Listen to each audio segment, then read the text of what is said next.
ripping the walls from the door, pulling me in, under my skin. It's so much worse than before. Our hearts fractured while the lights pouring down. So give me everything you wanted, everything you wanted, everything you live for. Give me everything you wanted, everything I need. Take on, I've given it to you.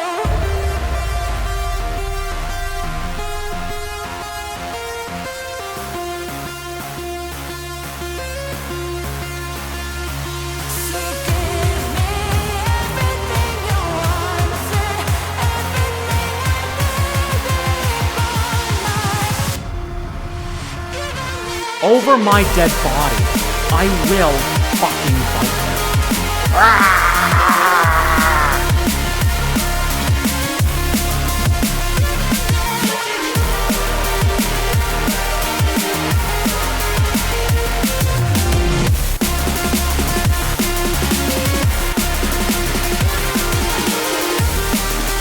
Come alive, go insane. We get up again. Make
priceless moment in the whole history of man.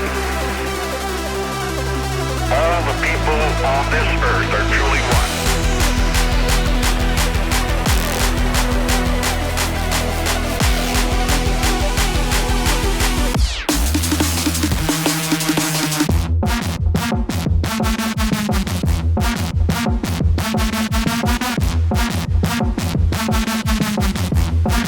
Good evening, I'm Jalen Barks. Our top stories tonight.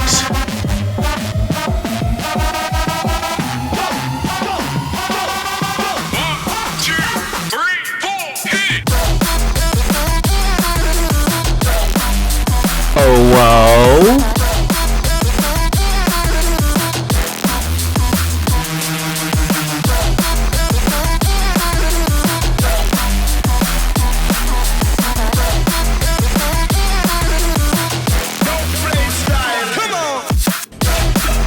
Ball's Harden.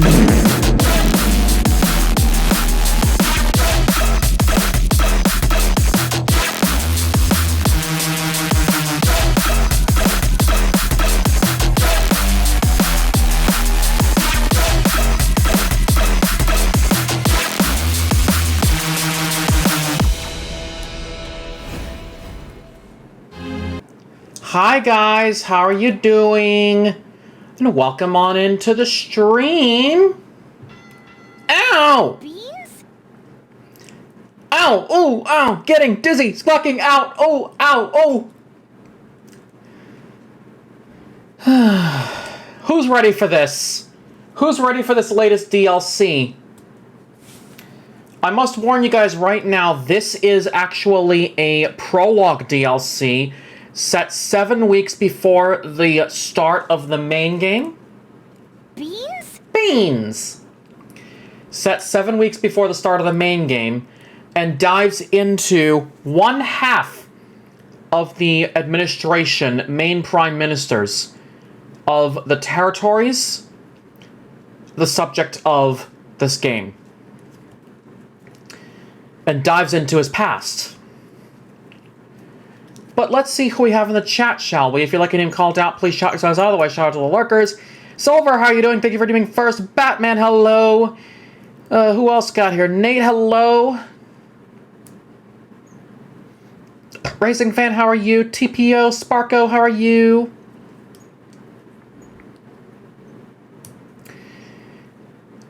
Correct me if I'm wrong. EO, for all? How are you doing? The ball's Harden.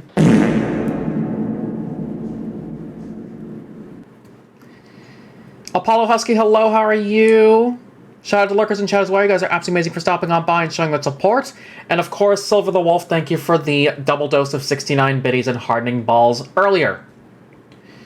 Now,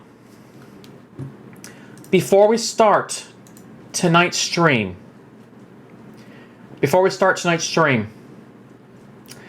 someone in chat give me a number between 2 and 10.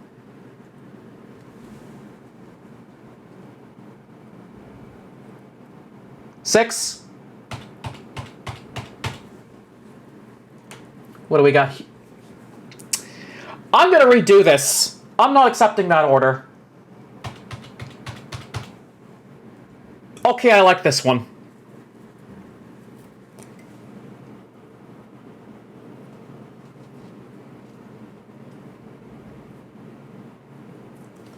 So we're gonna have a real treat for you guys. Like I said, but like I said, this is a prologue DLC. Tetsu, hello, how are you? So good to see you. Enough numbers, guys. We've already established some things.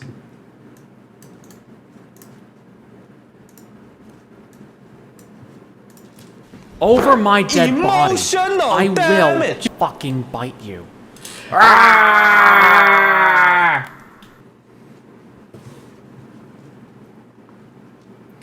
All right.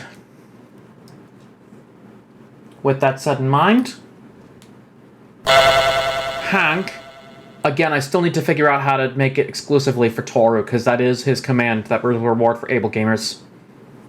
Anyways. Hank.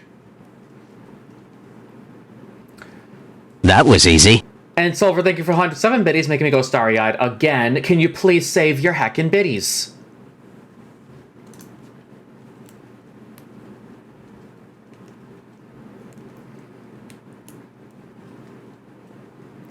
Next month's when the golden... Okay, so January 11th. Noted.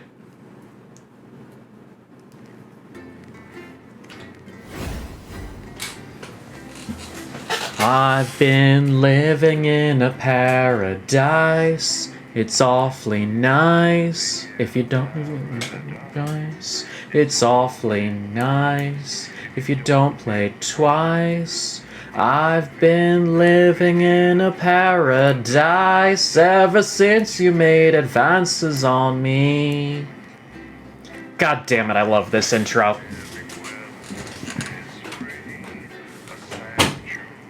Just be glad that I didn't overharden it. Oh, some of you are gonna do it. Some of you are gonna do it. RP, hello, how are you? So good to see you. I'm just about to get started on a very special segment of Not For Broadcast. We're doing some more DLC. It just released last month. And Celestia, thanks so much for the hydration. Sip, sip. What a wild ride this is. Well, that's Tasty. a very blunt question. And we're gonna dive into the very backstory of a very established prime minister of these territories that goes by the name of Peter Clement, who is played by Roger Albro, who many of you Netflix people will only recognize him from one episode of Black Mirror. Check Discord. Oh boy, let's see what we can do. Are you saying that advance have cured death? Oh my god. We have a thing for 2024, everybody. Slaves were just in prettier cages. I'll have to figure out how to get it to work, though. But it should be good enough. We're only getting started.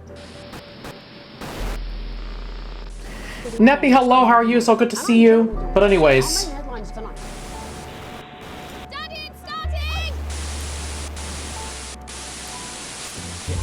let's get this going, people. Bits of Your Life starts right now. What a wild ride this is. Well, that's a very blunt question. Let's do this. This game will try and help you when it thinks you're stuck, but will leave you to solve most of the puzzles yourself. And have confidence that the team will keep you safe. This is for players that don't enjoy puzzles and wish to enjoy the story with Dave explaining everything. This is for players who enjoy puzzles. Dave won't help you and you'll be left to figure it out all for yourself. I'm gonna leave no hints off because I think I know what I'm doing when it comes to this. Or actually, let's go some hints just to give the idea. Because, of course, as it says here, Dave is a fucking backseater, and you'll see why. Death. People used to look up to you. Take a big bastard hammer and nail your fucking... Apologise to it. It ends today. I'm going live in 5, 4, 3, 2, 1.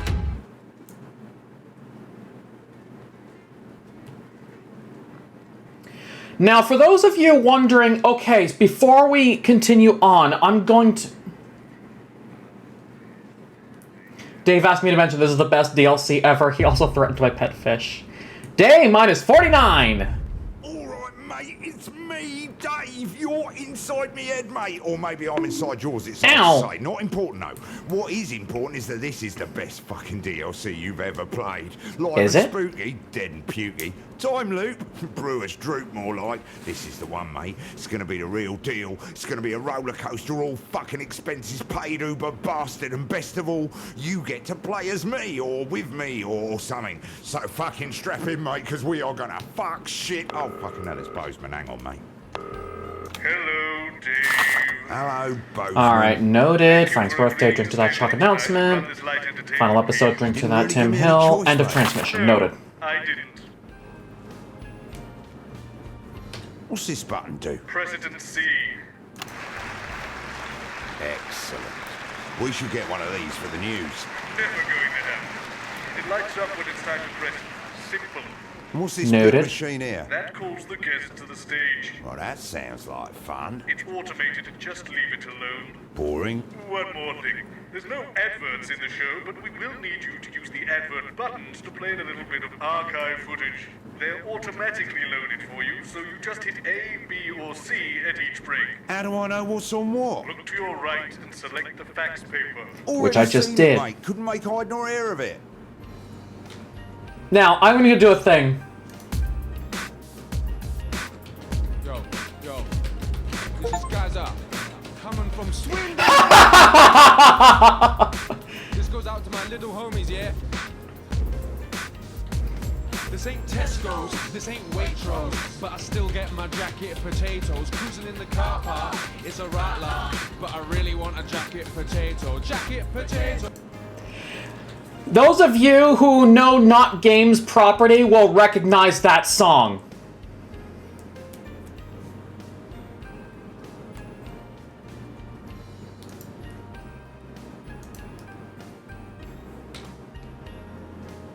Okay, so the top three are all clips from Just the Job in the 70s. Second clips are all PT from the 80s. And we just pick A, B, or C when the advert buttons flash. Simple. Show starting soon. Good luck. Try not to fuck it up, Dave. I Gonna take promise my I phone out of that won't. Fucking phone. Right, best DLC ever. Here we fucking go. Let's see what we can do.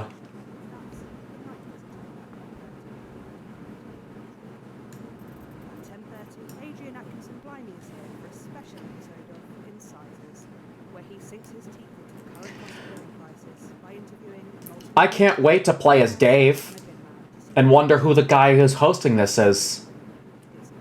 It's not the National Nightly News because there's no Jeremy, no Megan.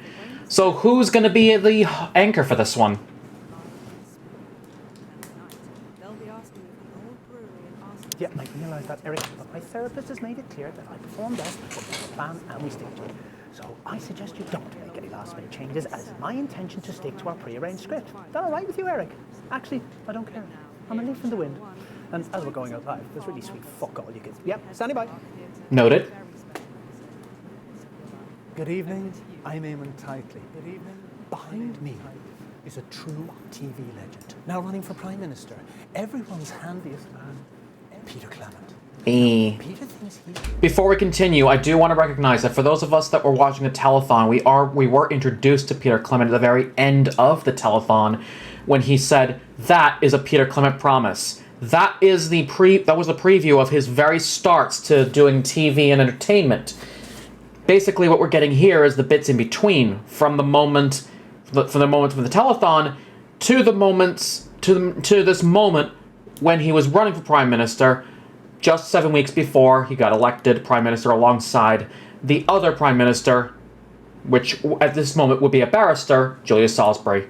Let's do this. Been brought here tonight to film a special reunion episode of Just the Job. But as always, viewers, you know better. 10 seconds, places. It's time.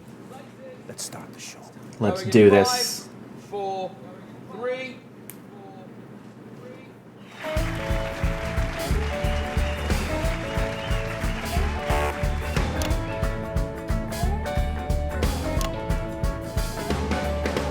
When you're feeling hopeless and you just can't work things out, I've got just the job.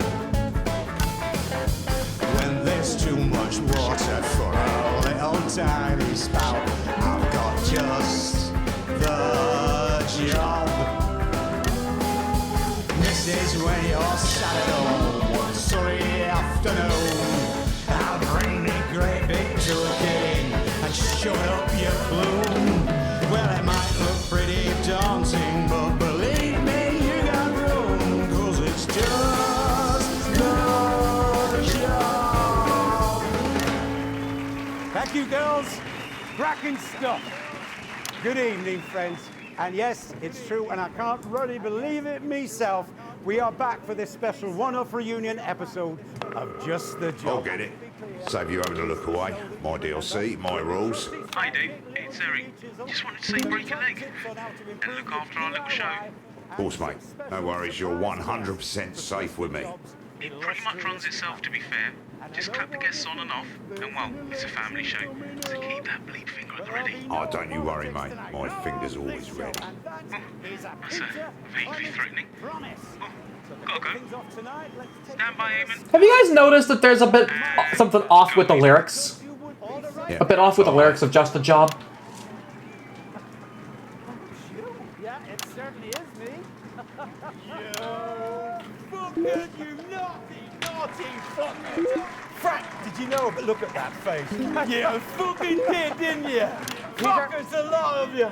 Peter, you thought you were here tonight to record a special reunion episode of Just the Job?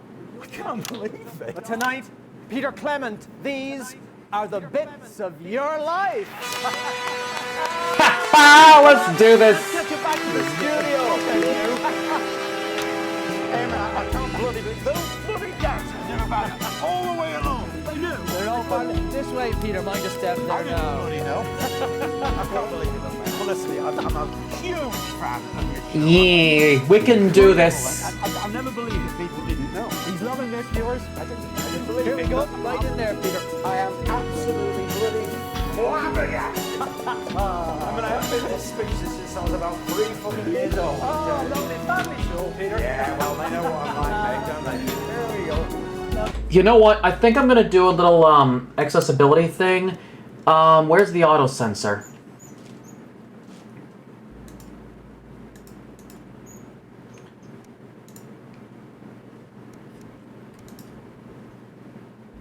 Auto sensor. Oh. Custom.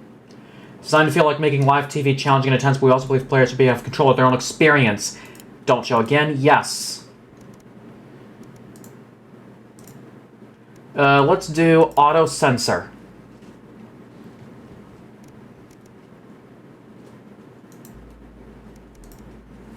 Hello, darling. Thank you so much. I'm annoyed by hitting the space bar every time. Have you voted? So, Eamon, how long have you been planning this? Eamon? How long have you been planning? Eamon? That way I don't worry about having to hit spacebar every single time. It just does it by itself. So as I was asking, has anybody noticed that there's a little bit of suggestive stuff in the lyrics of Just a Job? Peter Gordon Clement, you were born October 10th, 1923 in the northern town of Rotherham to Fanny and Martin Clement. Christ, was it that long ago? We didn't have much back then, but where there's lard, there's lube, as they say at the butcher's. That's right. They got up at the crack of dawn to make the journey down to the capital by coach. It's your infamous old man and her long-suffering husband. Ladies and gentlemen, Fanny and Martin Clement. Hey!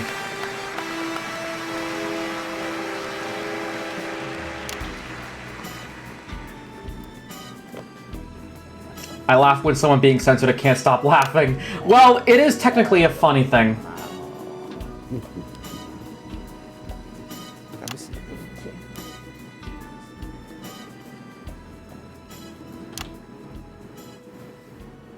Lovely to have you both here. So, tell me, what was life like for young Peter in the Clement house? It was the same as every other house. Not special about it. Even back then, you could tell our Petey were bound for an audience. He used to make up little plays and make us all gather round and watch them. Do you remember, Martin? Aye, bloody long they were. But if you got a pretty chuff, you should wave it in the fellas' faces, as they say down the pits. And our Petey were always waving his chuff about. After all, if you weren't going to have it stuffed, you shouldn't have had it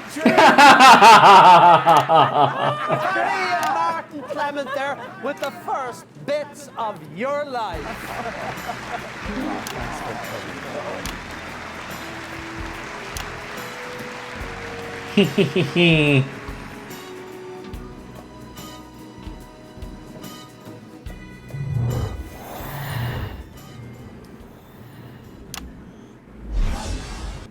It's 1938 and you're a 15-year-old at Rotherham Elementary, but already you've got quite the reputation as a ladies' man. Oh, Jesus, you haven't got Jan's sandwich here, have you?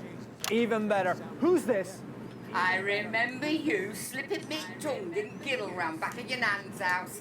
Ooh, who could it be? Kiss, but me, I could tell it would. Mind you, it turns out you said that to all girls, but we loved you anyways because you were a charming man. Well, Christ, it could be any one of them. Is it patty cakes? It's your childhood sweetheart, Chelsea Bones! Oh, Girl. Dave, seriously? You know what? All right. Okay.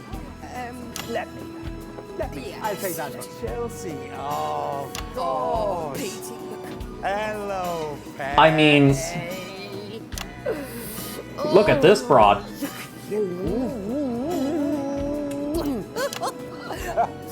Why don't you take a seat? Here, is that all right? Yeah.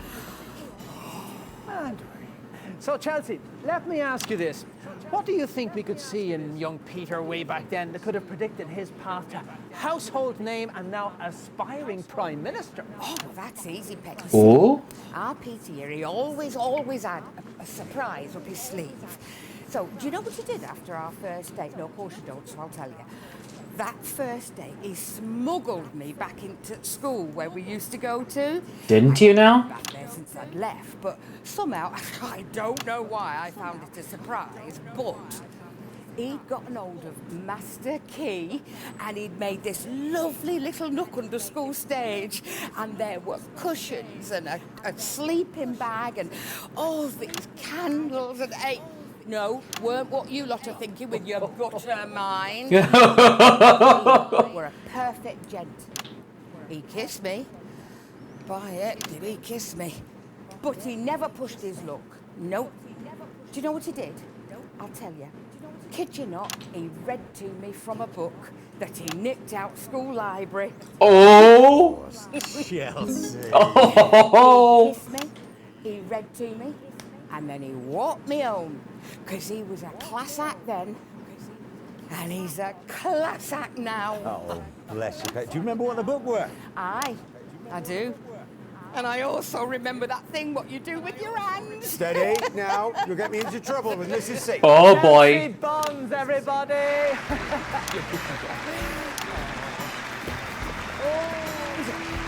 Hey, chicken! I will see you in green room. Not if I see you first. Don't even know what a bloody green room No, is. before we bring our next guest, Hi, Mama, how are you? classic Just the Job. It's on that monitor there, Peter, if you'd like to watch. And that's about 2 minutes. I'll take a look at that monitor. I can't see a thing without my glasses. Nie popsugatałeś.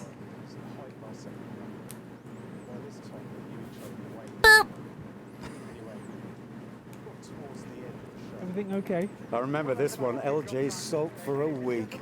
Good choice, Eric. Not my choice, if I'm honest. Can we reset, please? Doing okay? Doing absolutely fantastic. Thank you for asking. Just enjoying a game that I absolutely love to death.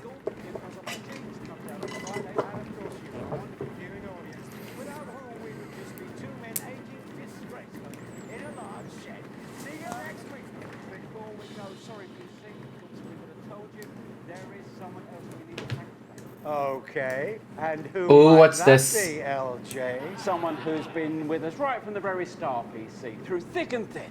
Me, ma'am. Ma'am. It's his birthday. Would it be somebody whose birthday it is today? Frank. And it's his birthday today.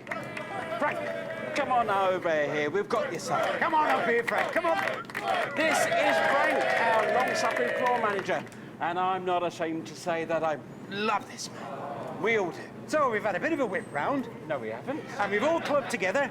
And we have got you this. Well, I bought it, actually. Oh, lummy, what a beauty. Yes, 'tis Frank's birthday. Detail on that icing.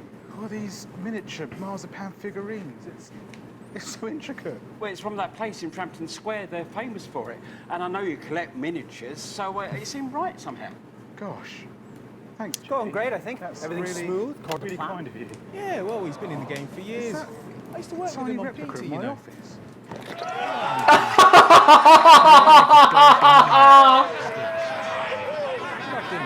Backstage.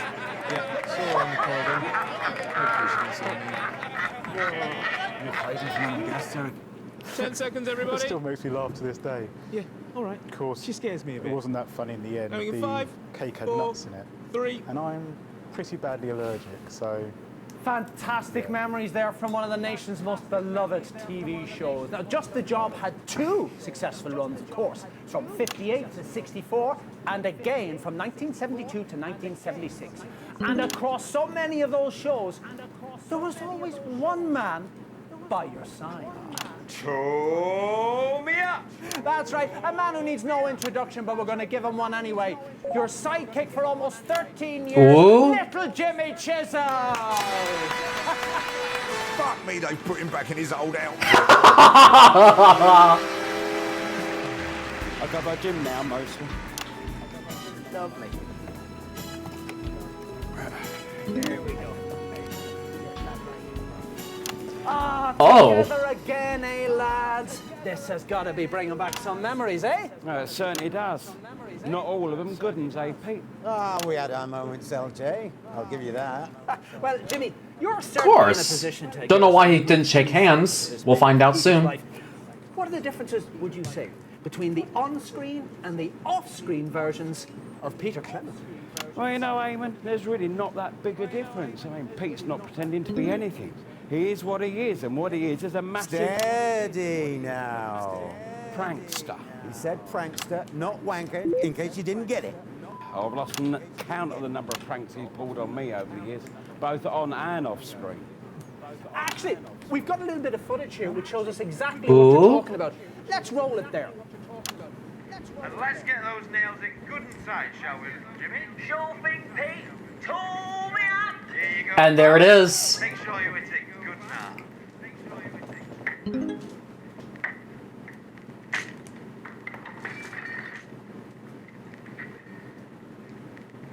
Oh, what? What? Jimmy, what have you done to yourself now? God, I remember that when we sabotaged the hammer. It took us 3 hours to set that one up. Yeah, and about 6 weeks before I could walk without crutches. Oh, God, those crutches, they were always getting in the way. Were they? Lost none of the old spark, eh, boys? Well, that's the last footage you find of me wearing sandals. I mean, my feet have got tests now. Children get upset. You never wear sandals on set when you're also handling tools. I already learned this from shop class. Never mind.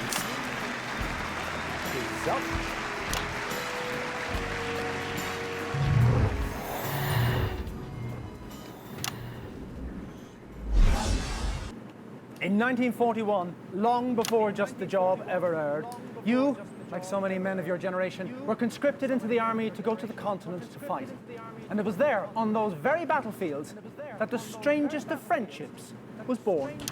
They asked me to say something about you. This is what I write. Only 10 words.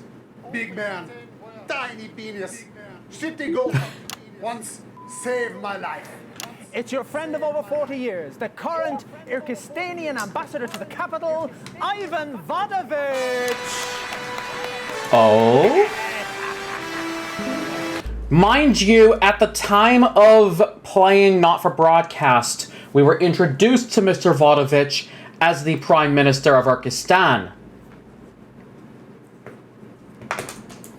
This is new information to us, as because this is new information to us. Peter and Ivan meeting during the war, and Ivan becoming ambassador before becoming Prime Minister of Kyrgyzstan.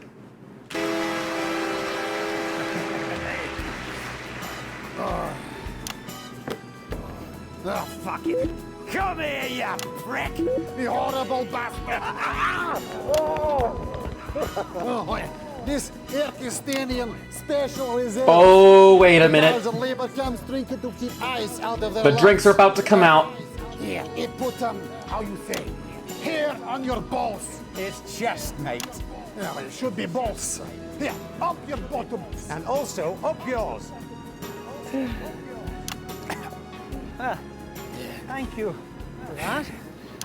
So, tell us, What's it like being friends with Peter Clement? Jesus Christ, you could clean grout him with that. Peter Clement, very annoying man. He drink too little and talk too much. But in time of crisis, he's no one better to have by your side. Also on golf course, where he make you look good with his terrible stroke. There's nothing wrong with my stroke.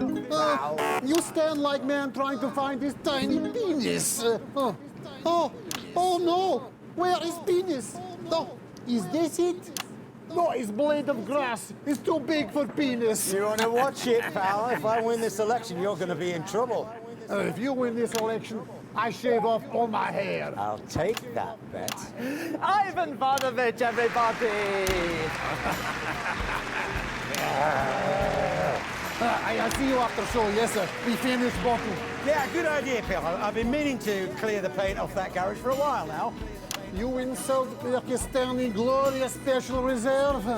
Be careful you not start another war, my friend. Never again. Hopefully not. Darius, hello, how are you doing? So good to see you. Also, ow. And that is a Peter Clement promise. Interesting, man. It wasn't just the job that the nation took to their hearts. Starting in 1977 and running for nearly 7 years, you brought your inimitable Peter Clement style to your eponymously named late-night chat show, PT. I fucking love that bloke. Let's take a look at the clip now.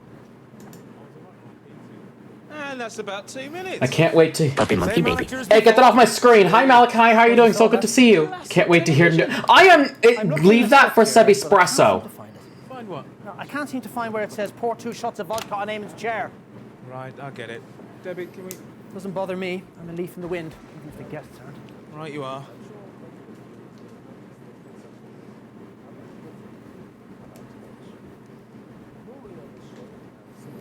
Over my dead body, I will fucking bite you.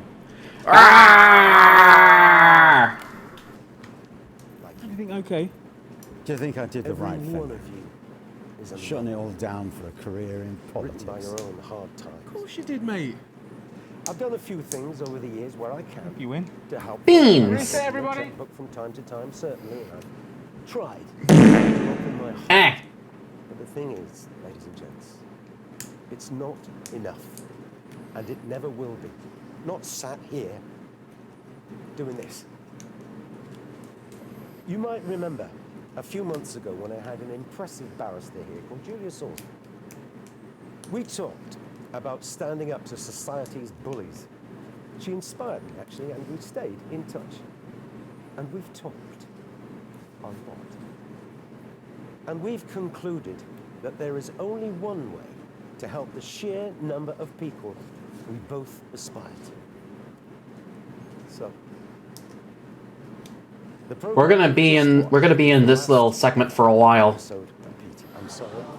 That must be a shock. We've known it here for a few weeks now, but we didn't want to fuss or a star-studded final special episode. Just ordinary people. The people who need to advance. You'll be hearing that word a lot over the coming year. And you'll be seeing me out and about. Of course, the classic Channel 1 newsroom out from the outside. For you. Because over the last almost 7 years, you've all done so very much for me. Dottie, get up here before I start welling up. This is Dorothy Hammerman, a woman who, despite never appearing on this show until now, has somehow managed to become a household name. Absolutely. I'd never do anything as desperate as booking myself onto your show. It's not my show, it's yours. But it's got your name on it. Ooh. It's ours. Okay, it's ours. Dorothy's off to take all the lessons that she's learnt here to shake up one of our rivals who I am not going to give a free advert to. Well, I will. It's 3. As channel controller, Dorothy will be the most powerful woman in television. Who knows? We might meet her during this. I think I spotted her on the little call center over here, her little room. Everybody.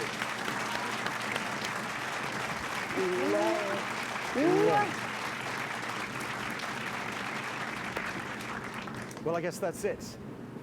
Over the last few years, I've poured my heart and my soul into this thing. Really, I have. And I've worked to the point of collapse on far, far too many occasions. I've tried to be honest about everything. You know how much different this game would have been if Petey stuck on his show instead of just going for the election? Something. Maybe you've laughed along the way, or maybe just maybe all three. My name is Peter Clement, and I want to thank all of you who have stuck with me to these last words. I couldn't love you more. Thank you. Eric. Anyone seen Eric? Eric? He's not here, mate. What? Eh. I can't hear what you're saying, man. Safety. 3, 2. Unforgettable stuff. But while you took all the credit, arguably, someone else did all the work, didn't they now? Peter Clement to the set, please. Unless you've already surrendered your bollocks at the front desk. Jesus, Horatio. No way! Yeah, it's your producer for over 7 years. Come on, Sparko. Now the chief executive of Channel 3 and one of the 10 most influential women in media for the 3rd successive year with the 5th bits of your life, ladies and gentlemen, Dorothy Hammerman! A star in the making.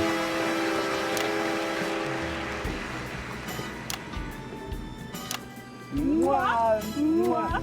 Congratulations on the new job, Dottie. You deserve every bit of it.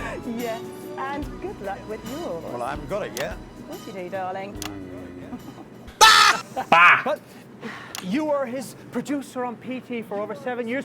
What's your favourite memory from that show? There have been so many, but I think, yes, every evening on the hearth before the show, we would meet at the side of the stage for our little ritual. Well, I persuaded her it was a northern ritual, but the real truth of the matter is, it was just something that me and Sid used to do before the war. We'd have a toast, like this. Here's one finger for the north, and 2 fingers to the south, And we can all apologize tomorrow. And that was the secret of our 6 years at the top, amen. Dorothy Hammerman, everyone! Yup, I spoiled you during Jackbox. Thanks for coming. I wouldn't want to live in a world without you speaking.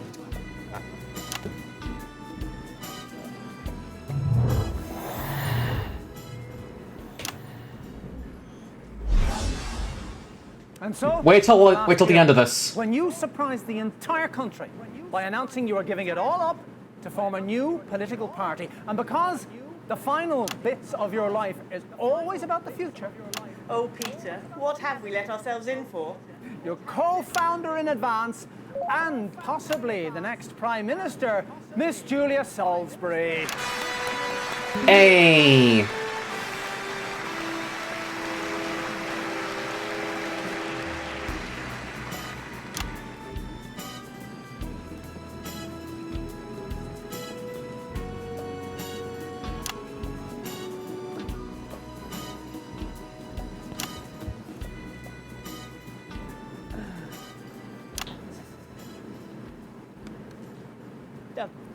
It's lovely to be here.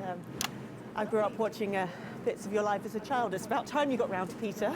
Well, thank you for taking the time out Of of the course. campaign to come and speak to us. Let me ask you this. Is Peter Clement really a good fit for politics? Careful, love, it's a bloody trap.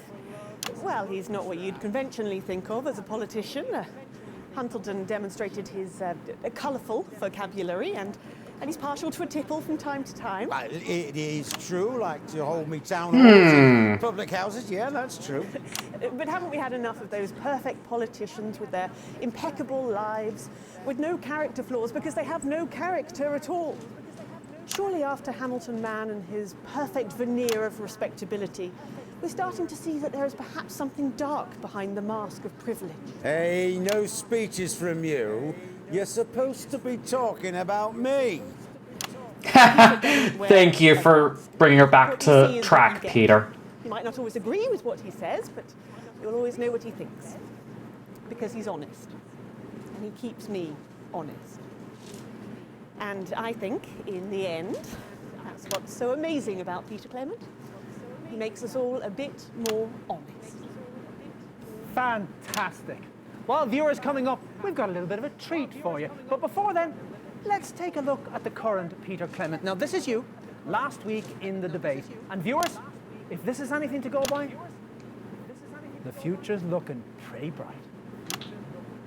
I think we have ably demonstrated these past 7 years that we are truly the party of commerce. Well, then why does the Business Enterprise Foundation support our... Can we put Jalen up high? I mean, one of his nicknames is Blueberry. Your party can't be trusted with the economy. Well, we have moderate plans for Maybe. steady growth. Oh, listen to the pair of you competing for your master's approval. Nah. You're the party of economic stability. You're the party of business. So, who is left for the rest of us? You're hardly a poor man with your TV career. No, not now, no. But I wasn't born with a silver spoon in my mouth like you, Mr. Hamilton man, or went to private school and then university like you, Mr. McNair. But you know what that does give me? No, please don't say the common... Can be a blueberry salt, maybe. Fucking perspective. Please, control your language. Sorry. Actually, no, you know what? I am not sorry if the language that I use, the language of the ordinary people, is considered to be, oh, I don't know, unsuitable or offensive, because it is just a word. Whereas these two will fuck up your life for a crumb off Remington's Vists table, but they will use all the right words. Well, you make us sound like yobbos. You are yobbos. You come in loud, you kick the country in the face, you nick all of our stuff to sell to your rich mates, and then you pat us on the head and expect us to be grateful for the doggy treat. Unfortunately, it'll take more than earthy rhetoric to balance the books. What the electorate want is a strong economy. And what the electorate want is to be heard. Well, in just 5 short weeks, we'll find out if those words hold true. But for tonight, Here it is Peter again. Clement, these are the bits of your life. Take it away, boys! When you're sitting listless in a dull and lifeless room, I've got just the job. When you need a friend to come and blow away the gloom, I've got just the job.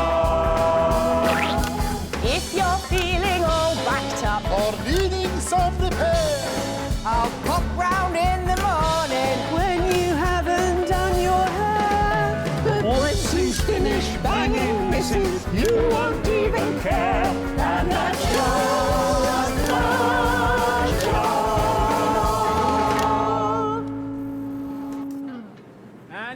And that's... Wait, what? Just goes to show what I always say, Eric. You want good, wholesome family entertainment, stick to the script. I mean, as a previous performer, I can understand where this one's coming from. Is that it? No, this ain't right. What's wrong, Dave? Dave, what the hell is wrong? Dave? Dave?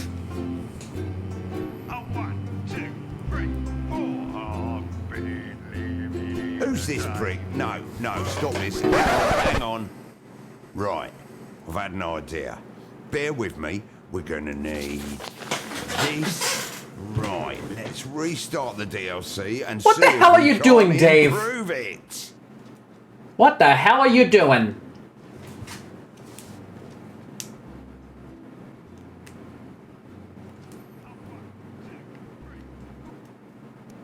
Yep, 7 weeks before the start of the main game. Got it, hurry up. Right, now, what I'm about to do is not strictly within my job description, so probably best we just keep it between the two of us. Oh? Right, that's a good start. Oh, and we're gonna need this. I'll handle the notes, mate. You can just fill in the gaps in your head. Right, we've seen what happens when the show runs in order. It's shit. Now then, let's see what the fuck's sake.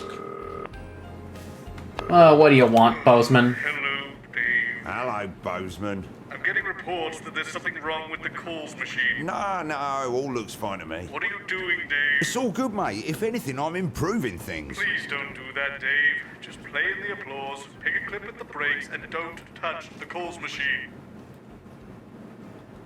Good, he's gone. Let's touch the calls machine. Right, to get started, let's call any guest except guest 1. We can see who's in which holding area on this little screen. I think I might know who to start with. Chernio, hello, how are you? So good to see you. I think I know who I might want to start with. Let's start with Vodovich. Oh, God, you want to call the bear? Okay, Ivan Vodovich it is. Let's start with Vodovich to start off. The hairy bastard comes striding on.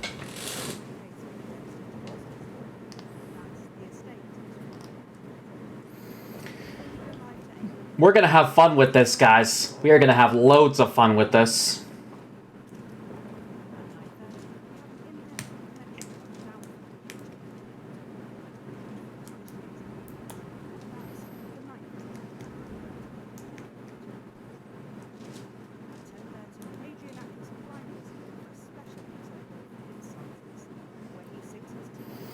So, guys, would you do the same thing Dave just did if you thought something was boring? Would you imagine doing something like that?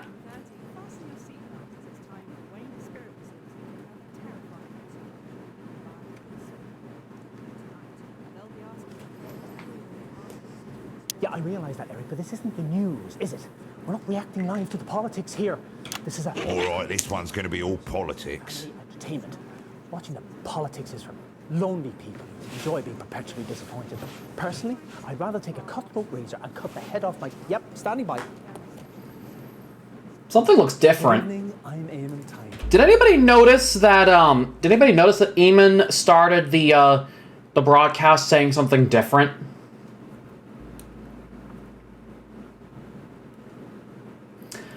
I'm tempted to believe that this is being reactive to something.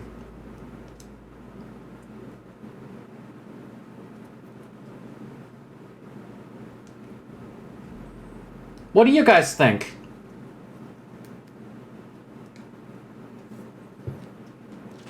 Behind me is a true TV legend, now running for Prime Minister, everyone's handiest man, Peter Clement. Now, Peter thinks he's been brought here tonight to film a special reunion episode of Just the Job, but as always, viewers, you know better. 10 seconds. Places. It's time. Let's start the show. In 5, 4, 3. What the hell?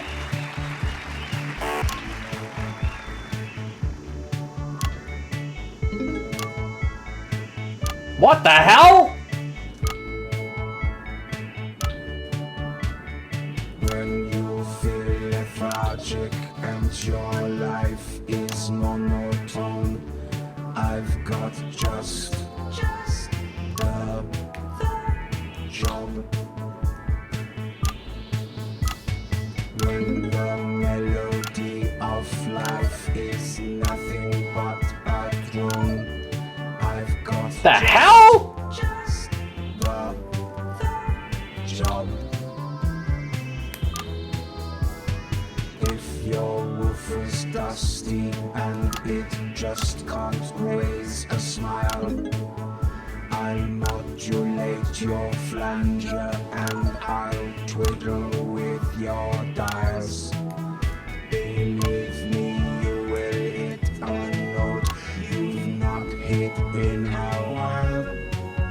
That's just the job.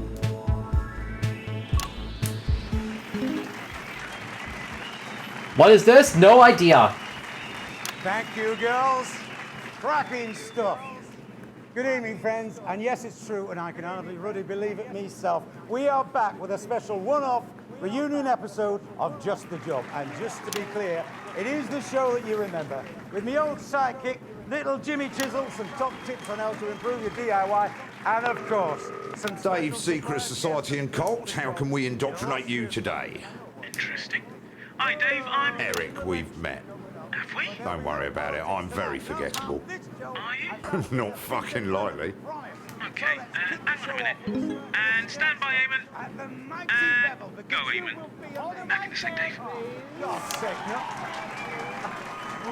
Oh. Yeah, it certainly is me. You naughty little fucker. Sorry, Frank.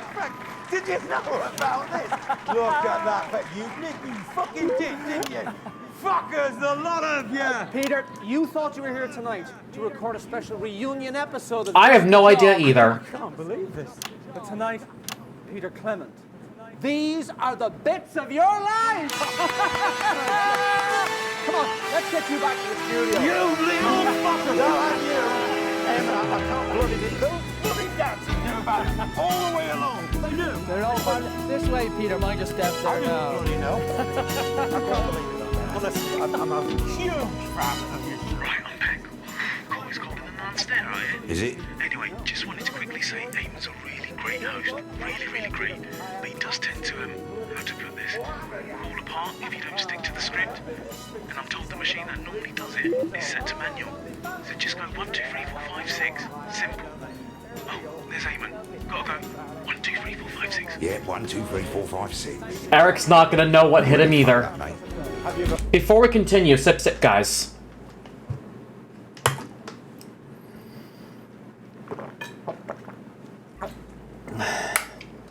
Tasty. So, Eamon, how long have you been planning this? Eamon, how long have you been Eamon? Hydrate, you bastard! Hydrate! And another one? Seriously? Sip again.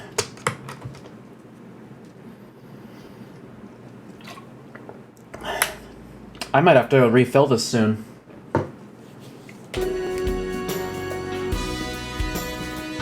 No one's gonna know what hit him after we do this. Peter Gordon Clement, you were born October 10th, 1923 in the northern town of Rotherham to Fanny and Martin Clement. And his penis still exactly same size. That's right. They got up at the crack of dawn to make the coach trip all the way down to the capital. It's your infamous old ma'am and her long-suffering husband, Fanny and Martin Clement. Dang! Ivan Volgovich, ambassador of glorious Pakistan. Your cards are wrong. You dreadful man. You tyrannical bugger!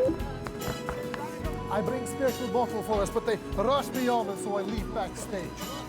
Visit me at hotel 415 Capitol Room. Just note that address down in case we fancy a little drink after the show. Hold on, I need to read that. Right, when you zoom in on the pad like that, the whole of the rest of the game pauses, so you've got a little bit of time to think. Don't know why they didn't put it in the main game. Lazy. 415 623.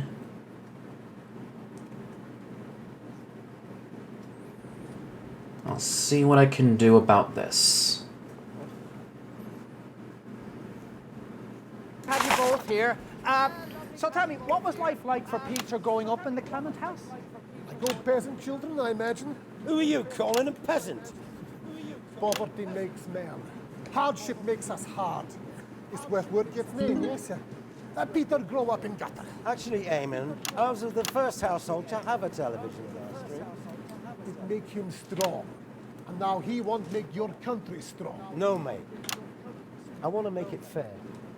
Well, let's not wander into politics. Oh, time to call another guest, Okay, mate. I have a thing we can do. There's something tells me we do one. With the first of the bits of your life. Yeah, something's telling me we go with one next. The parents next. You know, it don't matter if you make it fair or strong. You know, in 7 weeks' time, you'll be back at Grange, and I'll be waiting there to beat you at golf. The polls would say otherwise. This is why in Erkistan, we have all posters. You should try it. They're always wrong anyway. Turns out nobody needs them. Very popular policy.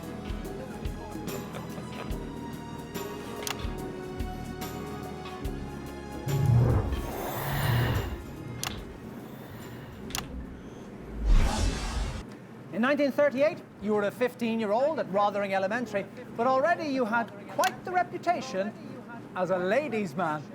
Who's this, Peter?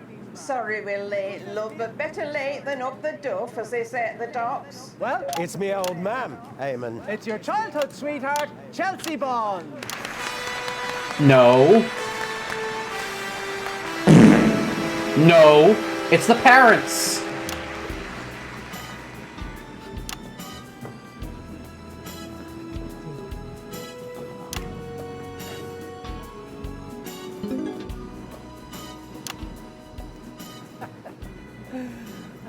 Let me ask you this. Oh, yeah, no, this still works, yeah. What do you think we could see in Peter way back then that could have predicted his path to household name and now aspiring Prime Minister? Oh, great, straight back into fucking politics. Oh, he were a lovely child. And he stood up for what was right, always. He stood up to you too when you've been a great big bully. Boy needed toughening up. There's more to life than... Beep, beep, beep. Pick a guest. Something's telling me 5. He couldn't stand injustice, you see. He was like a red nonce in a playgroup to him. He had to try and fix it. Always sticking his nose in everyone's business. Well, that's what you want in a leader. Ow. Someone who sees something wrong and makes it better. Mr. and Mrs. Clement, everybody!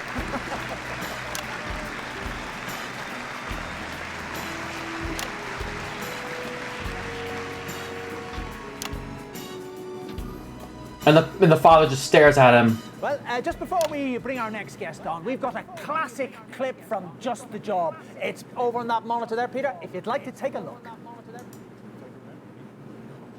And that's about 2 minutes. I'm going to take a closer look. I can't see that without my glasses.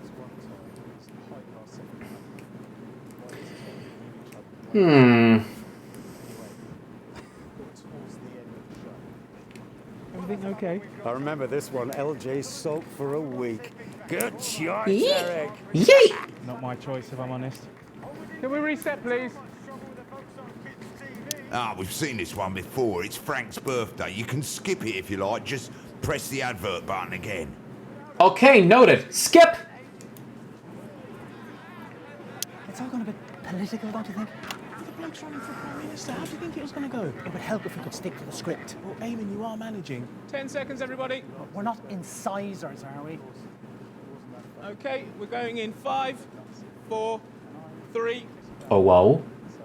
What fantastic memories there from one of the nation's most beloved TV shows. Now, Just the Job had 2 successful runs, of course, from 58 to 64, and again from 1972 to 1976. And across many, many of those shows, there was always one man by your side. I may be many reprehensible things, Eamon, but I am certainly not anything as dreadful as a man. Oh, Christ, that's bad. How many? You called me early. You used the shower of soon-to-be unemployed delinquents. I will be calling Bozeman immediately after the call. Don't you worry. Eric, have a full production team is sent to my dressing room.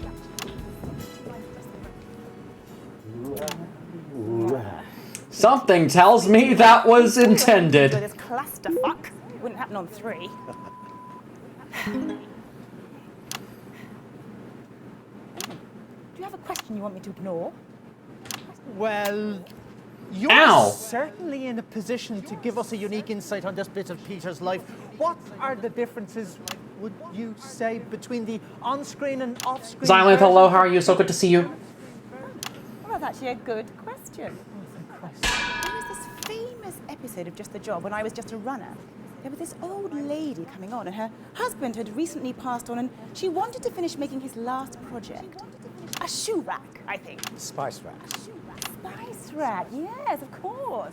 Actually, yes, we've got a bit of archive footage which shows exactly what you've just been talking about. Let's roll that there. Sorry about my hands, love. They're so shaky these days. Ooh, what is this? Let's get that stuff in that hole, shall we? For those of you wondering why I haven't been talking as much, I'm focused on listening to the story while also doing all the editing. It's just a bad habit. And I honestly can't wait to see what the rest of this DLC holds. Cheeky boy. My Ernie loved to laugh. Bit of a comedian, was he? Oh, yeah. I always thought he'd end up on the telly. That he got something in his lungs, see, in the pits. God, that's awful, Judy. He hated that job. Dark and sweaty and backbreak. Not fit for a person, he'd call it. But we needed the money, so he stuck it out. Hard work. Even when they cut the overtime, he stayed loyal. But when he started coughing up blood, they couldn't get rid of him quickly enough. Threw him on the slag heap. And the day he died, the very day, they cut the pension. So we get by, Pat. I understand the feeling so well, scientifically bred, but how you doing? So good to see you. It's been easier in the summer, but winter is round the corner and... It's outrageous. No one should have to... I tell you what, Judy. I'm going to pay you that pension. I'm going to pay it out of my own pocket. I'm going to keep paying it as long as you need. And that's a Peter Clement promise. There it is. Touching stuff. How long were you paying her, Peter? Oh, bugger, I don't remember. A few years. So generous. No, not really, Eamon. It's barely a fraction of what I was getting paid to... Pick a guess, machine's bleeping. Got it. I'm not joking, Eamon. Now it's changed for people like her. But you and me, we're drinking at the Frampton. How's that just, mate? Well, I could certainly afford to pay a little bit more. I've got more than I know what to do. Something was telling me go 6. What about you, Eamon? Where's your cash? I have a lot of children. Dorothy Hammerman, ladies. There's a name I've seen before. Jonathan Sebastian Hyena, thank you so much for the follow. Welcome to the Blueberry Barker Squad. How are you doing? Over my dead body. Gentlemen.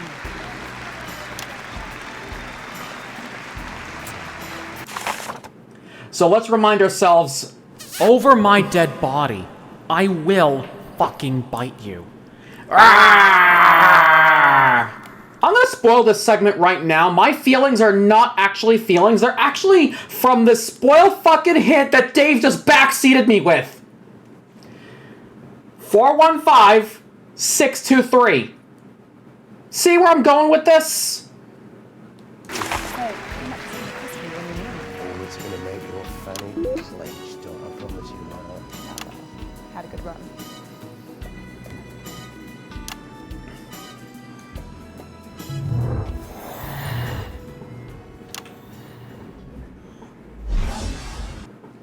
In 1941, long before Just the Job ever aired, you, like so many men of your generation, were conscripted into the army to go to the continent to fight. And it was on those very battlefields that the strangest of friendships was born. Oh, Peter, what have we let ourselves in for? Oh, actually, that doesn't work. It's your friend of over 40 years, the current Irkistanian... Oh, well, no, actually, no, we've had him. Yeah, play the music.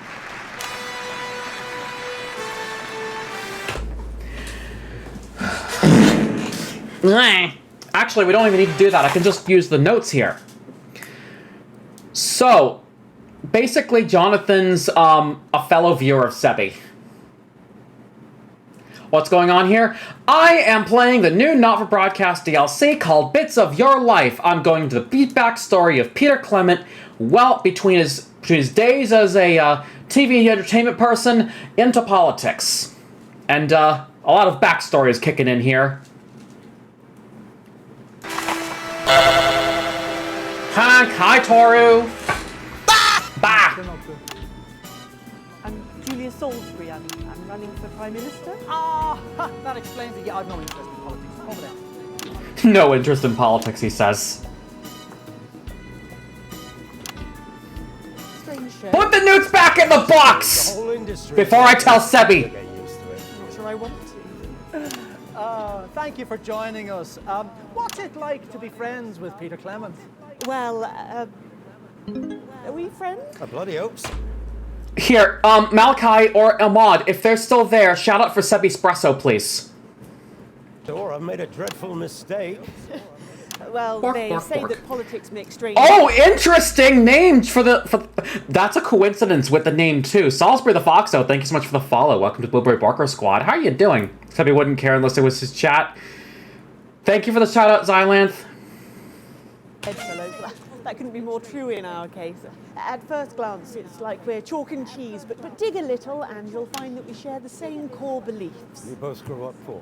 Yes, I only went to Poshborough because of the grant programme. Now abolished by Hamilton Man. Yes, another rung of the ladder smashed out. When I saw the lives and experiences of the privately educated, trust fund children who make up more than 90% of Poshborough's intake to this day, well, it really opened my eyes to what inequality really means.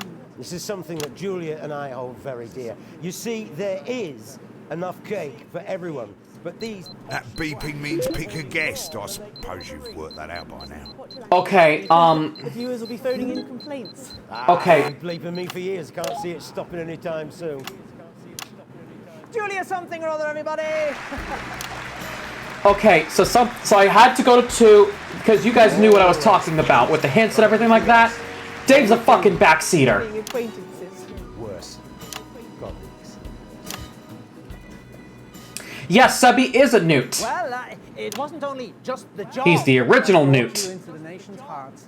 Starting in 1977 and running every weeknight for almost 6 years, you brought that inimitable Peter Clement style to your eponymously named late-night chat show, Petey. Let's take a look at a clip now. And a couple of minutes back. Same as before, Eric. Yeah, that's good. It's all gone a bit news, hasn't it? What do you expect when you interview the next Prime Minister?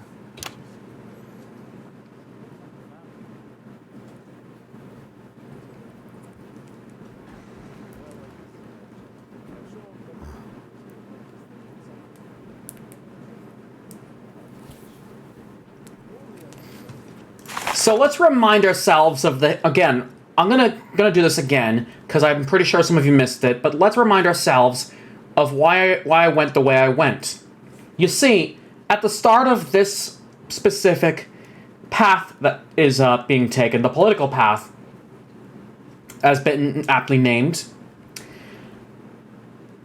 Dave wrote a little hint at the very bottom, if you can see it right over here. And I've been following this very order. How I've been getting it... Let's just say Dave's a fucking backseater.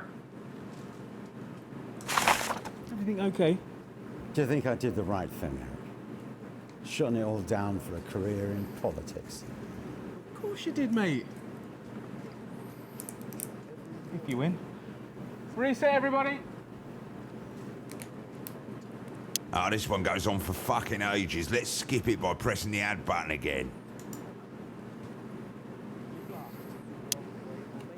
You okay? Why wouldn't I be okay? Ah, good, good. Would I not be okay because thus far we've had every single guest out in the wrong order? Right, so you're not okay. Let's see how this next piece goes, shall we? Well, at least you make the papers. What's that now? The papers. This political stuff. This is front page news, Eamon. Front page? Yeah, and probably pages 2 to 7. This is big, Eamon. Oh? Papers. 10 seconds, everybody. What's the point? Can't do anything about any of it anyway. Okay. Hold on, is that Inferno's? Fucking hell! We are going in 5, 4, 3. Unforgettable stuff. But while you took all the credit, arguably, someone else did all the hard work, didn't they now? Now that's not how I remember it. Petey always did his share of the work with me, if you get my drift. I've no idea who that is. You? It's on the tip of me tongue. And it wouldn't be the first time. Cheeky me. Cherry slice. I genuinely have no idea. It's Chelsea Buns. Of course it is. Oh, play the fucking music. What an insult!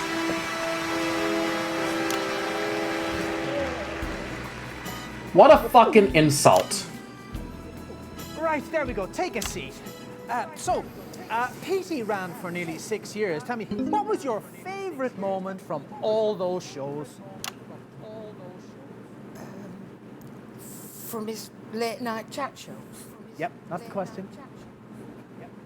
I never watched them. It ran every weeknight for nearly 6 years. Oh? Well, this is awkward. Oh, it's not you, Peter Love. I'm sorry, it's not. It's just that, well, everything is so fucking expensive these days. I mean, look at the price of the lecky price of everything, really. Sonic Gabe, hello, how are you? So good to see you. On one of those prepay meter thingies, you know, stop me falling behind again. See, the way I see it, though, is, well, it's about choices. Do I watch telly for an hour, watch your show, or... Doing okay-ish, trying, but okay. Hey, there you go. Boils of the kettle, that kind of thing. And you know what really gets my goat? It's that each year, everything just costs more, and, well, He's not amused. and I'm not rich. I never married. I don't own my own home. I got no savings.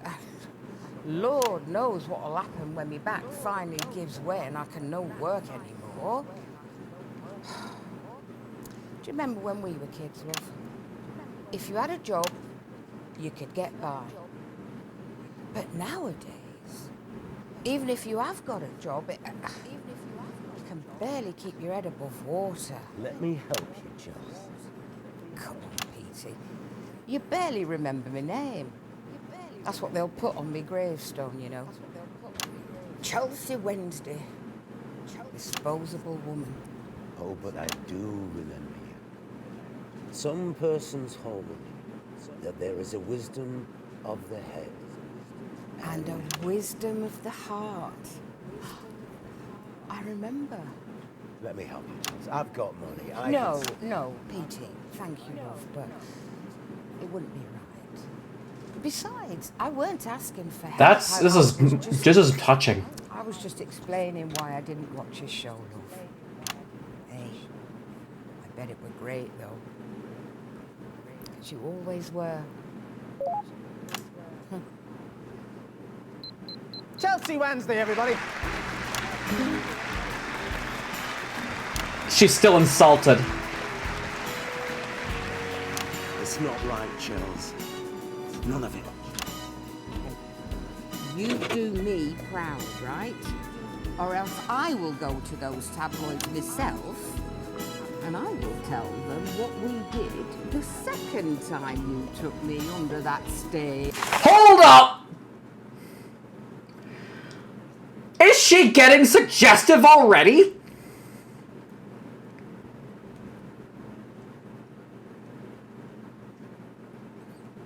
Dang! Another? Now I'm wondering what you two did.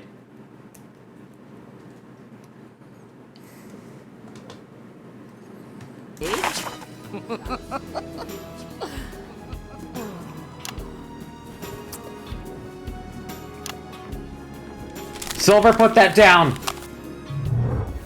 Ow!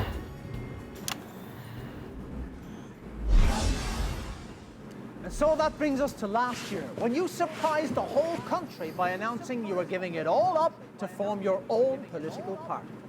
And so, because the final bits of your life is always about the future... Chew me up! Co-leader of... No, wait. Who's left? Yeah, it's got to be little Jimmy Chisel. Silver, you're fine. It's just a lot of, we're following a new path in the bits of your life. For you?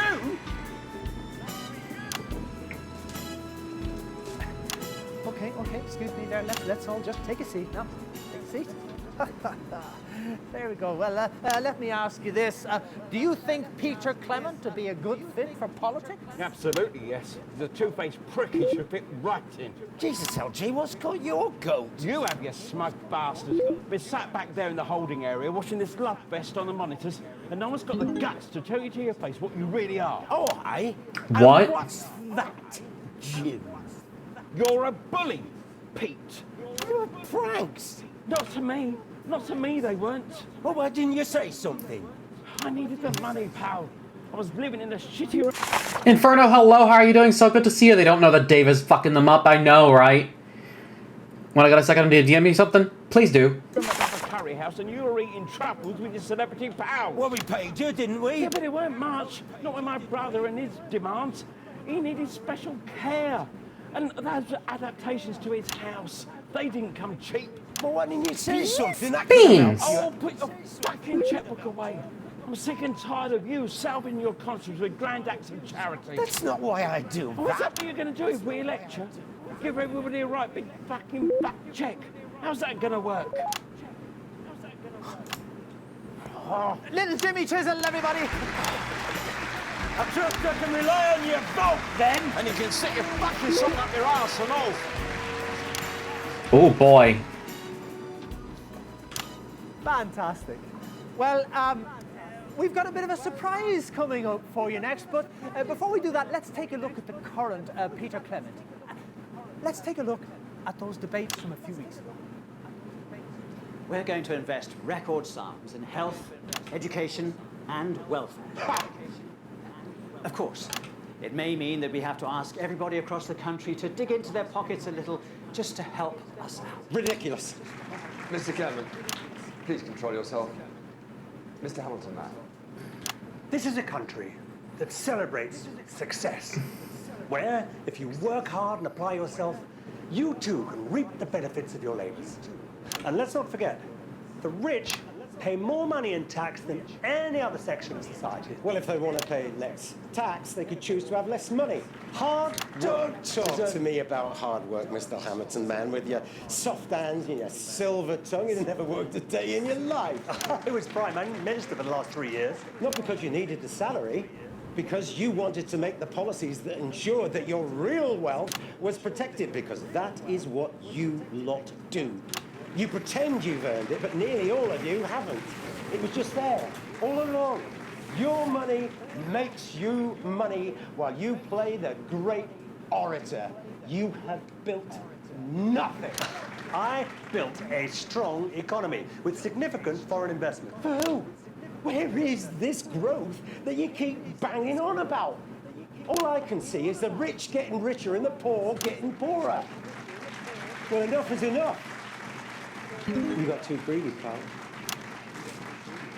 And now you're going to lose the lot. Of course, our party understands that we must Oh? raise tax gradually, or we risk an exodus of all of the wealth creators. Let them try. Sorry, I didn't catch that. I said let them fucking try. Well, in just 5 short weeks, we'll find out if those words hold true. But tonight, Peter Clement, these are the bits of your life. Take it away, boys! When you're feeling destitute and just can't face the week, I've got just a job. When you read the papers and it all seems pretty bleak, I've got just a job. This is when your walls are damp. We always use protection.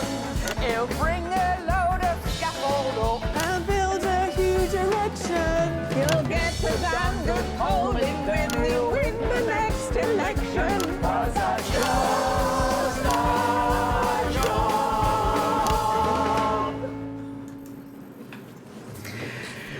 Oh, jeez. Well, I don't know what the hell that was supposed to be. That was you being asked for an interview for the nightly news next week. What now? They called you in the song. You're going to be interviewed by Jeremy Donaldson. Oh, God, no. I hate that strange little man.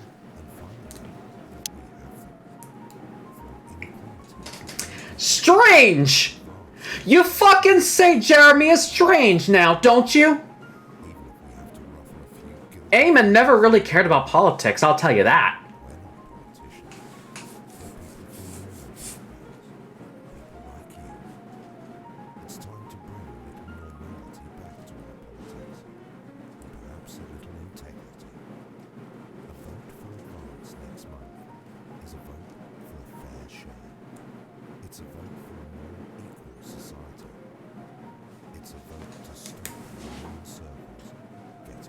Dave's not saying anything. He knows he did good.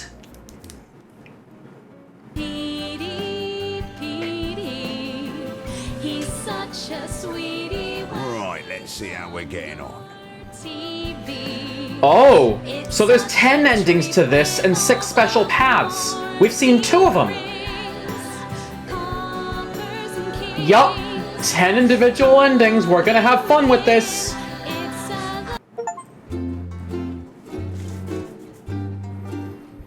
What is this, a Stanley Parable? It's starting to feel like it!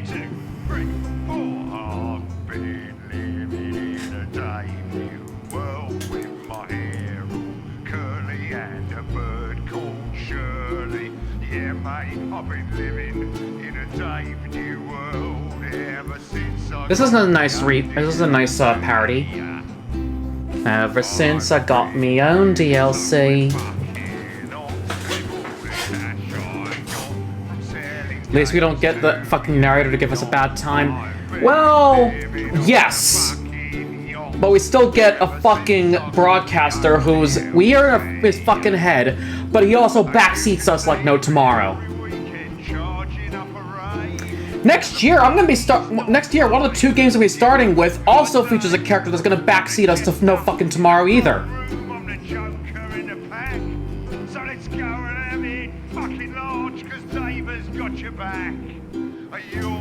Hot, hello, how are you doing? So good to see you.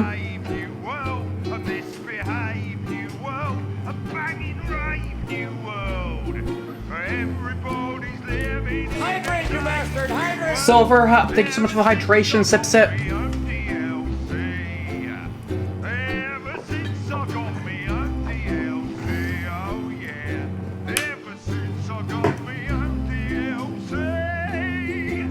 Yup, a nice remix of Paradise. In memory of Richard Banks, well played, I've told you 1,000 times, Chester. It's the number of blind dates I've been on when no one turned up, followed by the worrying number of lumps under my left arm, the date my childhood sweetheart married my best friend, the age my cat was when I ran him over, the number of conversations I've had with my father, and the exact time my mother walked past Hempstead. Something that's so hard for me to remember.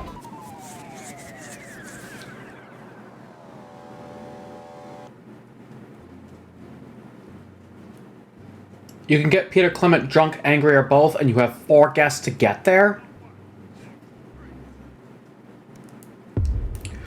So we're doing this all over again. Okay, I'm gonna pause real quick. I'm gonna think about this for a moment. Because I have an idea.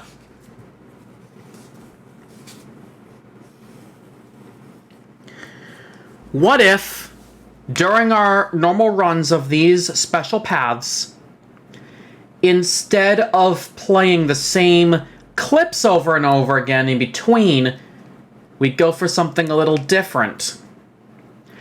That's something we'll find out when we come back. For a moment, I do need to take a bio break, refill my water, and check on what Inferno sent me. Get that off my screen. But for now, now's a good time to get yourself a beverage, a snack, whatever you guys need to enjoy the rest of the stream. Do not go anywhere, and enjoy the clips in the BRB screen. See you in a bit.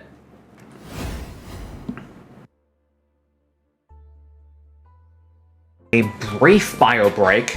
When I come back, we're gonna continue on this main mission into the Golden Hills. Well, there's a good reason why I'm taking a bio break. Chicken, hard left. Alex, what the fuck with the chicken? Stop!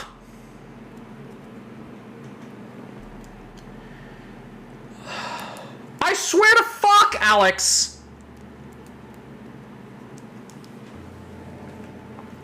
Apollo Husky, how you doing? So good to see you. Sorry you had to hear that, but...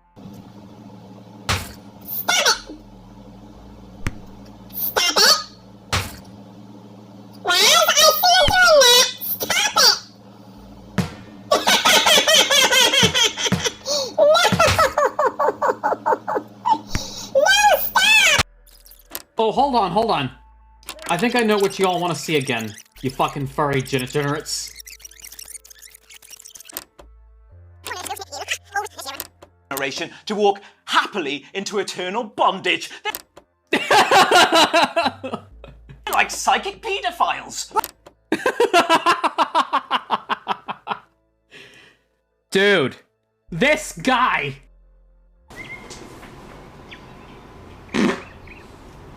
I swear to God, did that go through the mic?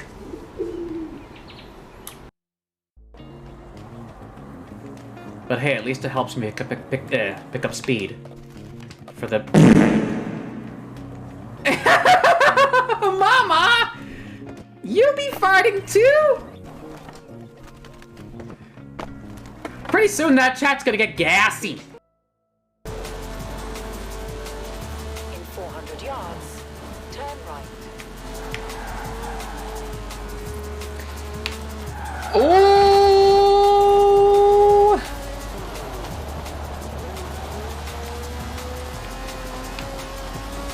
No, do not clip that. Do not clip that at all. A1. A1, according to you, Buffy. What? Said it does not matter how slowly you go, so long as you don't stop. No. There goes our PG-13 rating. Indeed. Indeed. I am so glad we didn't get that with the 1930s one. Nyanka. Fuck. Let's go for it. Ooh, please stop. Please stop. Oh, man. Please stop. Oh, thank you, Jesus. RN Jesus. Where's the leak, Little ma'am? shit. Oh, thank you. I'm so confused. I couldn't see. God. I actually have a folder on my soundboard of Suction Cup Man when I'm feeling cocky. Look at me go! Ow! And I actually went. Actually. Hold the face. Hold the face. Say it again. Thomas has never seen such bullshit before. Chat, can someone please clip that? I swear.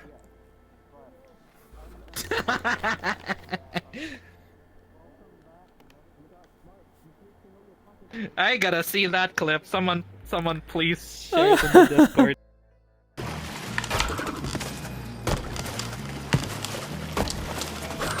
You fucking.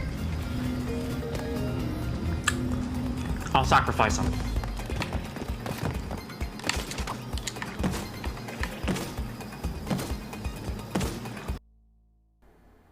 Bucket. Popcorn. Yes!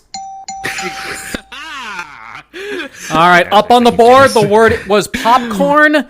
Xylanth, what do you think it could be? That was Foxy's fault. Yup, we're good. We got it. Blech. Don't hit the what the F boom. Justin! Oh my god, that was perfectly timed too! Oh my god. Clip that! Oh my god. And guys, on that note, make sure you guys go ahead and give Seb Espresso the amazing blueberry barker love that you guys give me every single stream. TPO, why you do this? Ow!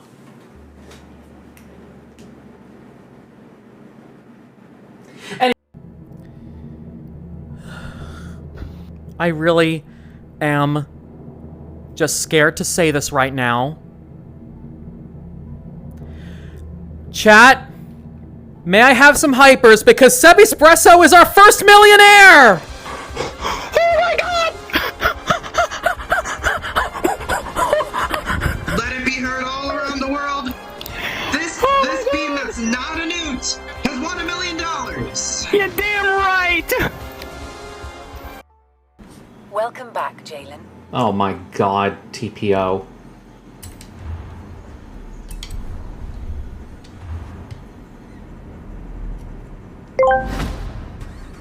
Hey chat, look at me chat. I am a cutie femboy Folf that goes bark, bark, bark, and a woos. I am not femboy, hush! The outfit's only from a lost bet. actually meet you for the first time. Hello! Yes, Hello! Boop and my then snoot. boop. Oh God!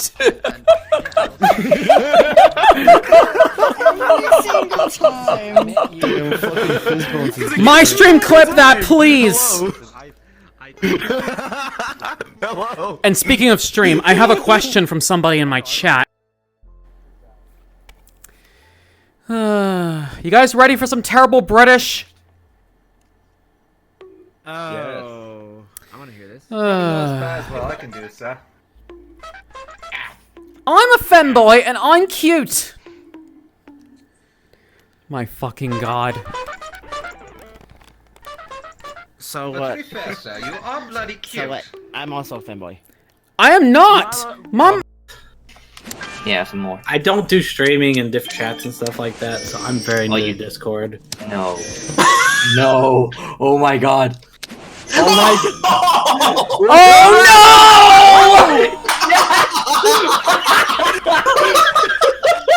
Hey Felix, timestamp that motherfucker. Someone please clip that. No. No fucking way. Someone please clip that. Racing fan? Ow!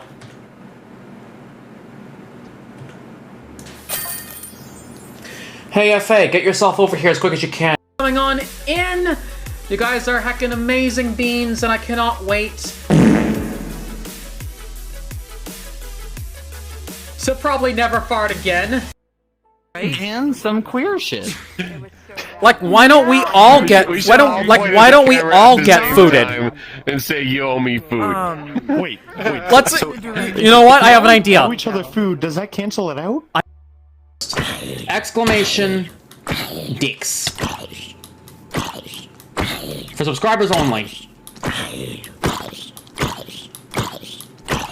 Dicks! Ah! No! There goes all my stuff. Oh! Wow. Hey Nate, can I ask you something? That was fast. Finally time to answer. Well, at least the good thing you won. But the game's like. Nate, I'd like to ask you a thing. Did you at any point join my VR chat group?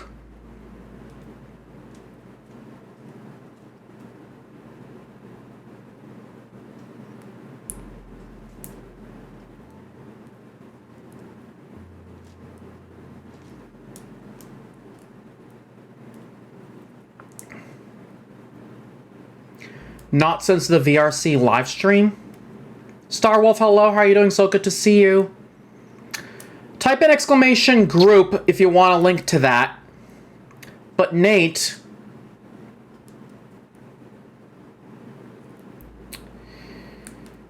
if what I've been told is correct, Nate... let me look something up. I think we may have a situation.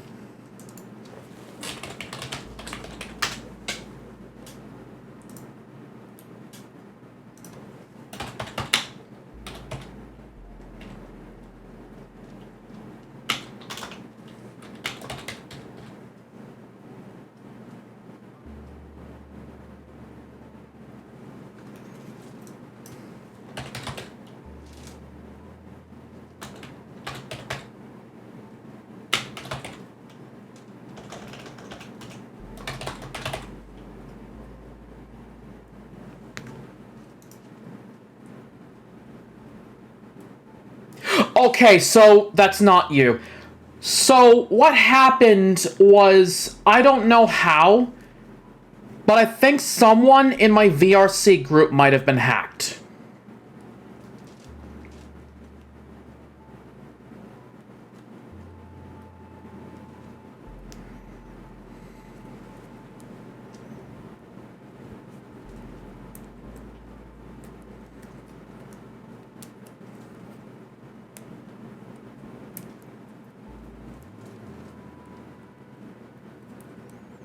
Yeah, I just got notifications from 2 individuals that someone, well, the group is open join, so anybody can join, so that part I don't have to worry about.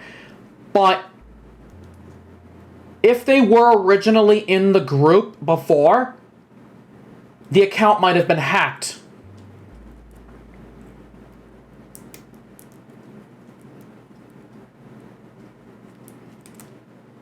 Because I've been informed that the person behind it might have been a known hacker.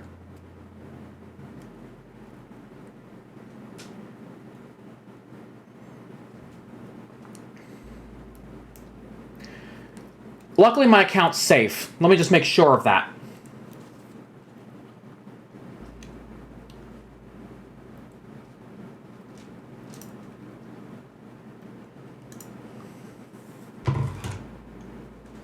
No, my VR chat account's safe.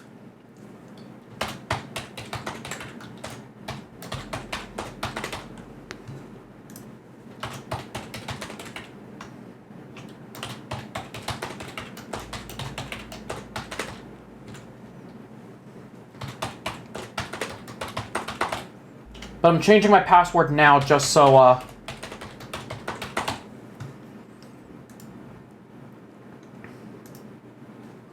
just in case.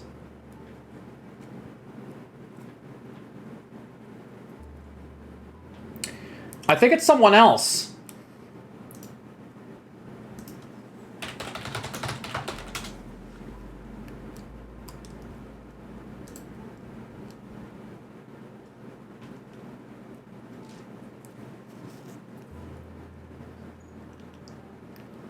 I don't see anything to on X to suggest it.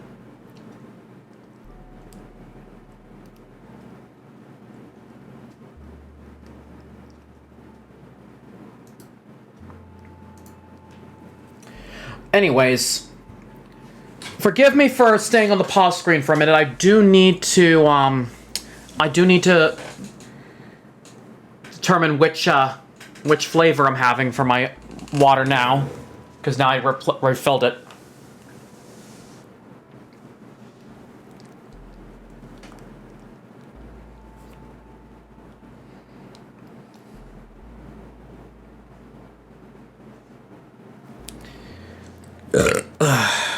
Alright, what do we got here? Bookmarks. We're gonna pick are these flavors.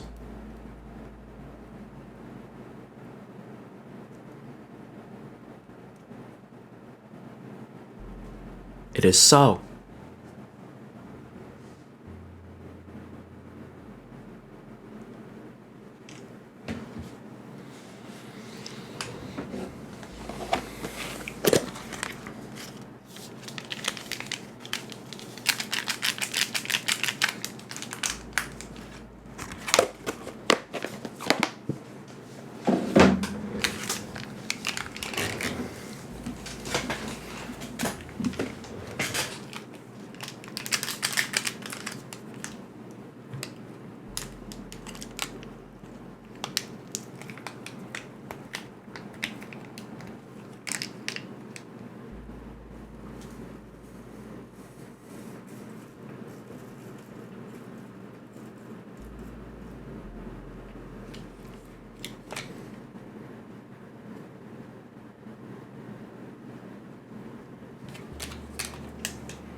Alright.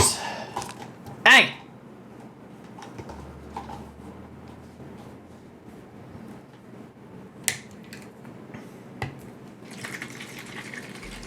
Speaking of VR chat, our next meetup is going to take place not this week, but next week. We're going to do 2 meetups. We're doing one on Friday, December 15th. What is it? Friday, December...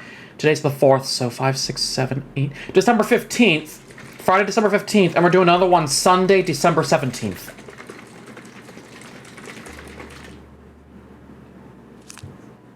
Ow! Why you guys do this to me?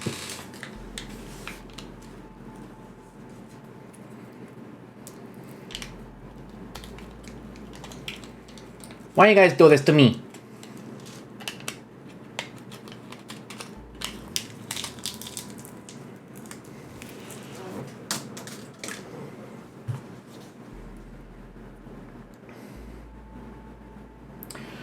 Alright. So what do be next in my agenda here? Ow! Hey, why are you guys doing this to me? I know you love me, but come on! You... Ah!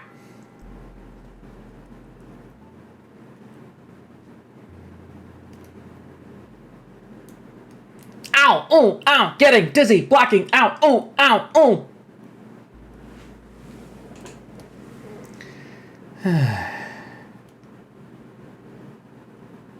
If that was perfectly timed, I swear to God, because Nate's message came well before after I started saying that. To my end, at least.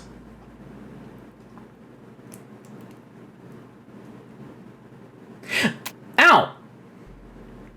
Anyways, enough playing with the Folf. I've got a game to play. And I think the next one I'm going to go with... let's actually start this one off with Chelsea Buns.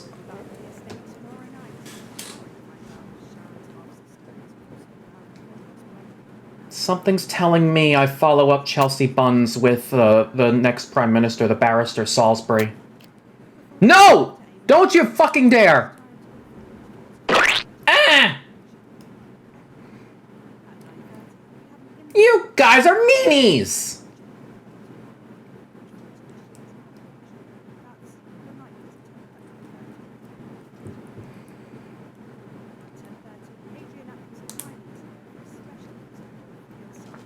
Over my dead body, I will fucking bite you.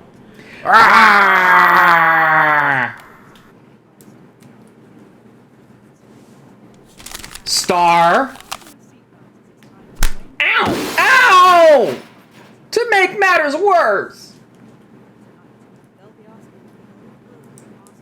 Look, I'm not getting into a fight with Dave. Oh yeah, this one's gonna be the fight part. For fuck's sake. Yeah, I know. I'm a bit scared of him too. You know, a bit. Ah!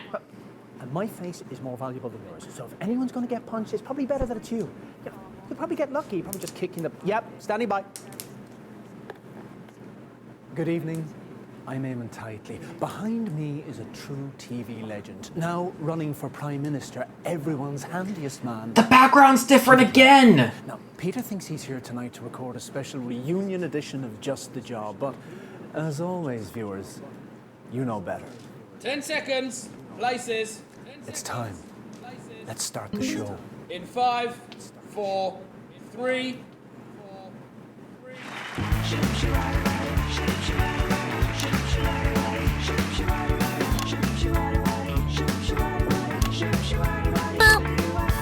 When you're feeling restless and you just can't stay the course, I got just the job.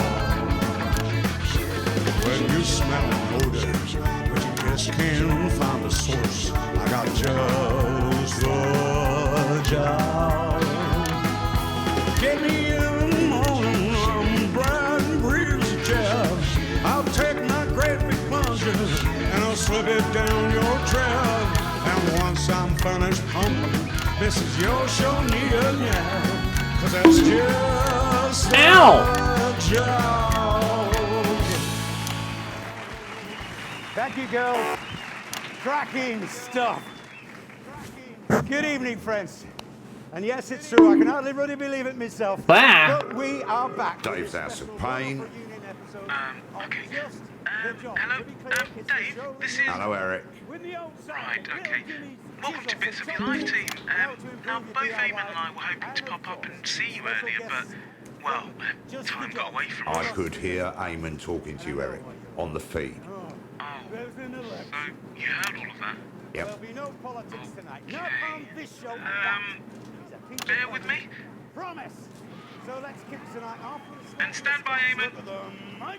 Go, Eamon. 1 second, Dave. Just hold it right there, please. Oh, come on. It's you. Yeah, it certainly is me. Oh, you. Naughty fucking. Sorry, Frank. Frank, did you know about this? Yeah, look at that face. Of course you fucking did. You fuckers. You thought you were here tonight to record a special reunion edition of Just the Job. I can't believe it. But tonight, Peter Clement, these are the bits of your life! Come on, let's get you back to the studio. You fuckers on the I can't bloody believe those bloody gases knew about it all the way along. They knew. They're all part of this way, Peter. Mind So I got a note to self after. After I've Right, I'm back. Oh, it's colder than a nun stair out here. I know, mate. Apparently the call machine up there is somehow set to manual tonight. If you just leave it alone, it'll hopefully call the guests in the right order. So please leave it alone. The last time the guests came out in the wrong order, they even had an episode. The show ran after the length. A lot of complaints about that. Oh, there's Eamon. Gotta go. Remember, don't give Eamon an episode. Bye. don't give even an episode. Got it. Hee hee hee hee. Do something like that. Hee hee hee hee hee hee hee hee hee.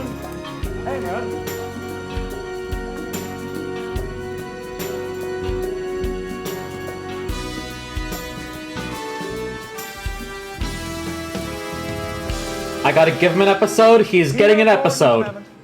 You were born October 10th, 1923, in the northern town of Rotherham to Fanny and Martin Clement. I know, right? Fucking tearaway they made of you. That's right, they got up at the crack of dawn to make the journey down to the capital by coach. No, I didn't. It's your infamous old man. No, it isn't. And her long-suffering husband, Fanny and Martin Clement. You're not there. No.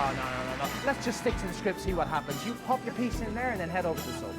Rightio, pet. Miss Chelsea Buns. Hello, pets. Make the best of us. And not the worst. Chelsea bloody Buns. Peter bloody Clement. Get this posted. Okay, Who knows? Let's all take a seat now. That's great. So, lovely to have you both here. Let me ask you. This is the fight path. what Let's was see life it. for Peter growing up in the Clement house? Well, I... Hydrate, you bastard! Hydrate! Silver, thank you so much for the hydration. Sip, sip. And I've switched out from orange to strawberry this time.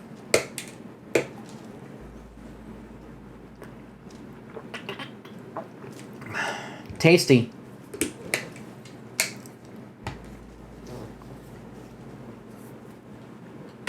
Well, it was about his father's, right? I mean, mine, well, he were never there because, well, what with work and the pub, of course. But I reckon that were a lot easier than it were for our PT because there's no mark of a father. We're always there. And the man kept him in line most of the time. Yeah, she did, love. But I mean, what about when she went to bingo or, you know, when she took that part-time evening job? I kept her safe. Come on, PT, love. I've spent my whole bloody life trying to make up for the lack of love off me pa, right? But, and I'm sorry to say this, love, but PT here, well, he spent his whole life trying to make up for the lack of happiness. Oh, that's not fair. I had a good childhood, for the most part. You didn't, PT. Sorry, love, but well, neither of us did. Well, that got serious quickly. Chelsea, what's your name?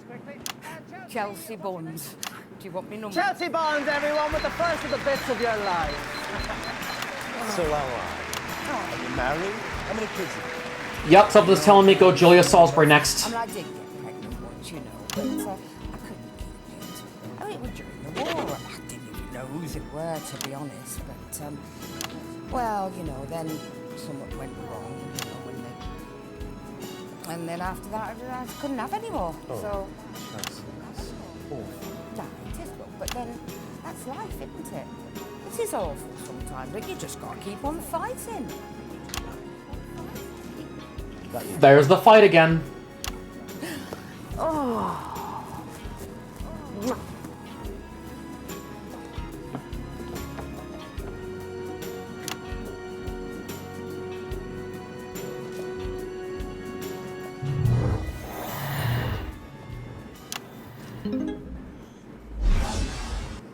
In 1938, you were a 15-year-old at Rotherham Elementary, but already you had quite the reputation as a ladies' man. Who's this, Peter?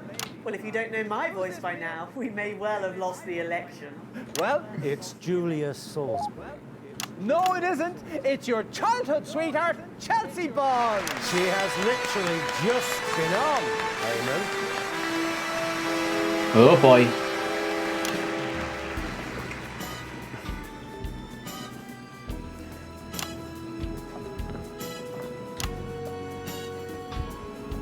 I think they called me early. There's something's gone wrong with the scheduling. Some prick called Dave, apparently. Shall we? Oh, he didn't like that. Chelsea. Chelsea. Julia. That says Chelsea in the script. Would you like to call me Chelsea? Actually, yeah, that'd be really helpful. Thanks. Excellent. So, Chelsea, let me ask you this. What do you think we could see in Peter way back then that could have predicted his path to household name and now aspiring Prime Minister? Well, I mean, obviously I wasn't there, of course. You're one of his childhood sweethearts, according to the script. Seems unlikely, given our ages. Ooh. Can you talk about it anyway? I'm gonna spoil it now. I'm gonna spice up the advertising too. The fucking clips are gonna be way different from what I just did the last two. Is this gonna be a long live stream like Riven? It is unfortunately going to be. With the way this is set up, I do believe we are gonna be in it for the long haul tonight.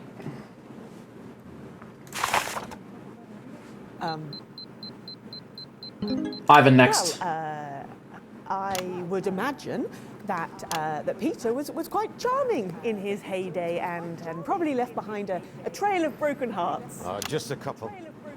And I repeat them both, an enormous amount. Oh, how romantic. Julie handbrake, everybody!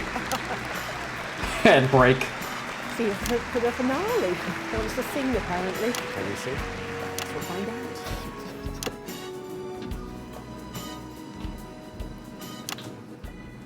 Well, before we bring our next guest on, let's have a look at a classic clip from Just the Job. It's on that monitor there, Peter. Let's see what this one's about.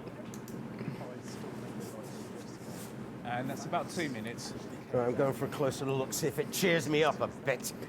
Oh, he's not gonna like this one, I'll tell you right now. But anyway, sip, guys.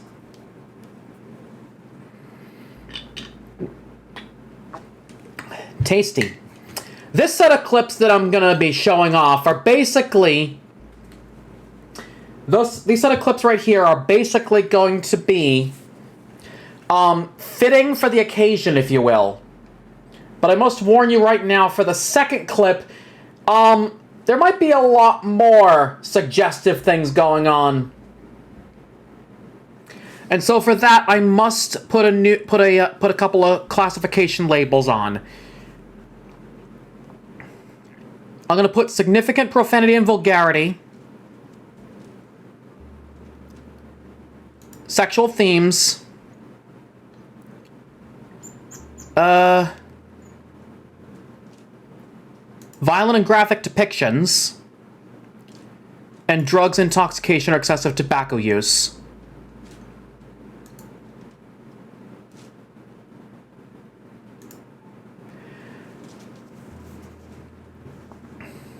Sounds like a good night. We shall see. And let's see what PD reacts to. Let's see how PD reacts to this slow thing.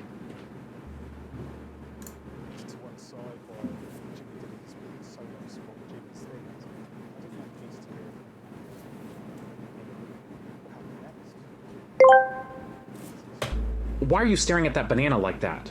Are you in love with bananas? I pity you.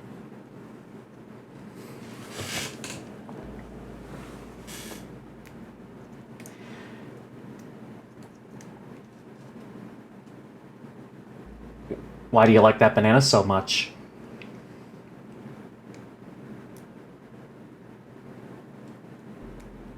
Is there something about bananas that really turns you on? Yes, that's right, yes.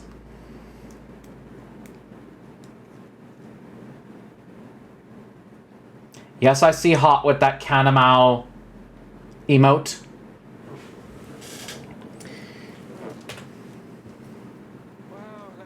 Okay. Is this some sort of fucking joke, Eric? Why would I want to be reminded of that? I don't choose the plane. It's some bloke called David. Oh, he's proper angry now. That's me. Right. I'll remember that. Can we reset, please? Shit. I'm gonna have to leave the country. Now we know exactly why Dave left the country at the beginning of the game.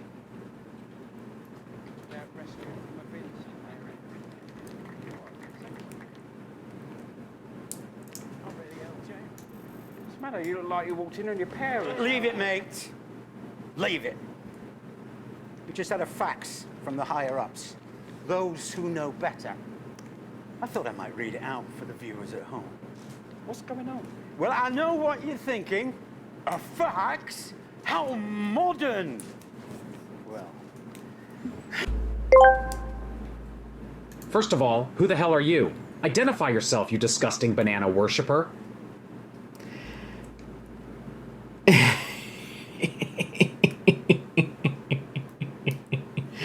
Riley's making me a meanie. Surprise! Lady. Yes.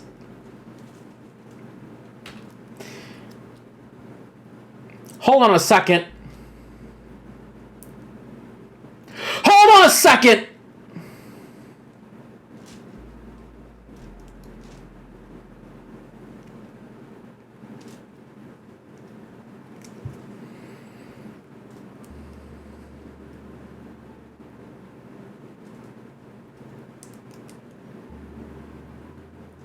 Finally got it. What's going on?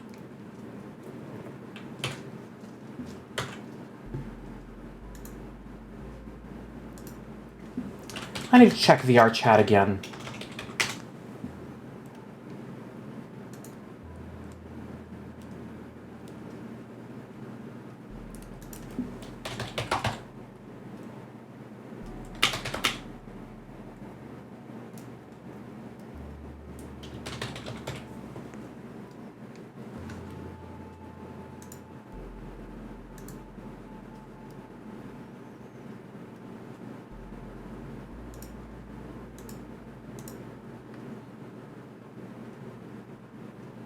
Never mind.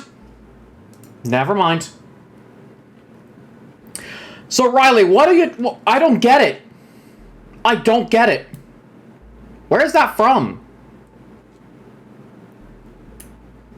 Delta, hello. How are you doing? So good to see you.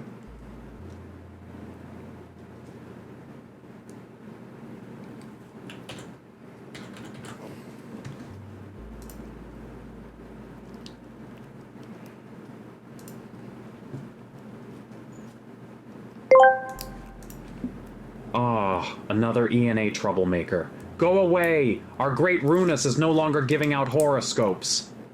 I still don't get it, Riley.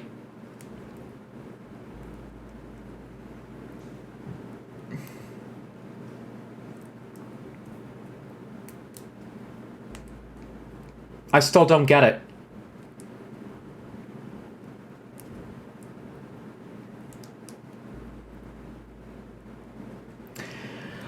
Oh my god! You got that from a video, didn't you? No more references, please. I'll watch it on my own time, but thank you for that. Anyways, I need to do this. I need to do this real quick. By special request, may I please ask to limit redeems for a while during this big story moment. I'd like to focus on the story for this game. This is a special game in my heart. And having things thrown at my face and things in my ears is distracting. As a guy with ADHD. So that's a very big request for me. Please limit redeems. Emotional, damn it! Delta, thanks so much for the posture check. At least those redeems I'm fine with, because at least that's reminding me, oh hey, do this. But as far as the silly redeems go, like the femboy, the fart, those things.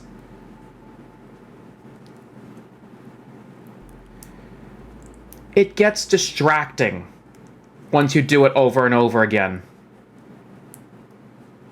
I hate to be a guy who likes to... I hate to be a call-out right now, but some of you just like to overuse it a lot. And that's not fun for me as a streamer. So by special request, please limit your use. Resist the addiction, and just hopefully allow me to enjoy the game as it is. Thank you. To whom it may concern, latest viewer feedback from Sacrum, thank you so much for the raid. How was Digimon Adventure? and host feel tired and past their prime. Show and host, fuck's sake.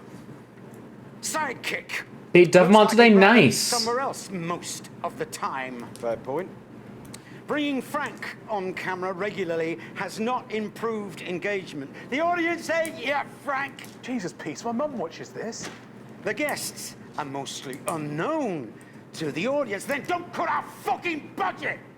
You pay peanuts, you get these fucking monkeys. I'm doing my best. Look, it's not your fault, Gnashing Norman, but to be fair, you're a one and done act. I've got a range. Have you? No, not really.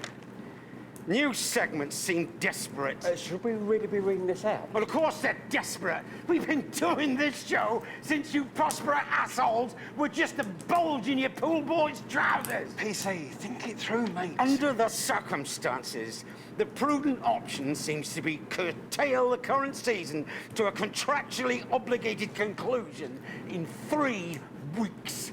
What? Frank? Sorry, Jimmy. What? It's true, mate. 3 more shows? Yeah. And then we're done? Yep. How am I going to pay my bills? Good night, mate. No. I am not According to standing the for script, this. it's little You Jimmy listen to Chisel me, you next, Eric. TV moguls. We're Is it not little Jimmy Chisel? standing for this. There are you're supposed to not be in charge of that. another 15 shows in this season. 15! I mean, they're all out there. The You guests want are in the 3? holding area. 3? In the right order. That's in not the even right enough time to bloody finish order. the fucking joint 1, from the 2, other 3, one. 4, 5, Fuck 6. your You count them in. Yeah, fuck your 1, 2, 3, shows. 4, 5, 6, Eric. Not Thank 2, 6, 4, 1, 3, 5, or whatever random gobbledygook. Stop.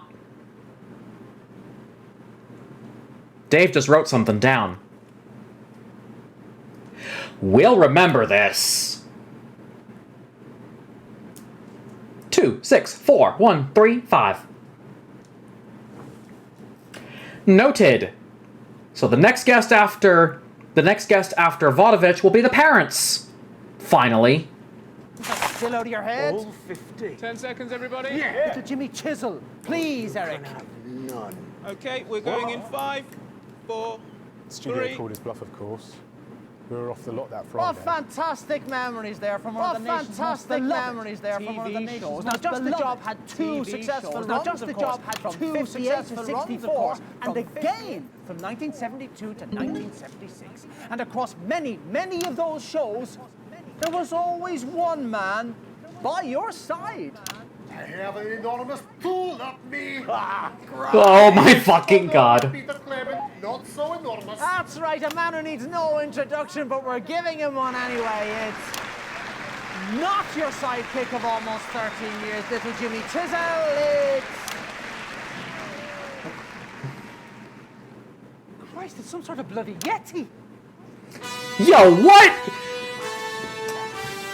You dare insult the ambassador of Urkistan?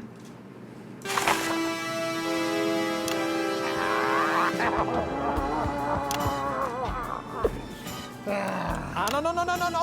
Not there, thank you. So, you're certainly in a position to give us a unique insight into this bit. Hydrate, you bastard! Hydrate! This.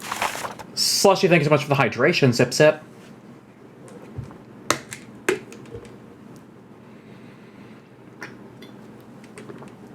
Tasty.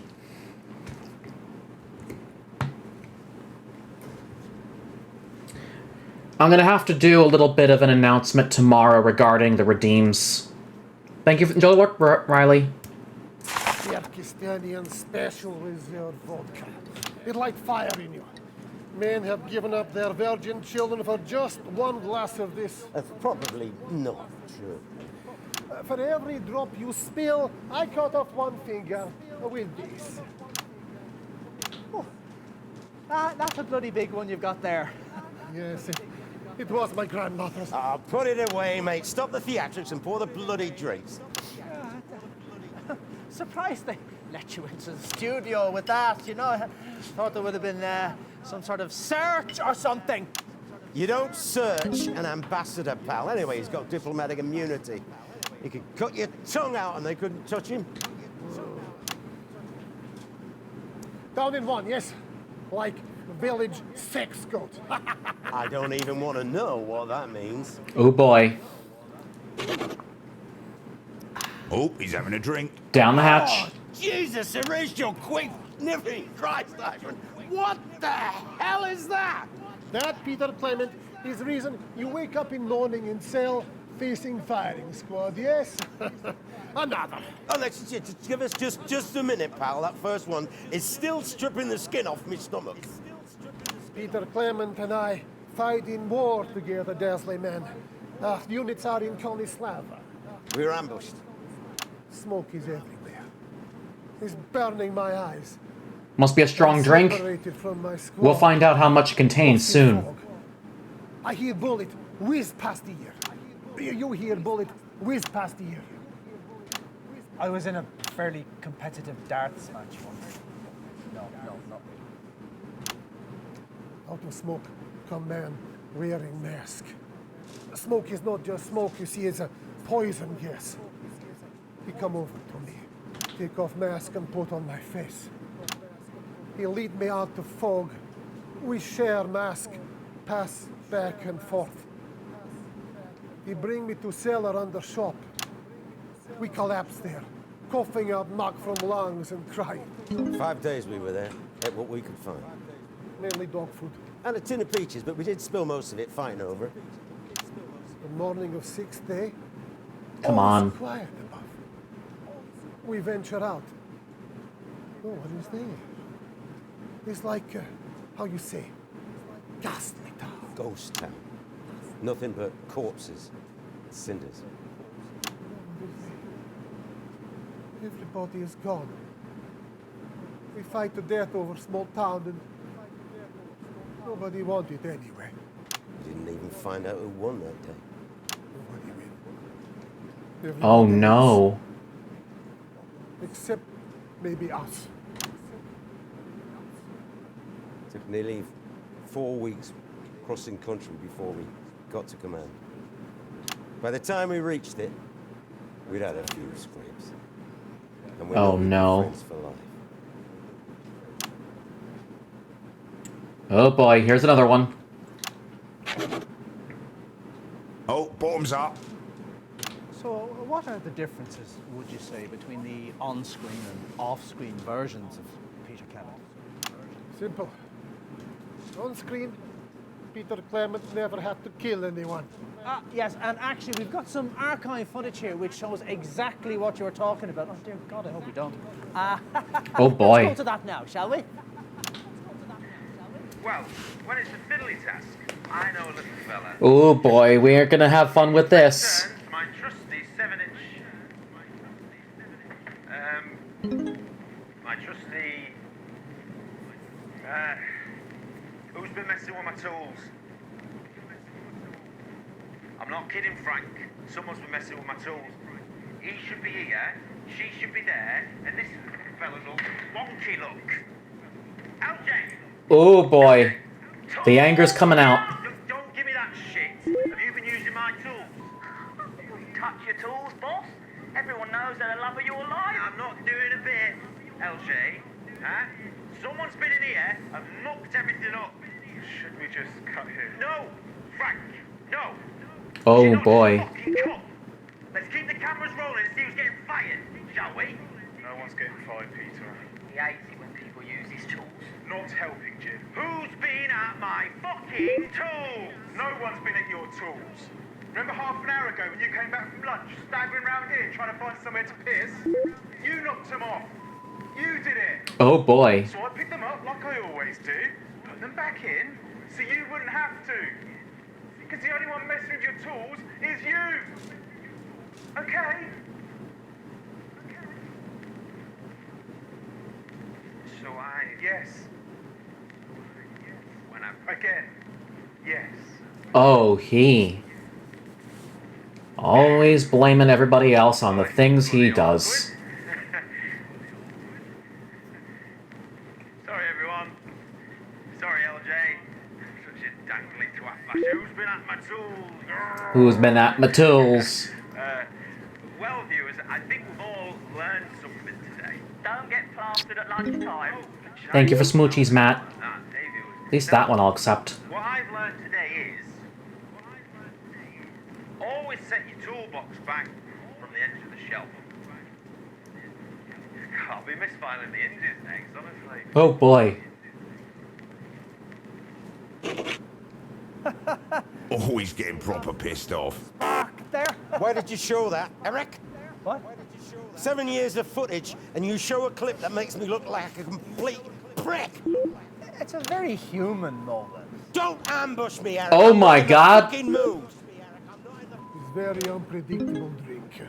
You try. Oh my I god. think it would probably kill me. To be fair, I was pretty pissed that day. On Dottie and I went for some pints and chases at the Bull and Bollock. Is that an actual pub? I'm not normally an angry man. Unless he wants his share of peaches. Oh boy. Do you think that's a good idea? There is nothing wrong with anger, my friend. The random numbers are telling me I'm going with the parents.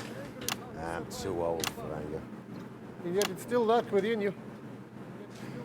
To the blood in us all.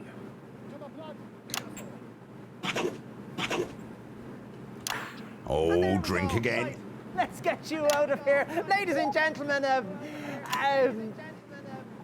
magnificent Sasquatch. You don't say. Channel your rage. It make you mad.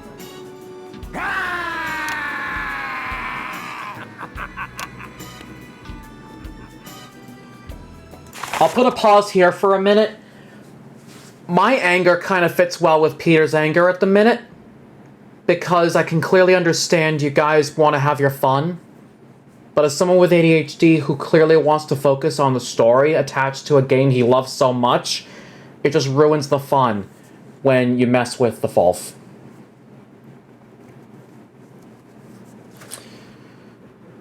I know I'm saying this again, but thank you for head pats.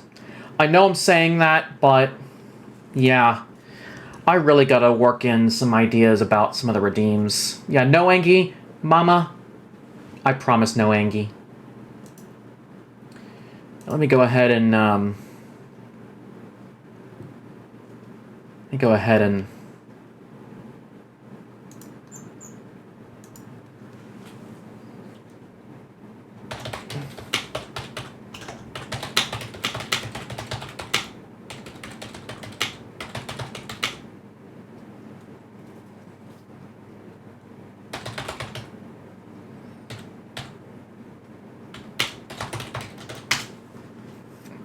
and to make sure I get it correctly, pinned message.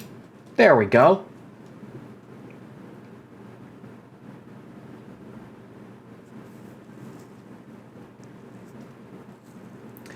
By the way, if there's any mods in chat, I do request do not snooze advertising. I'm trying the advertising bit.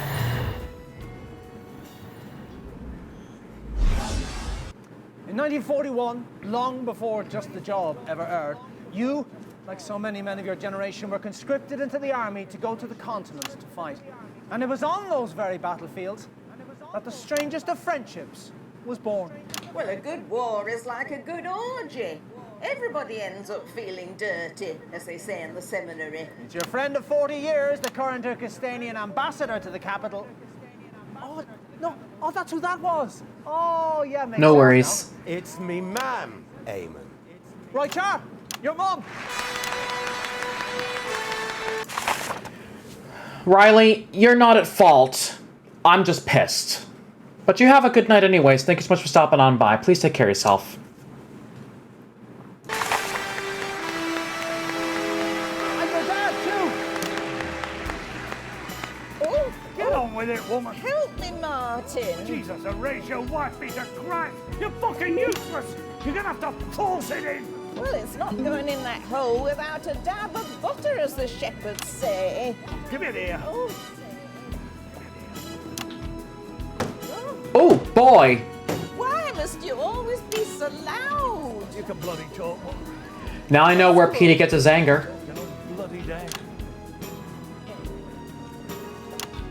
Wonder I've always got a bloody headache. Oh, don't just stand there. Give us a pull. Tutel!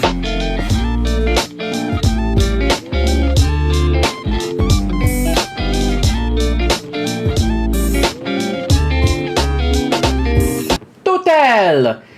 Okay, so here's the thing about that redeem. I've discovered that I thought the person who was doing that who was posting that regularly in a certain lounge that I'm in a Discord server, almost stopped doing it. They continued doing it. I just discovered they continued doing it. However, I still wanted to say, oh hey, I'm getting rid of this. I remember announcing that to you guys now, did I? So yes, as much as I want to keep going with it because I've now discovered that somebody else is doing it, unfortunately, I hate to be that guy, but sometimes you gotta get rid of something that you realize is going to be so abused that it, unfortunately at some point Tutel's also going to have to go. So yes, at the end of this year, we say goodbye to Tutel.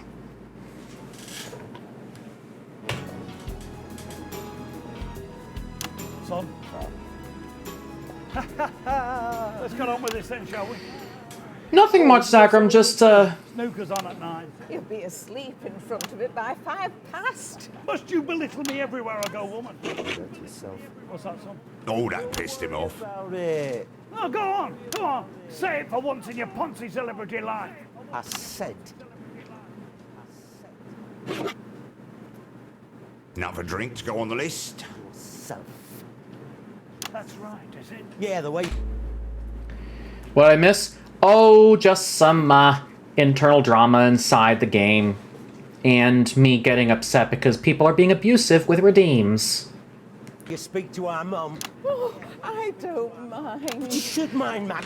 Gotta work tomorrow? Nate, you have a good night. Please go to bed and do not be tired for work. Thank you so much for stopping on by. You should mind. It's just his way. No. Don't just let him off like that. He's a bully.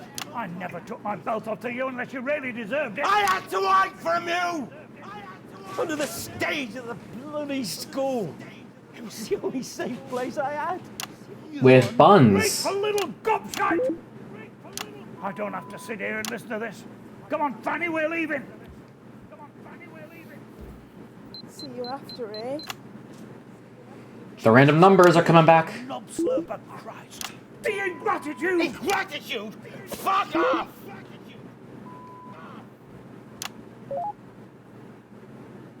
Mr. and Mrs. Clement, everybody! That's his mom, Pa!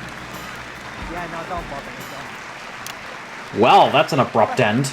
It wasn't only just the job that got you into the nation's homes. Starting in 1977 and running for 6 years, you brought your inimitable Peter Clement style to your eponymously named late-night chat show, Petey. Let's take a look at a clip of that now. And a couple of minutes back. Guys, I gotta warn you, for this little bit of a clip, there might be some sexual suggestions. You'll see when we get there. They're roaring at each other. Roaring. Yeah, I saw that. It's very tense. Don't let it get to you, Eamon. Please.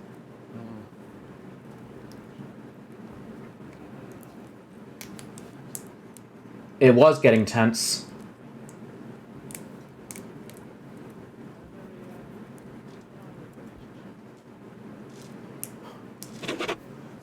Are you taking Get more anger. Are you really trying to piss me off now? Oh boy. Yeah, I remember fucking Dave. Can we reset everybody? Are you going to be all right? Yeah, I'll be fine. Just don't bring that fucking Polly on, or I'll burn the fucking studio down. Expect the unexpected. From Tim Hill and Polly. What's about? So it's gonna be interesting to see what Polly's about. Oh, she's a bit protective. Yeah, no problem. Grab a chair. Oh, sorry, I don't know what's happened. There's normally a table here. Oh, don't worry about that. She likes it up close and personal. I bet she does. Ventriloquy? What's wrong, Paul? She says you should apologise for casting aspersions on her character. Oh, right you are. Sorry, Polly. She says you should apologise with a kiss. So it's not No! Careful, you thing, you'll get me into trouble with Mrs. C. She says she's not afraid of Mrs. C. I can't say that. But I can't. Oh, yes, you can. She says... I'm okay, Mama. Things are getting tense in the game. Pal. I told her we wouldn't like it. Mrs. C is a very private person. I would thank you both to leave her out of this. Got that, Paul? Quiet, you lot. She really is very sorry. For the next segment, I must warn you guys, there is a depiction of violence. More like fist fighting. She likes that. Yeah, I can see she does. Yeah, take it easy there, Polly. It's not me, it's her. She must really like it. Yeah, watch it there, Pastor. Oh, what the? Polly? No, stop. And we must have touched a nerve there. That's not the only bloody thing you touched. What's that, Paul? It better be a bloody apology. You can't just go around Can't touching say people. that. What did she say? Oh, yes, you can. She says, if that's your J. Johnny Johnson, she feels sorry for Mrs. C. Next is supposed to be... Obviously... Oh my god, you mother of God, Peter! Through that entrance are... Officially reveal. 1 and 2. This is an Experientially, exclusive. I'd say 0. Tim Hill got a black eye and refused to work the Bad channel on again. feeling. Peter 10 got an seconds, official everybody. reprimand from Bozeman and the higher-ups. Bad And in feeling, his usual Harry. manner, just totally Okay, we're ignored going it. in 5, 4, 3. Polly. Unforgettable stuff. Unforgettable you took all the stuff. credit, But Fucking hell. Someone else did all the work. didn't they Someone now? else What are you did all trying the to work, say, didn't Eamon? they now? What are you? Oh, there's the anger. Are you calling me an ingrate too, pal? Are you calling me an ingrate too? no, Do you no. want me to come over there? No, you're fine where you are. No, don't bother. Maybe have a nice coffee. Eric, can we get him a coffee? You want to watch your fucking mouth, pal? Right, Jar, yeah. Who's out there, for Christ's sake? Show me up. Oh, thank Christ. Is it the Jimmy Chisel? Goes by Jim! You're okay.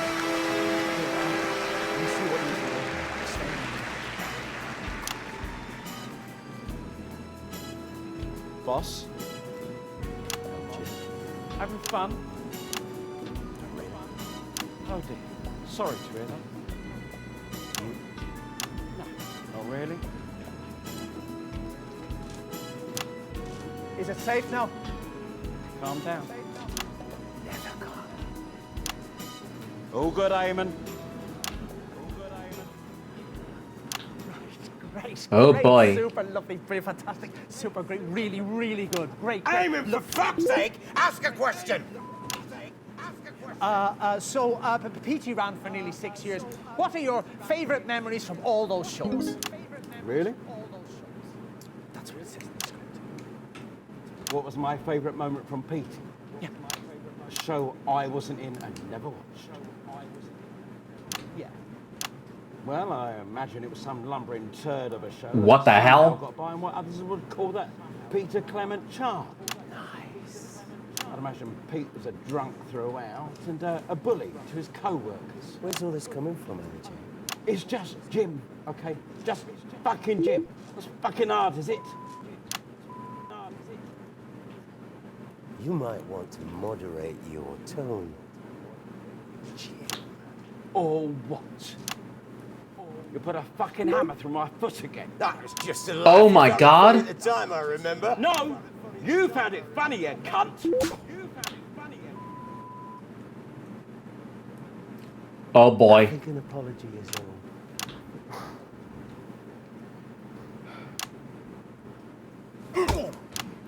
Yo, what the fuck? Excuse me. Excuse me.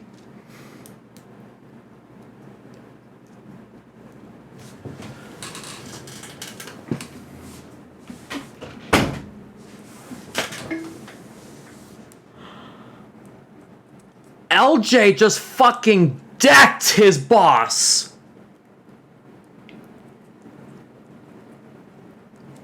Wow.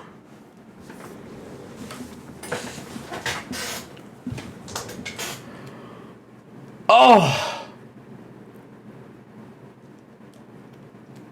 Oh. That's gonna be sore in the morning. Sorry. Little Jimmy Chisel, everybody!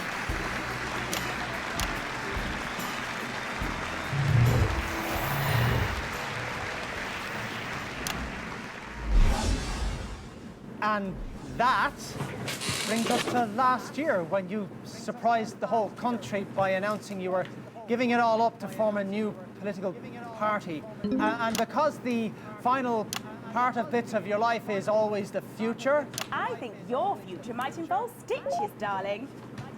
Okay, that's Dorothy Hammerman. Dorothy Hammerman, everybody! Personally, I think Oh boy. I'm starting to think no one's in control of the calls. yes, it does seem to be a show coordinated by a madman. Thanks very much. Don't get up, sweetie. Dave's happy. Very nasty. Should we call an ambulance? Nah, it's just a scratch. I've had plenty worse. Prick can barely punch. Fuck you! If you say so, darling. Amy, it might be a good idea to have a medic waiting at the end of the show. That's a great idea, Mrs. Hammerman. Eric! Eric? Well, my Eric. Come here, sweetie. Come here, sweetie. Hello, Mrs. Hammerman. Oh boy. How formal. And a reunion it is. Look how you've grown. I'm working now. Yes, not for long. No, please don't fire me. I'm not the one who chooses the guest list. No, you misunderstand me. I've just come off a call with Bob Bozeman on my mobile telephone. Ooh, boy. And I can officially announce that this show is going to make the historic move to Channel 3. What's that now? Yes. New set, new theme tune. Might even get you a new jacket, Amen. This is your last show on Channel 1, so you better make it a good one. The last guest just hit the main guest in the face. Yes, that's what I'm talking about. Ooh, darling. boy. Cracking stuff. This is what television will be in the next millennium. And folks, this is how MTV became reality TV. So, let's go. Miyako, hello, how are you doing? So good to see you. Question, Eamon. Right, well, we're so delighted you could... no, we don't need that. Do you think Peter Clement is a good fit for politics? Well, I don't do politics, darling. You know that. Fantastic. Well, we've got a real treat coming up for you, but before we do, let's Good take to a see look you, at yes. current Peter Clement. This is you, just a few weeks ago, at the debate. Why is it always the same with you lot? Every 4 or 5 years you come around telling us what we want to hear. You talk about stability, you talk about hope, you talk about trust, and then one of you wins, and it doesn't really matter which one. To be honest, and then you get on with your life and fucking nothing changes. Very passionate. Ooh, boy. Totally inaccurate. Yes, I agree with Jake. Yeah, of course you do. That's the old bloody problem. Your passion is so infectious, so attractive. The polls tell us that. But where does that passion lead?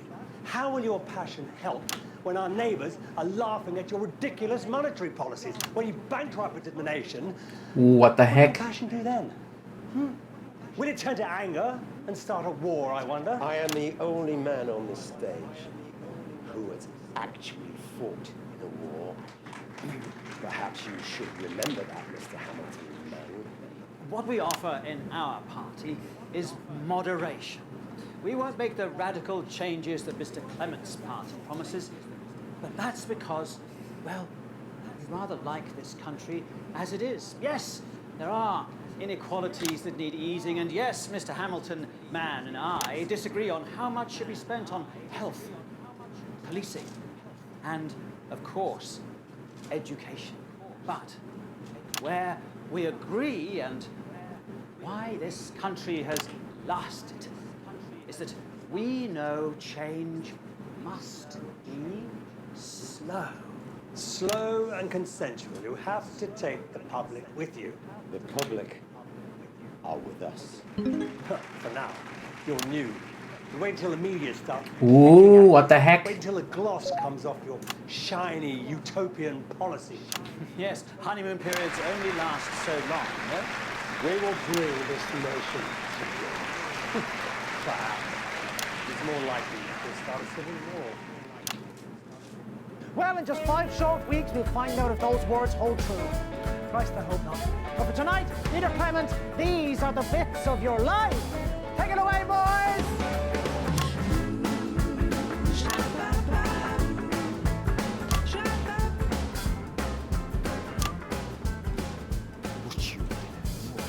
Said, what you fucking look? Not fucking much. Ah, come on, now let's just do the song and we go. Leave them fencing, man. Hey, let them solve their problems like men, yeah? Could you please put the knife down, Mr. Burbage? God, son, fucking twatty. It was only for effect, don't worry. I am quite worried. You want to do this, do you? On national television? Oh, seems fitting. What's up piss asking about? Come on, then. No, Peter, don't. It's not worth it, look. Shut up, you stupid thing. You ask your opinion. You're as loud-mouthed now as you were back then when you were the town bike. All you bloody women are the same. Yo, what? What?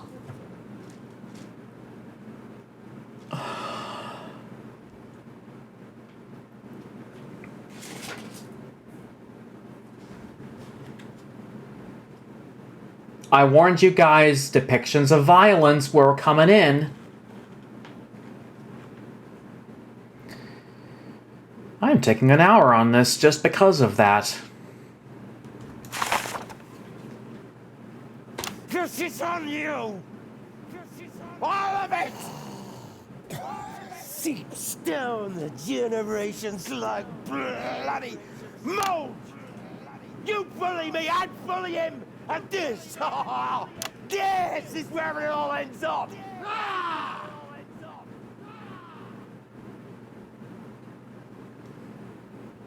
I'm sorry, man. Eat me. It is own father. Oh, stop making a fuss, Martin. It's not the first time and it won't be the last. After all, if you stick your cock through a hole, you can't complain about what sucks it, as they say at the town hall. Look around you, mate. Look at it! Bits of your life. Fucking joke. You want me to go after him? No, mate. We're not in Konoslava now. Better just go somewhere and just pass out. Good idea. What the hell? Splendid show. I go vomit. I think we'd better get you boys looked at.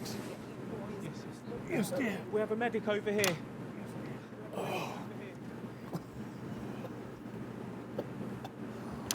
That is painful. Okay, right, we do the song. Oh, yes, Emma Peck. Come on, let's do the song. Yes, the song. How wonderfully bittersweet. I really should get back to campaign. We're gonna do the bloody song! I've had a knife put to my throat, so we're doing the bloody song. Okay. Okay, well, we'll do the bloody song. Thank you. That is... yeah. Okay, the words are on the auto cue there, see? You know, we'll all just sing it together, okay? Right? Okay, here we go now. 2, 1, 2, 3, 4. When you're feeling angry and your world has lost its bliss, we got just the job. When you want to take your life and smash it into bits, we got just the job. When your leaves seem clumping round the back beside the bin, you're running out of options with your patience running thin. We'll take a great big run up and just run that bastard in, and that's just the job.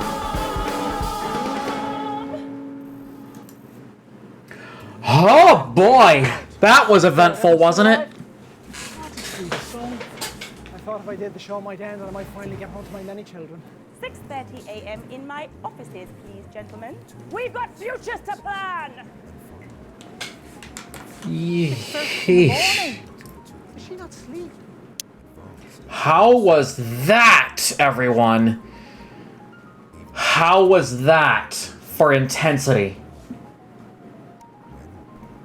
All right, well, we're not finished yet, but... It is nuts, Matt. It is cracking nuts. Do you like the pun I made? But we're not done. We still got 3 more special paths to go.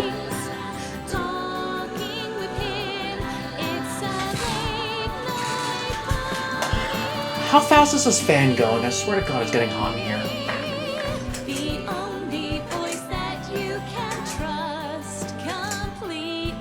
Seriously? Give me a sec. I'm gonna spray my room real quick. You're gonna hear a bit of Febreze going. Dara, welcome on in. Thank you for the head pats. It's such a treat with all the warmth he brings. Conquers and kings, talking with him. It's a late night party. The only voice that you can trust completely. For those just joining in, welcome on into what is really an eventful time. We're playing Not For Broadcast Bits of Your Life. Not For Broadcast is one of my all-time favorite games with a very rich storyline and a very vast expanse of choice options for you to play around with when you get the chance to play around. And it gets really crazy really fast. Just like what we did earlier, where we just witnessed Peter and Jimmy getting a little bit... Peter Clement and Jimmy Chisel, his partner in Just a Job, going at it at the very end of that last segment of Bits of Your Life we just did, as the third special ending that we just did. Now, I have a feeling about these other 3 segments, and we're gonna need a little help with that. So, I'm hoping that we get something out of it, but my gut's telling me the next one we're going to do starts with Hammerman. And the segment that we're going to play...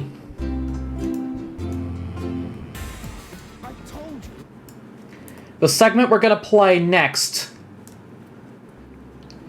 The segment we're going to play next has a heavy... The segment we're going to play next heavily has drinking.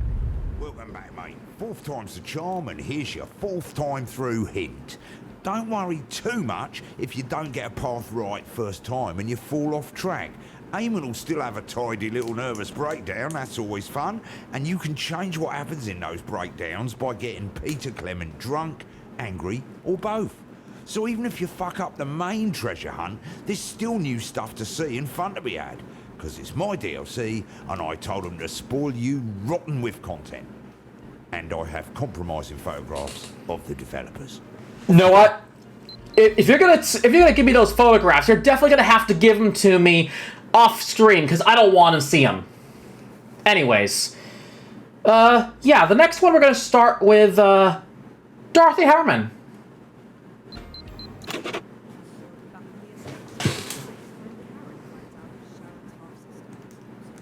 So yeah, this little run of Bits of Your Life is gonna have a lot of moments where Peter drinks. So if you're not okay with heavy drinking, don't watch this segment.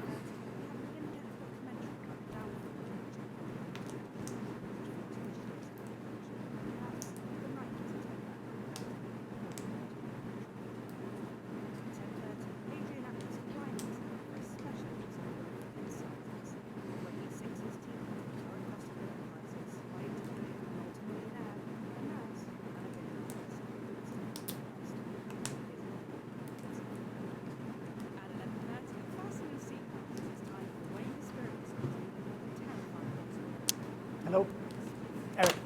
Eric? Ooh, this is interesting. What is the point in giving me a handset that doesn't even work? Jeez, I tell you what this is. It's a bad sign. I mean, I'm not one for omens, but this is a bad omen. I mean, Jesus, the fucking... Wasn't on. Lucky, could have turned. Yeah, sorry, Eric, technical problem. Yeah, standing by. Good evening, I'm Eamon Tightly. Behind me is a true TV legend. Now, Oh, are we gonna have a country variant of Just the Job now? Peter Clement. Now, Peter thinks he's been brought here tonight to film a special reunion episode of Just the Job. But as always, viewers, you know better. 10 seconds. Places. It's time. Let's start the show. In 5, 4, 3.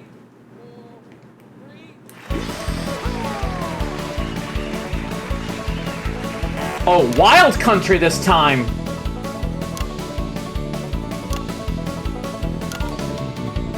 When you're feeling shaky, but there's no one there to play, I got just the job. When your doors are squeaky, but your hubby's gone away, I got just the job. Mrs. in pickup, I got lubricants galore.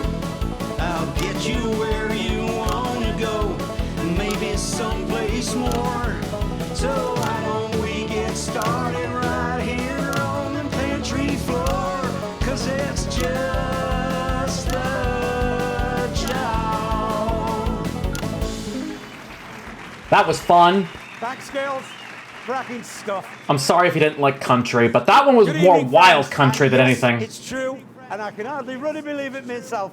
We are back for this special one-off reunion episode of Just the Job. And to be clear, it is the show that you remember, with the good old sidekick, little Jimmy Chisel, some top tips on how to improve your DIY, and of course, some special surprise guests from Just Dave's the Job. Emporium of Televisual Wonders. How can I help you today? Okay. Will you be requiring anything special from the Emporium today, mate? This is not a good omen. It's for me. Right, okay. Oops, hang on, will you? Stand by, Eamon. And go, Eamon. Back in a sec, Dave. Yeah, it certainly is me. You naughty fuckers! Sorry. Peter? Frank. Did you know about... Look at that face. You fucking did, didn't you? Fuckers, the lot of you!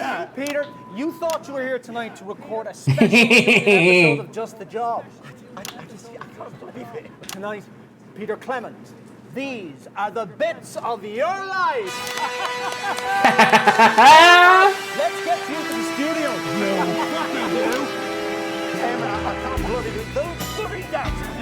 Of course, this segment's always the same. This way, Peter. Mind your step there I now. didn't already know. I can't believe it. Honestly, I'm a huge fan of your show. I think it's incredible. I never believed it. I'm back. Cool, it's colder than ever. None stare out here. That was weird. Anyway, just a quick call to say... Make sure I call the guests in the right order or Raymond has a wig out. well, not the words I would have picked, but basically, yeah. That's it, yeah. Show's in safe hands, mate. Evidently. Oh, there's... Amen. Bye. Yeah, bye. Like Dave already knows what's going on. Is it just me, or is this all takes place before the main game? That is correct, Matt. It's just me, but is Dave the only one exactly right now thinking that he's the only one? Okay. You guys are already seeing this right now. I'm noticing this. Yes, Matt. Dave's a Time Lord. He fucking breaks the fourth wall like nobody's business. But he's also a fucking backseater. Just look at the hints he's given us. Also, after Dorothy, I'm thinking the next guy should be Jimmy Chisel. So, Eamon, how long have you been planning this? Eamon, how long have you been planning? Eamon? I'm just having that gut feeling.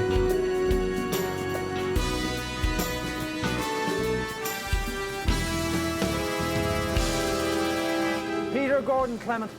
You were born October 10th, 1923, in the northern town of Rotherham to Fanny and Martin Clement. And I at that time was barely a twinkle in the milkman's eye. No, that's not right. That's Dorothy Hammerman. No. Stop the music. Okay.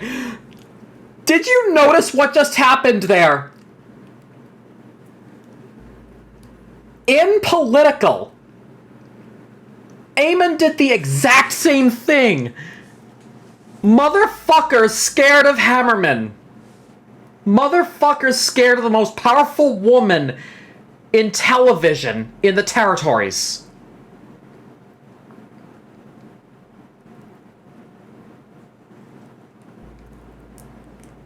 He's a fucking pussy, if I say so myself.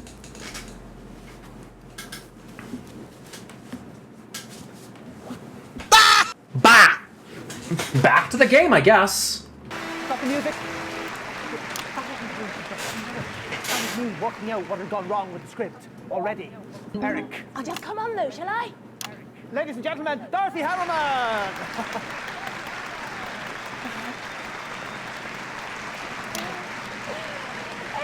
Sweetie! Having a few scheduling issues. It would appear so, Mrs. Hammerman. Soldier on though, eh?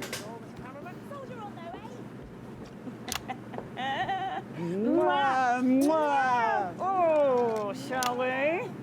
Here's One finger to the north, two fingers to the south, and we can all apologize tomorrow. Let's tally another drink. Lovely to have you with us, Mrs. Hammerman. So tell us, what was life like for Peter growing up in the Clement house? I've no idea. Excellent. Ask me something else? I have to stick to the script. Says who? I mean, Eric. You can just ignore him, darling. He won't mind. If I don't stick to the script, it's... Oh, that's a good word. Yeah, let's call this one Carnage. Can I give you a bit of advice that I told Petey a few years ago now? Oh, I'm sure we'd all love to hear some Dorothy Hammerman wisdom. Off you go, sweetie. Oh, no, I have a very low tolerance. Trust me. Help. Nothing. Yeah, something tells me Jimmy's next. Oh, lovely. What was in that then? Peter, let's put your palate to the test. Oh, lovely, Daniash. Wine? You were going to give us some of your wisdom. I just did, darling. Dorothy Hammerman, everyone! Hey, there we go. Oh, did I forget the applause? Problem with you, Dottie. You horrible man. Enjoy the show. Mwah, mwah. I'll see you for the finale. You will. I think I forgot the applause.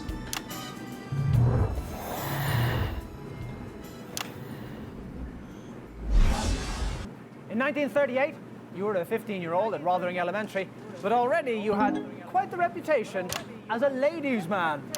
Who's this? Show me up. Well, It's little Jimmy Chisel, obviously. it's your childhood sweetheart, Chelsea Bond. No, it's not. It most certainly is not. Okay, what is that number 2? Yeah, it's little Jimmy Chisel. Just Jim. Been a while? It has that. Is that for me? Thought you might need a coffee after that last guest. I can only drink a cheeky little blighter. Oh, whatever you say, boss. Although I do like coffee. Oh boy. Jimmy, let me ask you this. What do you think we could see in Peter way back then? We could have predicted his path to household name. Wait a minute, you cheeky little bastard! Oh, did I not say? It's got a little Next, I'm feeling Julia. Amen.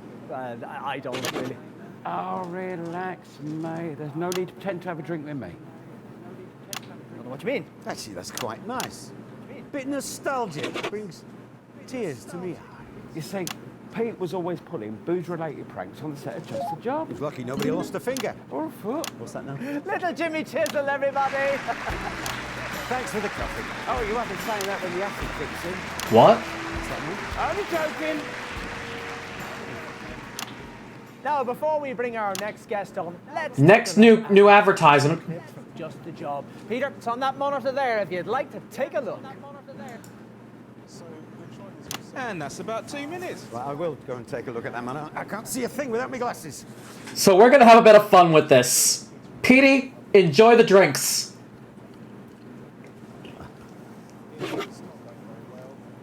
Yep, that's it. I think we can safely say we've got him drunk. Interesting choice. I'll drink to that. You know. Yeah, there's a drink. Yeah, why not? Got to keep the old grey matter lubricated Next week's after all. contestant dropped Can out. we I reset, wanted to please? cancel it, but Pete and Jimmy, they had other ideas. So let's watch the ad, shall we? It's time for a segment that the papers have called explosive and the prudes have called inadvisable, reckless and puerile. It's our drink to that. Now, I want to say up front that our floor manager, Frank, advised us against doing this, didn't you, Frank? Yes. I definitely did advise. Hey, next art stream, if Zensei doesn't work out, I might do the Not for Broadcast soundtrack. What do you guys think? Get on with it then.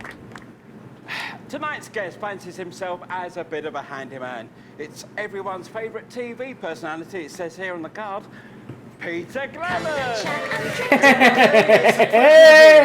Now, I've never met you before, have I, PC? You don't mind if I call you PC, do you? You can call me whatever you like, pal. Not according to my contract. Well, if you've read a paper at any point Beans. this week, you I missed it, I know. Go. Shall we make a start? Total stranger who I've never met before? Yeah, don't labour the point. How you guys doing, by the way? You guys, are better than dogs.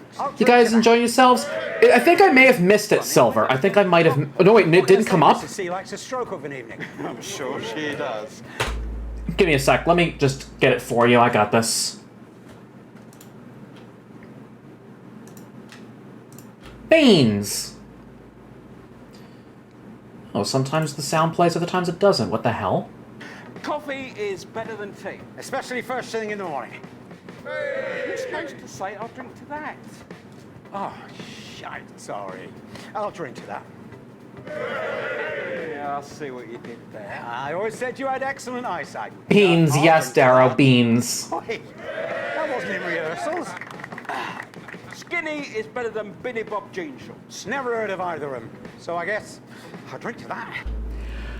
Reminder, Billy Bob Jean Short, we met during day 365, the 20-week war, when we were introduced as well to Lil C.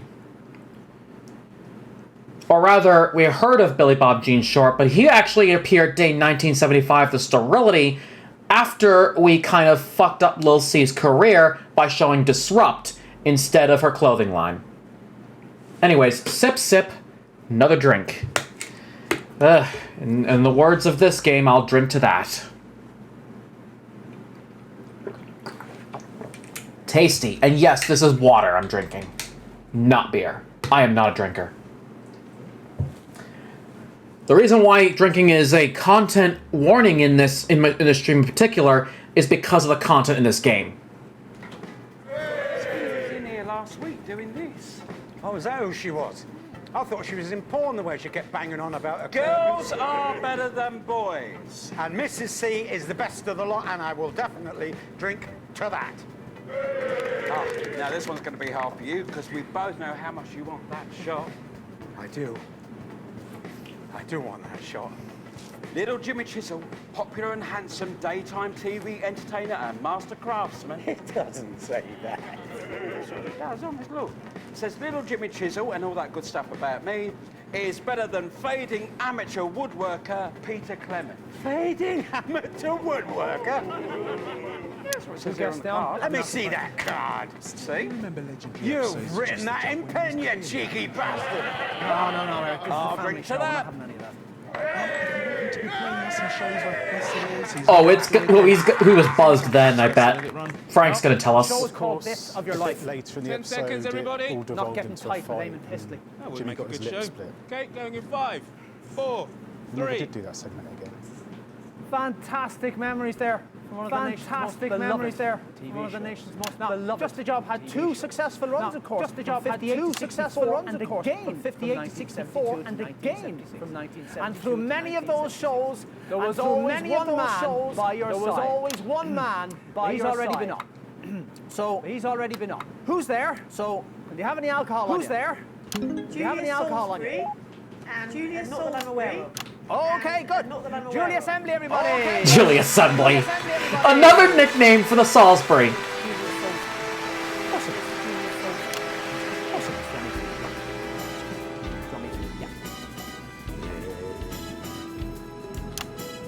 Yeah, I'm not playing that twice. No,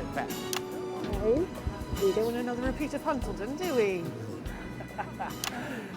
Well, you're certainly Something happened at Halton? Unique insight on this bit of Peter's life. What are the differences, would you say, between the on-screen? Sorry, Amy, that'll be Dottie's fucking fortified wine. Sorry. What are the differences, would you say? Petey, what the hell? Let me get a glass of water, Eric. Yeah, don't worry. Oh, he's doing it again. And he's having a drink. Don't really drink, just the old glass of white wine. Good for you. Julia Gooseberry, everybody. You're not going to ask me a question. What's the point? What's that one?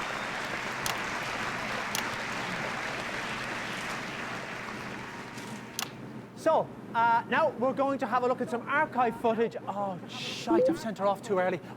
Eric, on it. So, we're going to show you some archive footage, which hopefully... Do we? ...shows something relevant. There it is. Perfect ducktail joint. Don't be proud to see that on the cabinet, eh? But now it's time to check in with little Jimmy Chisel and see how he's getting on. Jimmy? I'm coming. Oh boy. Jesus, Jimmy. Shit, sorry, Frank. You all right there, LJ? Christ, what was in that coffee? Ooh, looks like little Jimmy Chisel's been at the bottle, ladies and gentlemen. Our occasional series, Things Not to Do When You're Drunk. What do you need, boss? Jimmy. Things not to do when you're drunk. Tell us, my handy friend, on the Just the Job scale, how slosh do you think you are? Well, boss, I'd say I'm somewhere between a few pints at lunchtime and don't operate a domestic animal. It's quite a while. Indeed. Guys, you're about to see what happens when you drink a fucking lot. Ask a drinking buddy if you seem safe to drive. Look at camera 3. She's got something that he'll like. Ethyl alcohol, LJ, the best friend of the practical joker. It was Frank's idea. He got some for cleaning up the mess from his sauce, didn't you, Frank? Hey, that was private. Sorry, mate. Right, Jimmy. Today's Things Not to Do When You're Drunk involve these. Wood carving is a tradition that dates back thousands of years. It's in our blood. Well, not LJ's blood. He's about 85% booze at the moment. But for the rest 85%. Yikes. mortise and tenon joint, or as complex. I wonder how much Petey's gonna be at the end of this. So, Jimmy, that's the challenge. You have until the end of the show to turn this into this. Oh. Language, mate. Off you go. Now, the earliest wood carvings were such things as wooden spears from the Middle Paleolithic era. It's not good for little Jimmy. Wood carving. It's not good for little Jimmy. Both utilitarian and decorative. You okay there, LJ? Now that looks like I think Dave's right. This is starting to become the best DLC. LJ? Certainly is, boss. If I wasn't hammered, I reckon this would probably hurt. Yeah, that's bad, LJ. It sure does look nasty. Play the jingle. So great to see you've lost none of the old spark. Rejoining us is Julia Grimble-Bimble. Not even close. Nice to see you getting into the spirit of the evening, if you'll pardon the pun. Well, fine.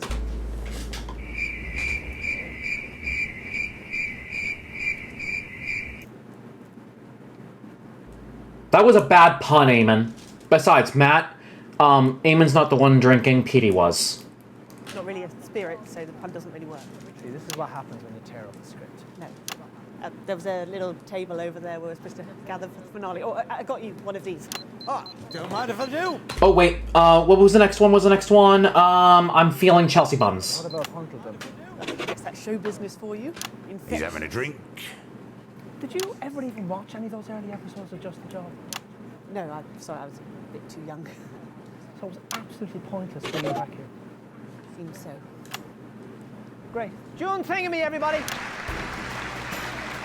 Strange show. That's very popular. We could use their numbers. I'll drink to that. Yeah, me too. Drink to that. Oh, he's having a drink. And broken glass. In 1941, long before Just the Job ever aired, you, like so many men of your generation, were conscripted into the army to go to the continent to fight. And it was there, on those very battlefields, that the strangest of friendships was born. Right, well, it says on this card here, 10 words about Peter Clement. So, handsome, obviously, kind eyes, so that's 3. Honourable, cheeky like a monkey. So what's that then? Is that 10? I think that's 10, yeah. Who's that? I've had a few, I haven't got a clue. Right, whoever you are, come on in! Got a few. That's 9 drinks, Petey.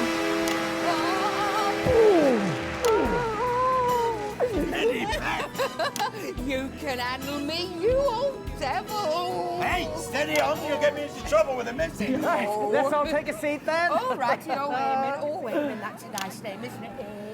So what's it like being friends with Peter Clement? Oh, I haven't got a clue, love. Ooh. I think we were a lot more than just... Handle my drinks. I can get tipsy after 3 drinks. We were, darling.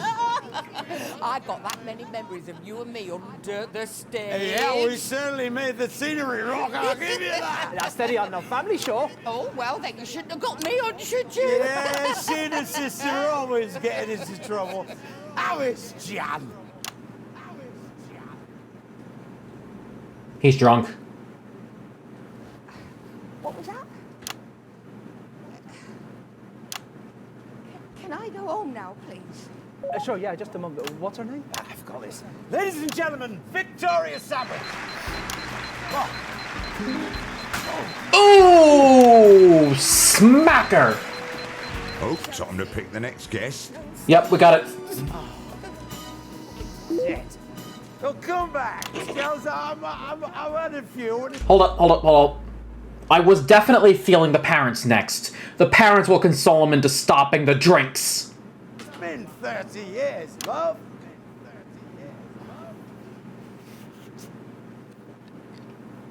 He's doing it again. Well, it wasn't bottoms just up. the job that brought you to the nation's hearts. Starting in 1977... Actually, I feel really bad about that, actually. Actually, it'll be fine. Starting in 1970... No, actually, I'll be back in a sec. Oh, where are you... Right, okay. Let's have a look at some Petey. And that's about 2 minutes. All right, and there's my achievement for the ads. What's that? 2/3 of the way through the show, we've lost the main guest. Oh, he'll be back. He's an old pro. He's an old drunk. Oh, Tills, come back, love. Stop crying. You see, he's out there somewhere. Yeah. You can handle your drinks. You can get a tipsy after 3 drinks. Well, Silver, I cannot drink for shit. Has anyone seen Peter? Gotta be getting to bed. Zyland, you have a good night. Thank you so much for stopping on by. Please take care of yourself. School children. I got sent off to buy a large bottle of vodka. Strong one as well. Speaking of drinks, I'm pouring myself a Tink Tink. It's my Coke, not an actual beverage. The Archbishop of Pendleshire, Richard Cockley. Or as some of you probably call it, Dick Cockley. When you were a pop star. Ah, my misspent youth. Oh, nonsense. We all love the socialites, don't we, everybody? Really? You're too kind. Anyway, back then, you agreed to go on Just the Job to do a little thing called I'll Drink to That. Do you remember that? Yes, I saw the first 2, and I remember feeling very strongly this was something that might come back to haunt me. Well, you're not wrong about that. Play the jingle.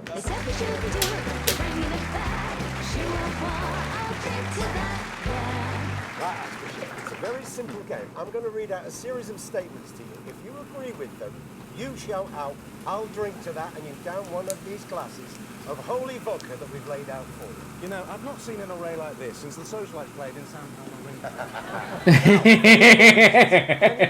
You're doing this of your own free will, and that we're not blackmailing you or coercing you in any way. Not coercing, no, more like ambushing. But How are you guys liking this so far? after all, a good draw. These Despite all the warnings I've been given, yes. The judge isn't all jumble sales and child abuse. Let's play! Cats are better than dogs. Clearly you've not met my poodle Beelzebub. No? All right. Coffee is better than tea. That's clearly heresy. We will get you. Billy Bob Jean... You know what that is, do you? Actually rather fond of country music these days. But gosh, that's broken a few hearts amongst our old fans, I'd imagine. Billy Bob Jean Shorts... Timidator, hello, how are you? So good to see you. You're getting in on some interesting times, mind you.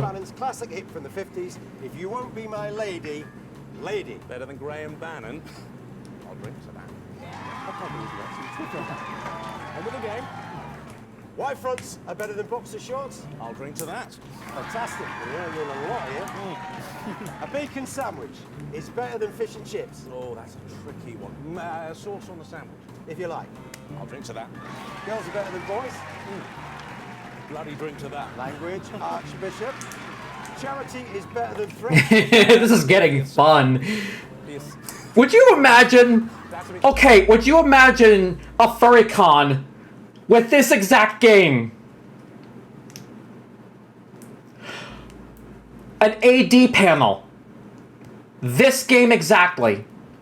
Axel, thank you so much for the raid. How was Fortnite? Purple Squad. You heckin' quesadilla. Since I don't have any mods right now, I'm gonna go ahead and give you the shout out myself.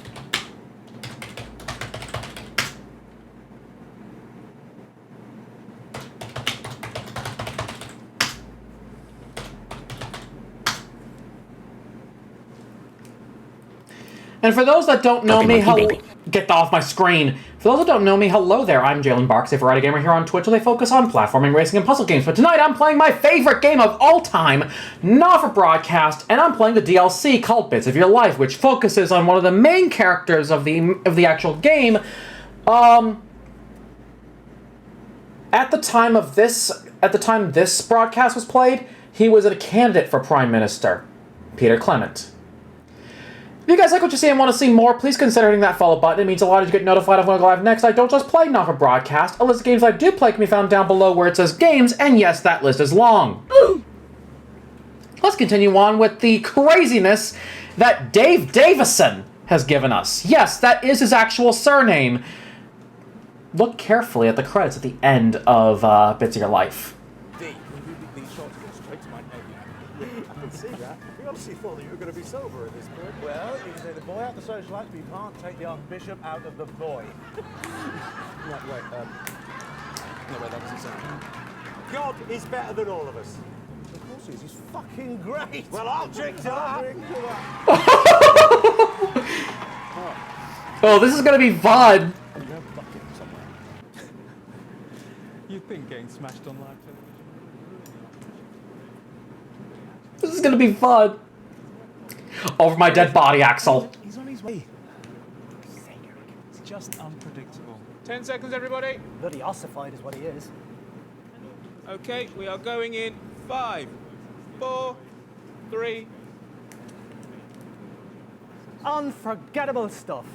But while you took all the credit, arguably someone else did all the work, didn't they now? But that was Dorothy Hammerin, and she's been on already. Well, if you don't get the pants off, you'll never know whether it were balls or flaps, as they say at the disco. Oh boy. What does that even mean? It means play the ruddy music. Right, yeah. You heard the man. Play the ruddy music!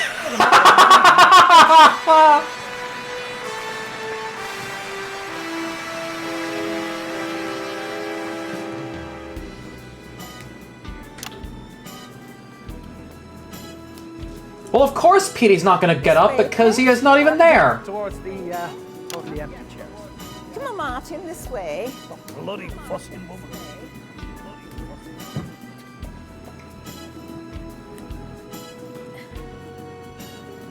Indeed. So you're Peter's parents, I assume? Who's this twinkly wanker? Sorry about him. He's had one too many cans backstage, haven't you, Martin? Oh, shut up. I'm Fanny Clement, and this is my husband, Martin. And yes, we are Peter's parents. Lovely. What did you call my wife? What's that now? She doesn't want to speak to you, you glittery prick. Martin Abernathy Clement, you apologise right now. Oh, I've had enough of you two. Are we going to have a scene, Martin?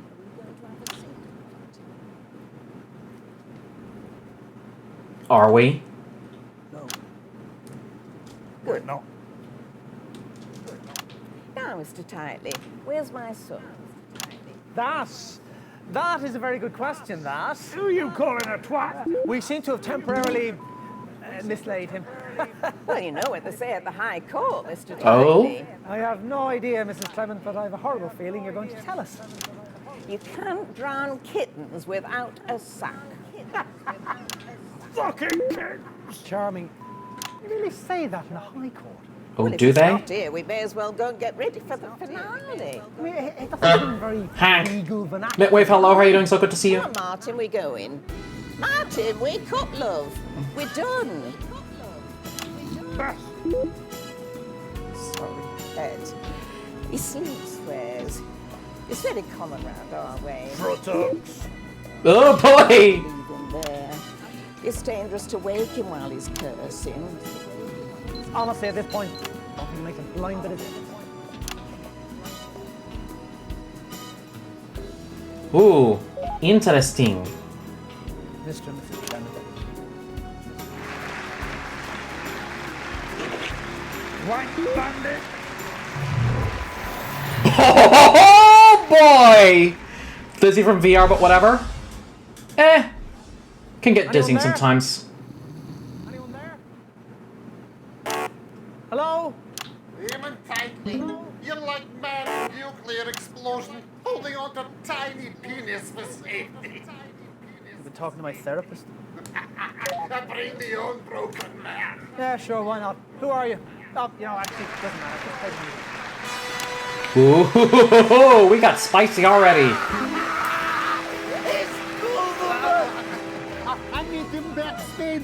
I think maybe he lost. I was lost, but now I am found. Yeah, fascinating. Do you want to go over to the sofas, or shall we do the last bit here? Go to the sofas. See, that's Eric. He wants us to do the interview over the sofas, where you're Oh, boy. passed out and intermittently swearing. Yeah, he does that. In glorious Erkistan, we say, men who swear in sleep likely have penis of wolf. You have a lot. For those that don't recognize why Ivan Vodovich is talking about dicks, that's, yeah. Apparently, Erkistan has a thing with, that kind of stuff. Dick's in your turn of phrase, don't you, pal? You're not first person to say this. Yeah, shall we, let's go over to the sofas, shall we? Let's go to the sofas. Let's go to the sofas. Now. Yeah. Peter's properly buzzed. Come on, Amy, you suck-up granny. Let's go to the sofas. Fuck me, it's my job. The Venerable Martin Clement, from whose noble balls you apologetically dribbled. Fucking massive bollocks! Can he hear us? Well, medical science is not entirely... Ooh. Do you have anything you want to say about Peter? I want to say, this is round. You say this. Let's see what? This is your masturbation technique. Ah, family show. Cunt munchers! Oh, for heaven's sake. Of course. Vinegar stroke. Yes? Right, that's it. You. Go over there. Wait for the song. Ooh, you're in trouble. Oh, I'm told off by walking decoration. I'll see you later, pal. Oh, he is buzzed. Chelsea Buns. Some of us bothered to learn her name. Oh. Tonight, if she play her cards right, she attempt Erkistani barrel sacker. Very difficult sexual position. I don't even want to know what that is. If done right, unforgettable pleasure beyond words. I don't even want to know what that is. Oh, and then stop. A broken back man only good for scaring children. Yeah. Chelsea Buns. Where is my Chelsea Bottoms? Mum fiddlers! Oh, you're still here. Duck's face. Lovely. Let's see if we can get to the end. Viewers, we've got a bit of a treat coming up for you. Naked twat snatchers! No, it's not that. It's just a song. Of course. Let's have a look at the current Peter Clement. We're all made of the same stuff. He's buzzed. Cosmic dust. Me, you, that camera. All of it is just consciousness and knowledge and experience. All of it. All one enormous thought. Yeah, that's great. So last week... This is important. He's delaying the inevitable. Are you listening? Pretending like he's not. Really, if I'm honest?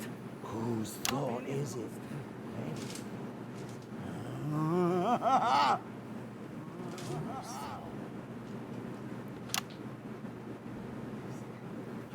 Let's go to the debate footage. Can I get a drink of something up here? I'm bloody parched. Old cut and thrust getting a bit much for you. Would you like a chair? I'm younger than you, Mr. Hamilton. Oh. And yet at first glance one would be hard pressed to spot that. You know, I've been, up and down the country on the campaign trail, and a lot of young people have come up to me, and they're not all criminals, which, well, surprised me. Are you sure you wouldn't like something stronger? I beg your pardon. I believe the ale in Hunterdon is racing at this time of year. Yeah. Ooh. I want to know what Huntleton is like. Hard to hide something that's been flashed across our screens these past 30 years. The evidence of your unsuitability for office writ large for all to behold. Whereas yours were hidden. We're in it for the long haul tonight, guys. Weren't it? My peccadillos have now, to the great embarrassment of my family, been much publicized by the tabloid newspapers. To the great embarrassment of your family. Your family. Mate, you were going into graveyards at night, whacking off onto the graves of dead feminists. Peccadillos? You were lucky they didn't burn you in National Park. I think the electorate of this country are sophisticated, Mr. Clement. I'm undergoing treatment for my eccentricities. Oh. And I think my record shows that I am, nonetheless, a safe pair of hands. I've been, shaking hands up and down the country, and what I... Inferno, thank you for the hugs. Delusional, pal. You're a corpse that doesn't know that it's dead yet, and you, with your platitudes and your endless double talk and your perfectly... By the way, if you're really going deep into the story of Not for Broadcast, Peter just made reference to Hamilton Man's scandal, in which, let's just say, the sophisticated man kind of did it with a dead woman. Let's just say that. Quaff-eared sound bites. You're almost worse than him, because at least we can see what gets him off. But you're just shitting in our mouths and asking us to thank you. Mr. Clement, please. They started it. Yeah. I drink, but then so do all of you. Bruiser, hello, how are you doing? So good to see you. It's I know first time chat. You believe that I don't lie, unlike Mr. McNair here. And I Watching 2001 Space Odyssey for the first time? Nice! I need to see that. Hamilton man, I just think we've all heard enough about graveyards. Doing well, and you? Doing absolutely fantastic. Thank you for asking. On getting the job done with the economy and immigration. Do you? Do you really think that? Or is that just something you desperately want to believe? Well, gentlemen, I would imagine we'll all find out on election night. Yes. Yeah, we will.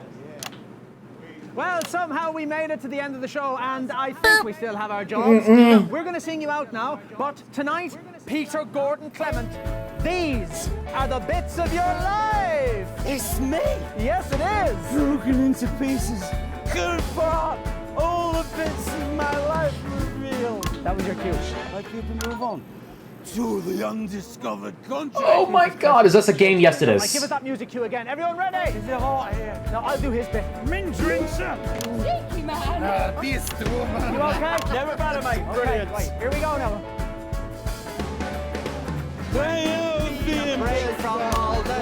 He is buzzed. Coop, how you doing? So good to see you. When you need some fun and games to brighten up your life, he's got just a job. Gossip sucker! If you need a friendly face, Or if you're feeling glum, he'll pop round with a stiff one. And you'll both have lots of fun. Toss lane! And mate, if you don't like it, you can shove it up your bum.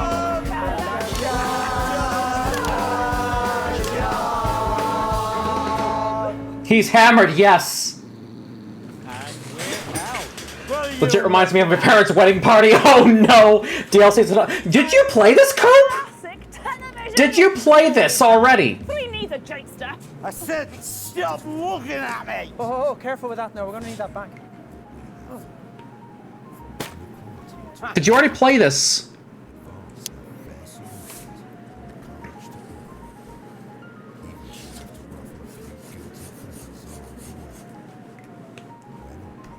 Way off note? Oh boy, it's gonna get worse. If you'd like to see it, we could do a movie night. Played it a few weeks ago, I think. Oh my god! We should talk story. We need to talk what path you took. I'm gonna spoil it right now for you guys. I played the main story over a course of a year. Obviously, I had to do episode 3 at the very end because at the time I initially started playing... I'll let this play out, but at the time I initially started playing, I stopped at episode 2, left Jeremy alive, and made sure that Disrupt was heard for the remainder of it, and kept going with it throughout episode 3, keeping Alan James alive, going through the very end, playing the tape, and ended up going with that ending where, hey, guess what? A new party got elected. What ending did you get, Coop?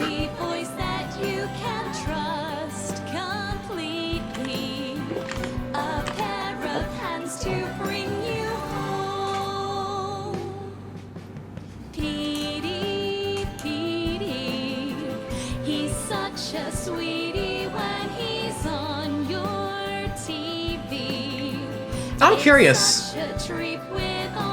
I've seen people get, Julia got on trial for the sterility case and the case of the war. And another one where it's like, Disrupt's taking over Channel 1. And then some others where it's like, the military's taken over. I wonder what ending Coop got.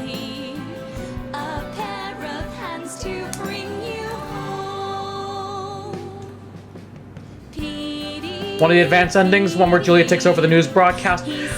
I'm gonna guess it's the one where, what do I say?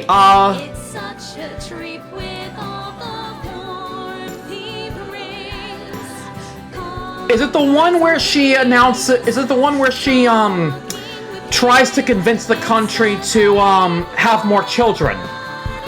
Because everybody's not having any.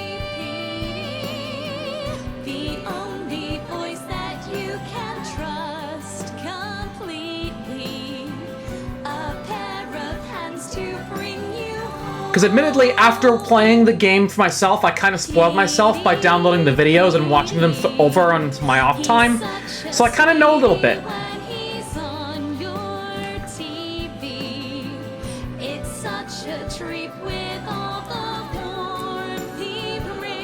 The story is so fucking massive.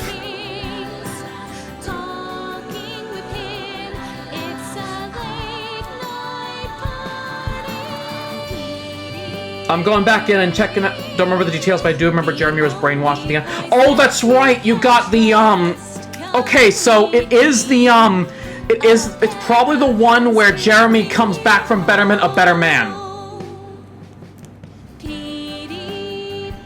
I think that's what it is. Anyway. Next ending!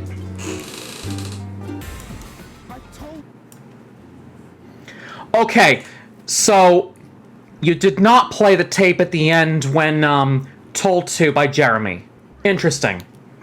Devo actually played that one at the very same ending, and she got the one where Julia got court case for crimes, for war crimes. But anyways, I think the next one, I'm actually going to start with the barrister, Julia Salisbury.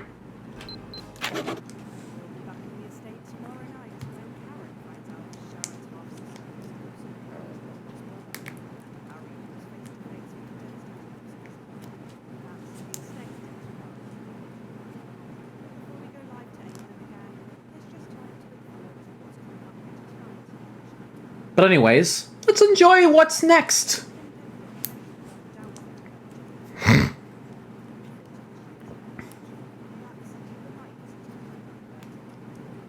off to bed, got work in the morning. Matt, you enjoy your night. Please take care of yourself.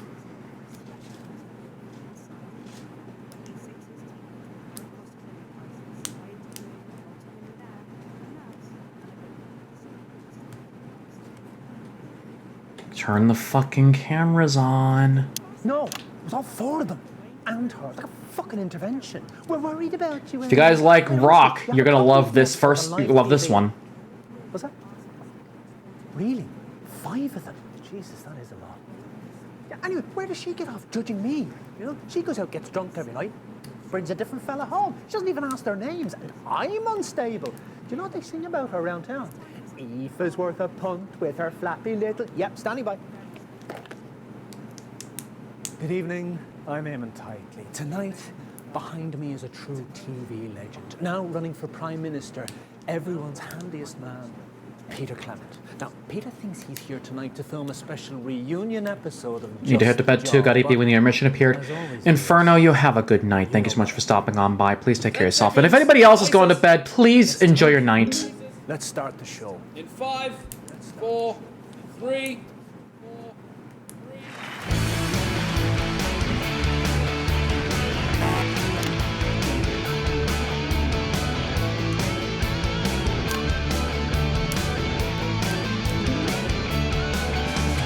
When you lost your mojo and you just can't shred your ass, I got just a job.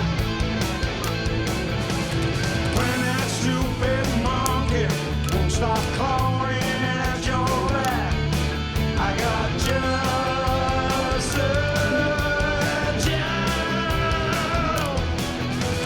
When you're cold and stupid and your mother won't get home, I'll pop round in the evening with some screaming lead guitar.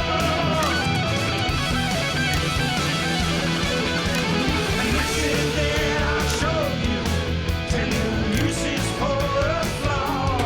Oh, we finally brought up... Okay, so for those that haven't seen the main story, I'll spoil it for you now. Flard is a major product of a company within the game called Remington's Vest.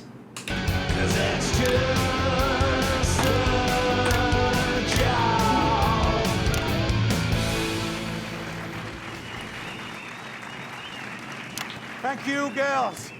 Cracking stuff. Good evening, friends.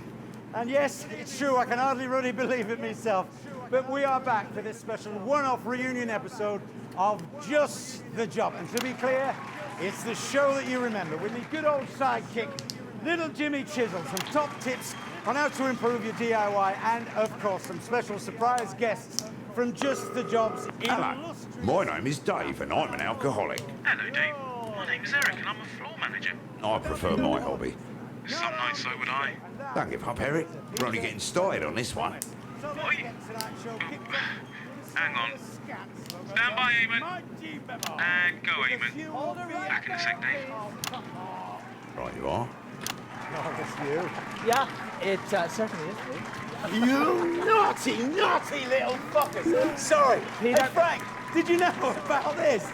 Ah, look at that face. Got you fucking cheeky fuckers. Peter, you thought you were here tonight. I like even despite the multiple versions, it's all the same. I can't believe this. To an extent.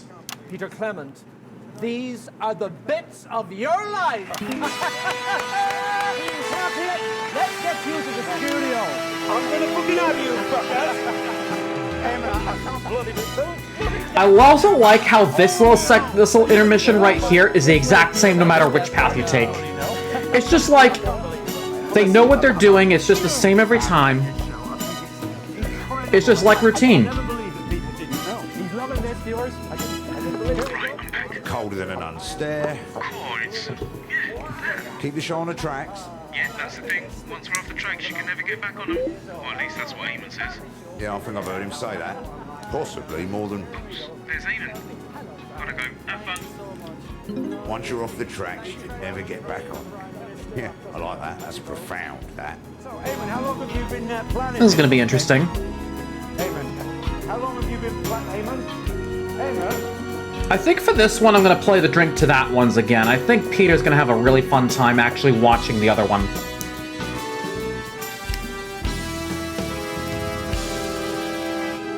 Peter Gordon Clement, you were born October 10th, 1923 in the northern town of Rotherham. Fanny and Martin Clement. Oh, Peter, what have we let ourselves in for? That's right. They get up at the crack of dawn to take the trip down to the capital by coach. It's your infamous old man and her long-suffering husband, Fanny and Martin Clement.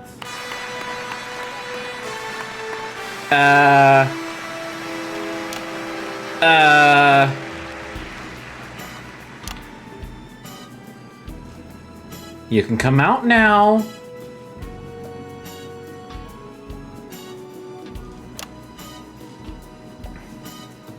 Who are you? I'm Julia Salisbury. You Peter's mother? No.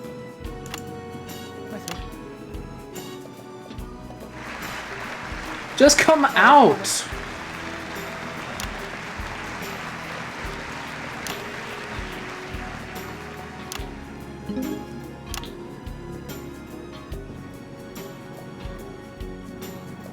They brought me on early. Look on the bright side. You get to the pub quicker that way. I wish. HQ, phone's been ringing off the hook tonight. And if I may, Eamon, viewers can call Advance with any questions after the show on capital 34156. You've got to write that telephone number down. I like a prank call. Let me stop here for a minute. We got another hint. Okay, let me take this very carefully. I'm starting to get a little hint of what's going on. From what I'm seeing, do you notice how there's a little bit of symmetry going on here? I'm thinking, for this one, if I play my cards right, send out Dorothy Hammerman next. For guest 4, we make Jimmy Chisel. And then for guest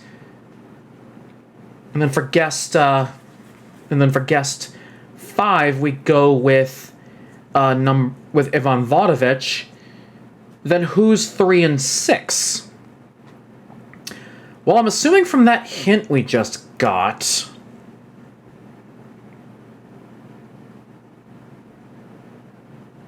number 3 is Chelsea Buns.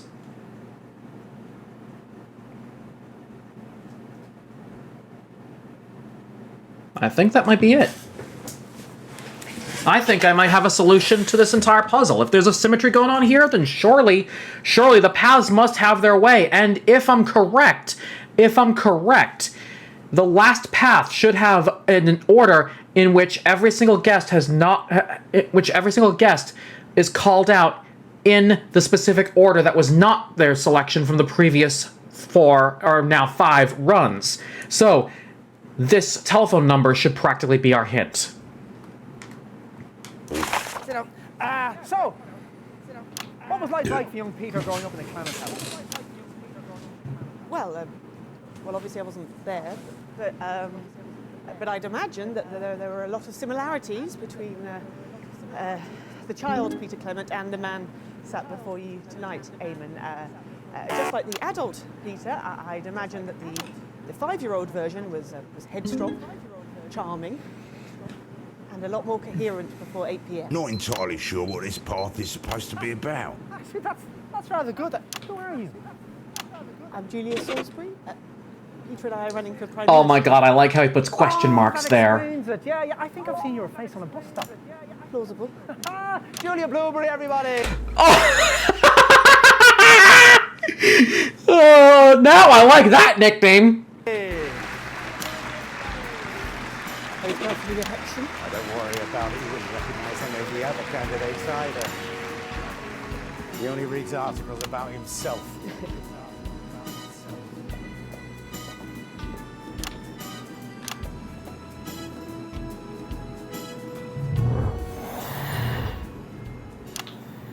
Oh, what am I doing in there?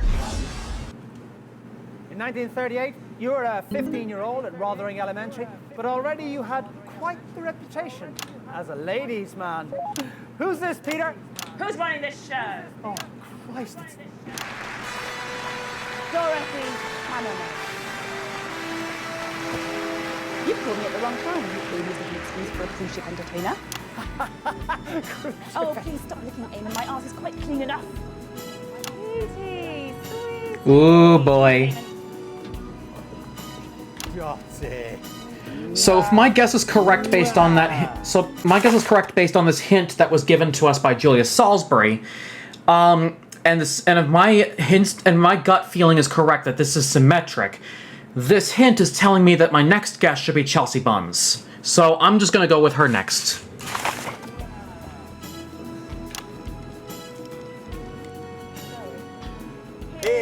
One finger for the north, two fingers to the south, and we can all apologize tomorrow. Oh, drink again. Very difficult day. I wish I'd never brought that mobile phone. Ah, they'll never catch on. Who wants the phone going off when you're having a quiet pint? Yes, that's what they said about television too.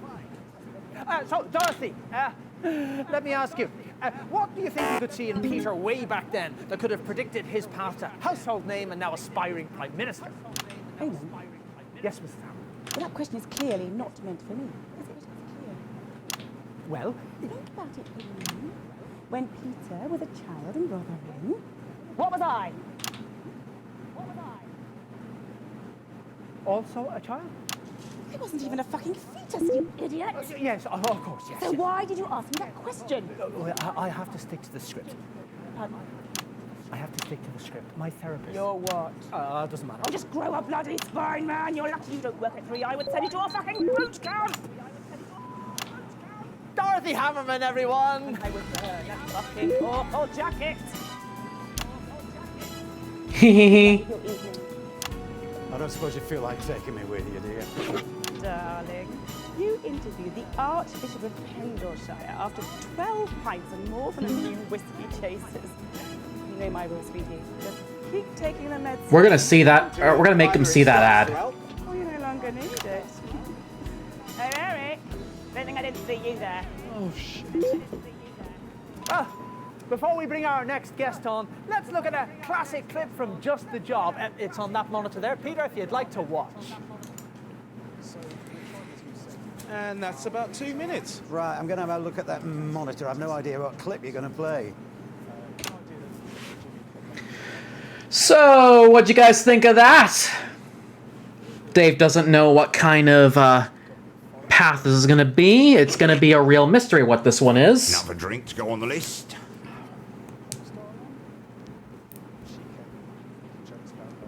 Interesting choice. I'll drink to that. Yes. Let's tally another drink. So, Coop, if you're still there, I was actually imagining something while we were watching these little clips, and I want to see your opinion on this. Imagine, at a furry con, there's an AD panel based entirely on the segment in this clip. Basically, a furry, I'll drink to that.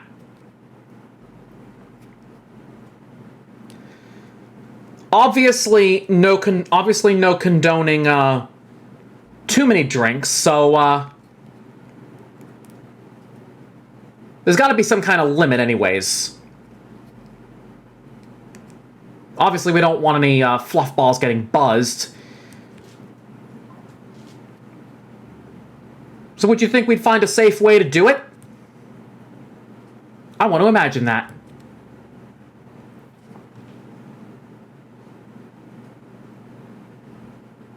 I'd be down with doing that. Oh boy. Oh boy. I don't even know how to think of that already. Why not? Got to keep the old grey matter lubricated after all. Can we reset, please? Well, it's time for a segment the papers have called explosive and the prudes have called inadvisable. We've seen it. Right, I'm not going to argue with you, Eric, but we are definitely fucked here. It's just a question of how badly fucked are we? I mean, are we talking tickling us with the tip or crushing prostates? You should have been a poet. By the time Hammerman's finished with us, we won't be able to hold a pen. I don't think she was actually angry with us. Apparently she got a phone call in the first slot, and we're just collateral damage. Ooh, boy. 10 seconds, everybody. Okay, going in 5, 4, 3. Fantastic memories there from one of the nation's most beloved TV shows. Now, Just the Job had 2 successful runs, of course, from 58 to 64, and again from 1972 to 1976. And Peter, across many, many of those shows, there was always one man by your side. 2-0. And that's not him. Can I not just do my own line? No, it's too late. What's your name, darling? Chelsea Buns. Yes. Oh, that's your actual name. Okay. Chelsea Buns, everybody! Oh no, I forgot my jiggy bit. Wait up, wait for me, I'm coming. This is funny.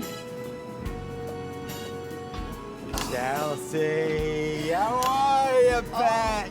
Petey, love. Oh, you've not aged a jot. Try telling that to me, bladder.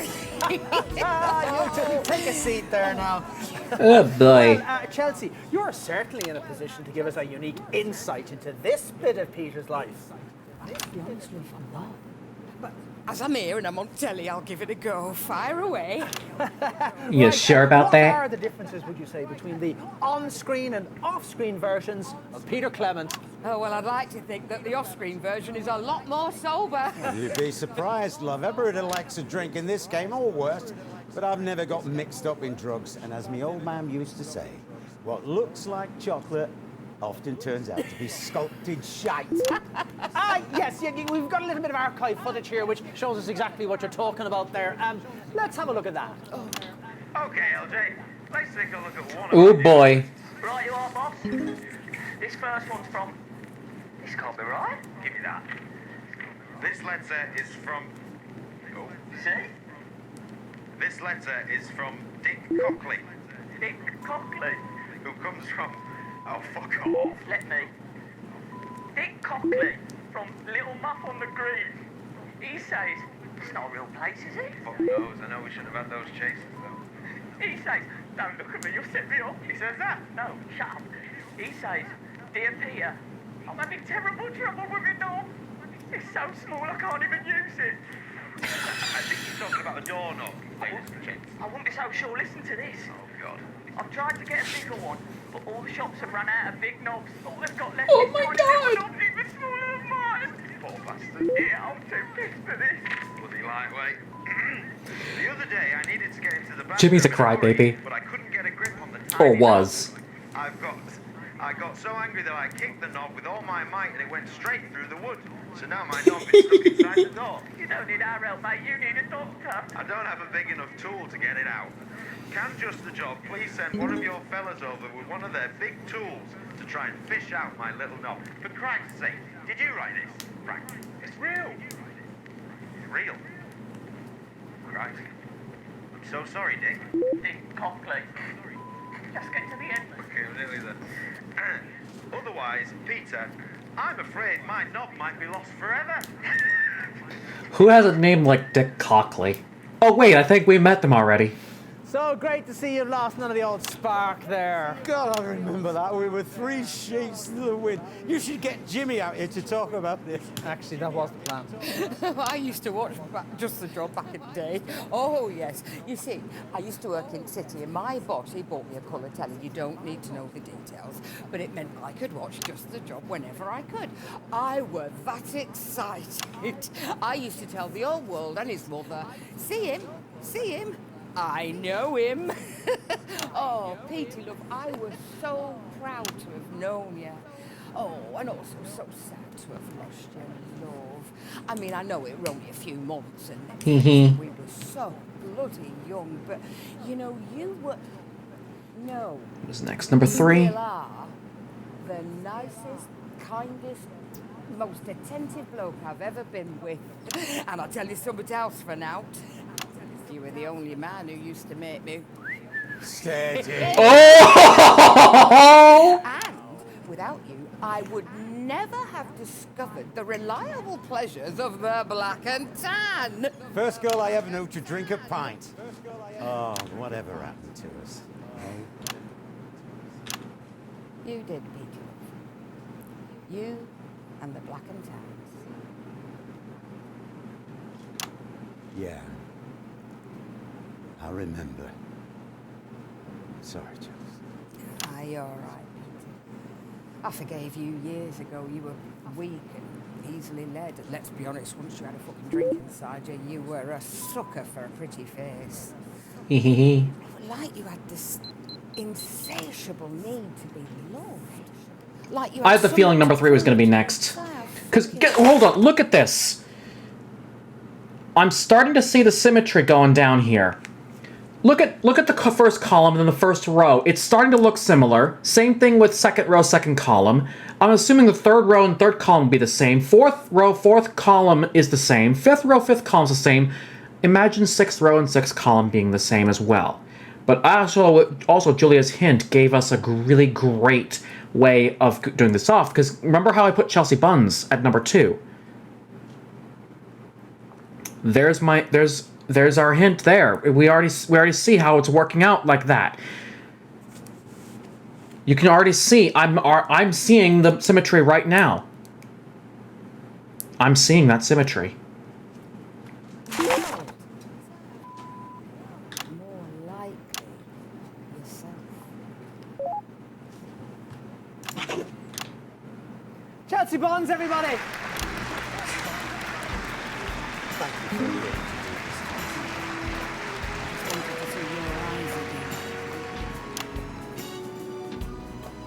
Not the same. You lost love.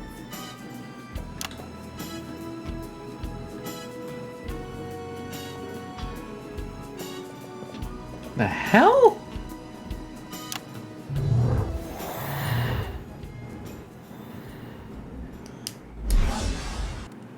In 1941, long before Just the Job ever aired, you, like so many men of your generation, were conscripted into the army to go and fight on the continent, and it was on those very battlefields that the strangest of friendships was born. Of course, I was only a kid during the war, so my main memory is of being with a nice family in Chintlebury. It's not your best friend the last 40 years, but actually could be worse. It's little Jimmy Chisholm! I mean, you did plan to get him on anyway. Right, yeah, let's go.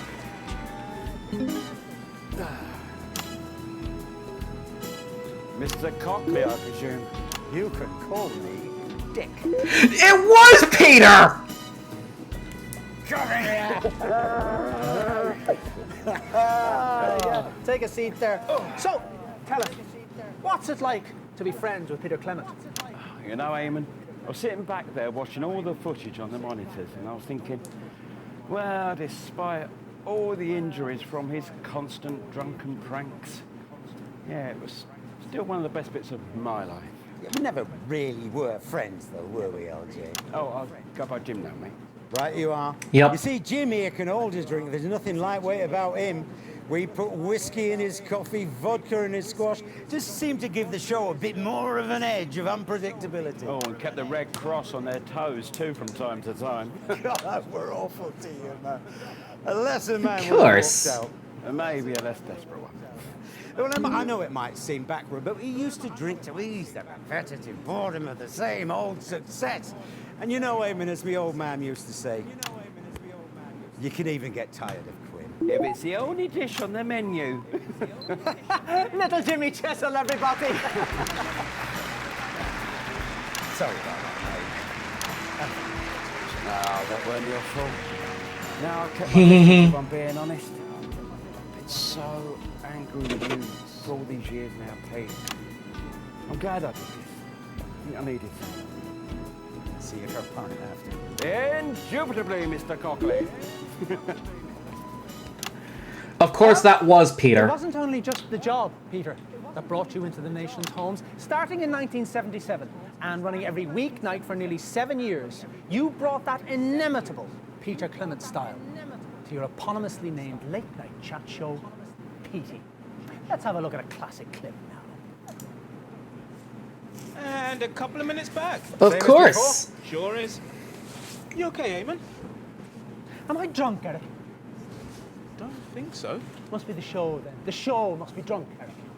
Maybe I'll get it a coffee. I think we're past that point. Are we now? Anybody still in chat? How are you guys doing tonight?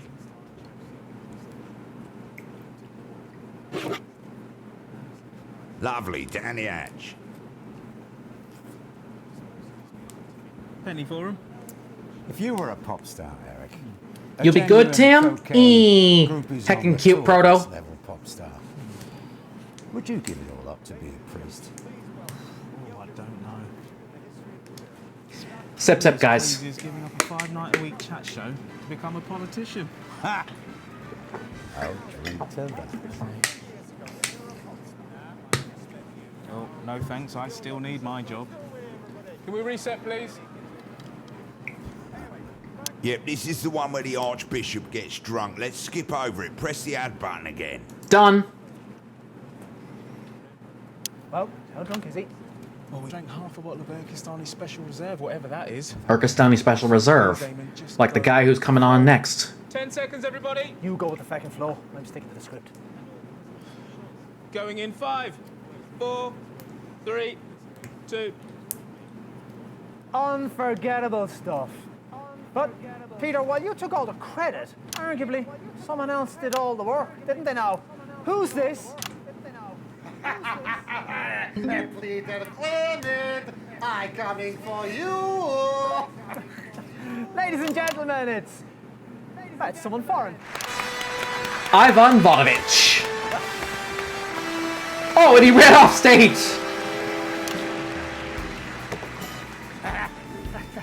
Of course. Oh no! Now we have to finish it. Drink. In glorious Turkestan, people fight to death for a single shot of this. It's very popular television program. Night. Oh no! Yep, that's it. I think we can safely say we've got him drunk. Yes, the ratio are shifting great. That is 60%. 60%? Are you fucking kidding? Right, what happened here? Yeah, sorry, Eamon. Oh yeah, he spit on chair like a village prostitute at annual feast of Bukkake. Right, fine, we'll do the interview standing up. Eric, could you? Hey, a 7-Up. Thank you so much for the follow. Welcome to the Blueberry Barker Squad. How you doing? Oh yes, we stand for interview. And then we drink like we march to certain death tomorrow. Like in war, yes? Try again. Only this time like you have balls of bull and not penis of flea. Yeah, there's a drink. Now you fit to execute dissidents? Amen! No, thank you. Drink, Spangly Man. Oh, are you now? Very low tolerance, that sort of thing. Either you drink with me, or I send special Turkestani black ops Oh, there's a to your threat. home, and they kill you and all your family. There's a threat. Just the one, then. Oh boy. Oh boy. For glorious Turkestan! Have we killed him? No? Right, well, let's get this sorted out. Eric, is Jim still here? They're all still here waiting for the finale. Get him out, then. Thank you, ladies and gentlemen, and sorry for the unforeseen Oh, boy. circumstances. Stick with us, and we will get this back on track. It's like man who tried to set fire to This is for funny. insurance, and end up burning down whole village. Not helping, mate. Not trying to. What do you need? These are his cue cards. You are host. Right, you are, PC. Thanks, El. Thank you, Jim. And that's thanks to Dorothy. that's not right. It's thanks to Eben Bonovich. Come on. Hey! He could be a better host, I betcha. Good idea. You need to be ready for the finale. One problem at a time, Eric. Right, you go to the podium. I'll get Ivan off. Come on, mate. Let's go off for the song. Oh, yes, right. Yes, we sing of the old times in the forest. Oh, no. And the future of glorious Erkistan. Yes, land of my fathers, land where man is man.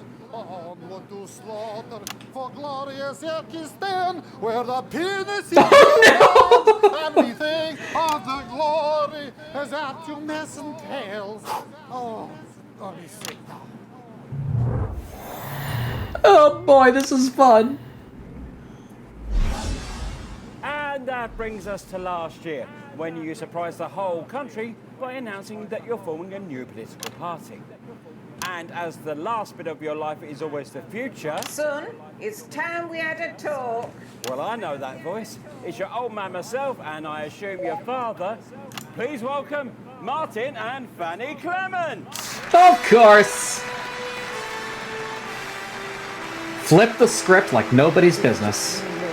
Martin's asleep in that holding area. Still, one's enough to conjure some spunk, as they say on the wards.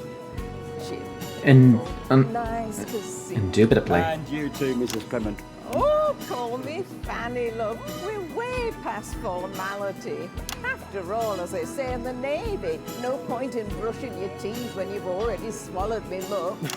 You don't say. Yeah, I'll put that in for you. You don't say. Sorry about your parties. I'd one too many and I didn't see any point in waiting. Ooh, what are we gonna have this time? I think you were due in a little bit earlier. We have been waiting a while, Pet, yes. Now, love, this isn't easy, but there's something I want to talk about. Oh, what's that? We need to talk about your drinking. Right, now Oh, I know boy. this path. Intervention! It ends with the mama having a one-on-one. Pet, look at the state of things. Everybody drinks in show business, ma'am. They love it when I'm drunk. I'm not hurting anyone. Okay. I didn't want to do this, but as they say in prison, if they won't open their mouths, you'll just have to use the shunt. You there, come here. Could you get everyone out here, Pet? Yes, we planned that for the song after the debate. Well, can you bring them out now instead? Oh boy, this is gonna be fun. While we wait, perhaps you could tell us a story from from Peter's childhood. Okay. Right. This is a story from a long time ago. Probably even before Petey can remember. 4, maybe 5 years old. And we were playing out in the back garden. His dad were on the prowl. Oh, this is gonna be a fun story.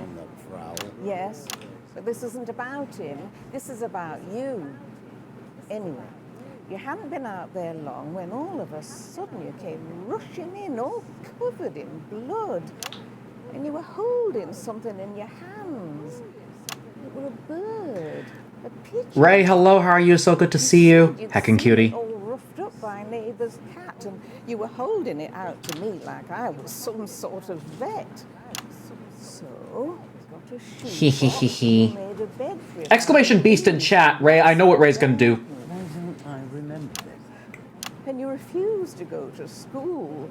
You just spent the days tending your bird, feeding it with your fingers, talking to it. You even sang to it once, if I remember rightly. But in spite of all you did, on the 4th morning you woke up and bird were dead. You were inconsolable. I'd be watching an ad, that's what I'm doing. No matter what Oh I did, no. you would not stop crying for weeks. Something about it weren't sitting right. You were feeling guilty, but it weren't your fault. Eventually you cracked and told me the truth. There weren't no cat. You'd been angry with your dad and you'd kicked your football, meaning to smash a window, and you'd hit the bird. It weren't. For you Americans out there, we're talking about for you Americans out there, yes, and Australians, yes, we're talking about the soccer ball here, not the what's the other term? Your version of football or our version of football. As one friend I used to know of called it, pussified rugby. Your fault? Well... I remember. There were feathers everywhere. So, we held a little ceremony, and we buried it in the back garden. You gave a little speech. You said you would never hurt anything, ever again. You would always help. You said that were a... Peter Clement promise. First time you'd use that phrase. And you meant it, Pet. Became your life. Never hurt, always help. But I'm looking at these people here, these bits Welcome of back, your Ray. life. People you've hurt. Exclamation beast in chat, everybody. The girlfriend you cheated on, the colleague you bullied, and your new friend here, the one who says you're only good before 8 o'clock. And as for the rest of them, your drinking pals, Still here chilling, no worries. backstage, and the last one stormed off to a wine bar. What's your point? Chelsea, Pet. How did you feel when you found our Petey in bed with Victoria? Oh, God, that was years ago. Come on. Over my dead body, I will fucking bite you. Arrgh! We're in story. I request that be limited, please. I mean, it is technically a limited case, but again, this was during a big moment.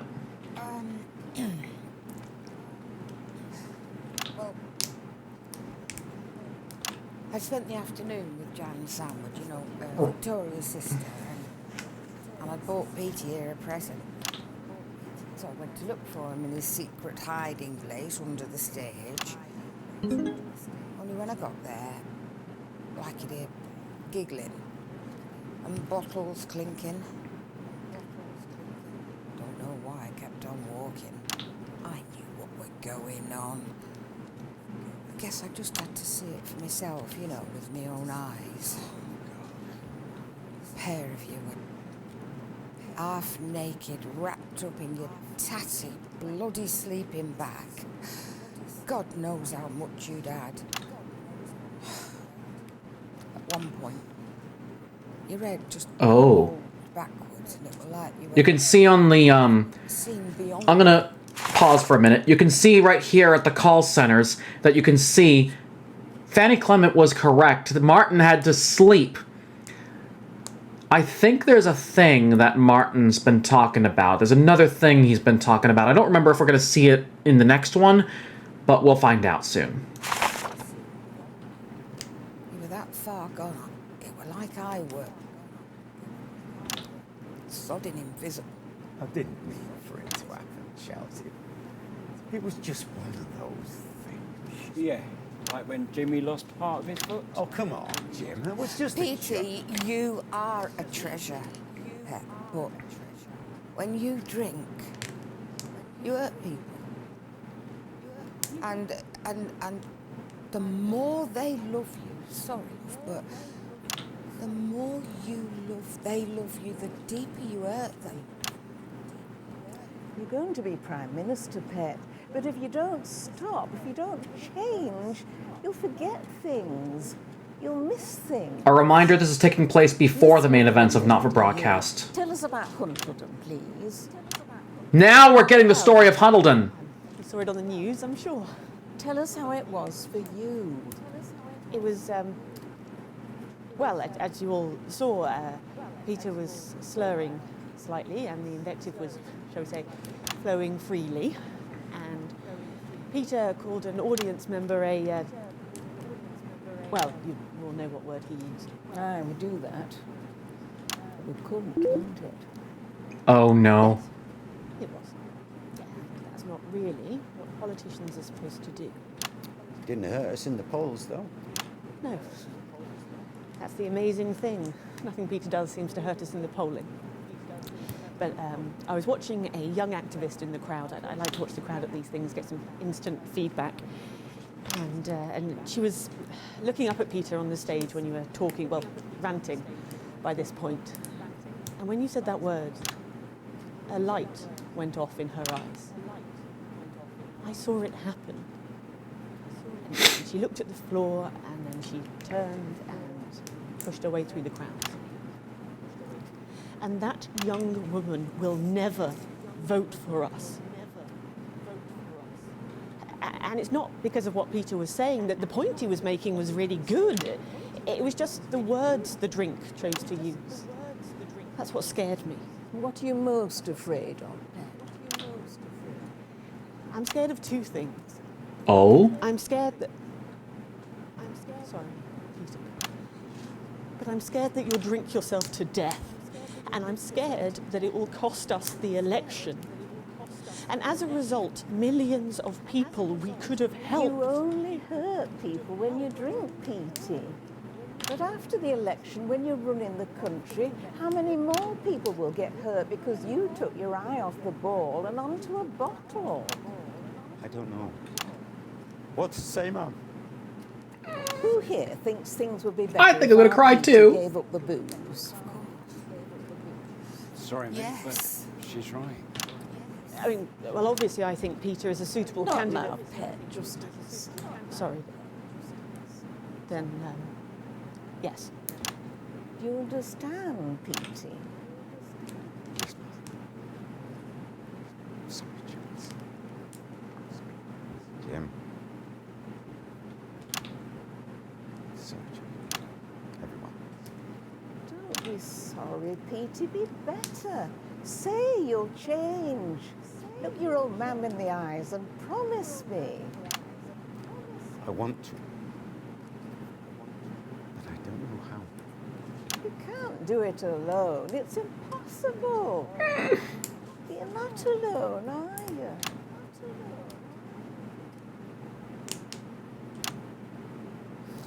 No, Mom. Good. Come and give your mother a hug.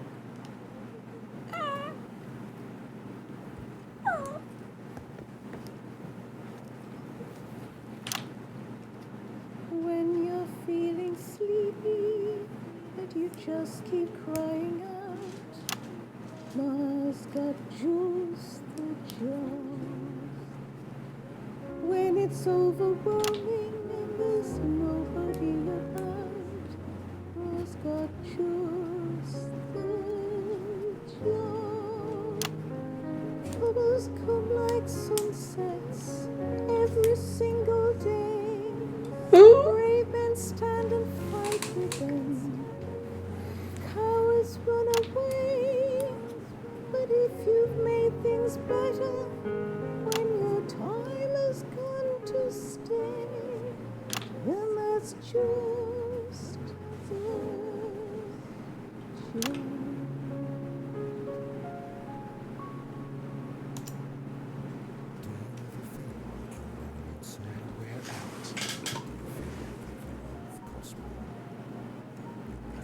That was so emotional.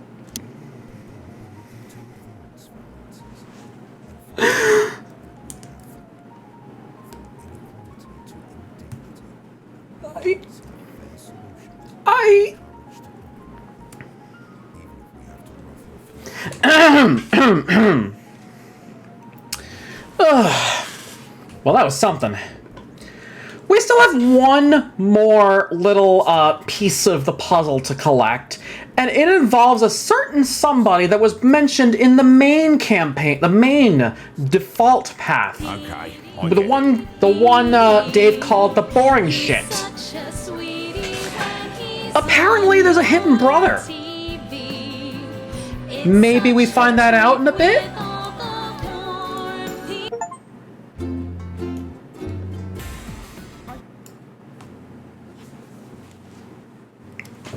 Maybe we find that out? Who knows?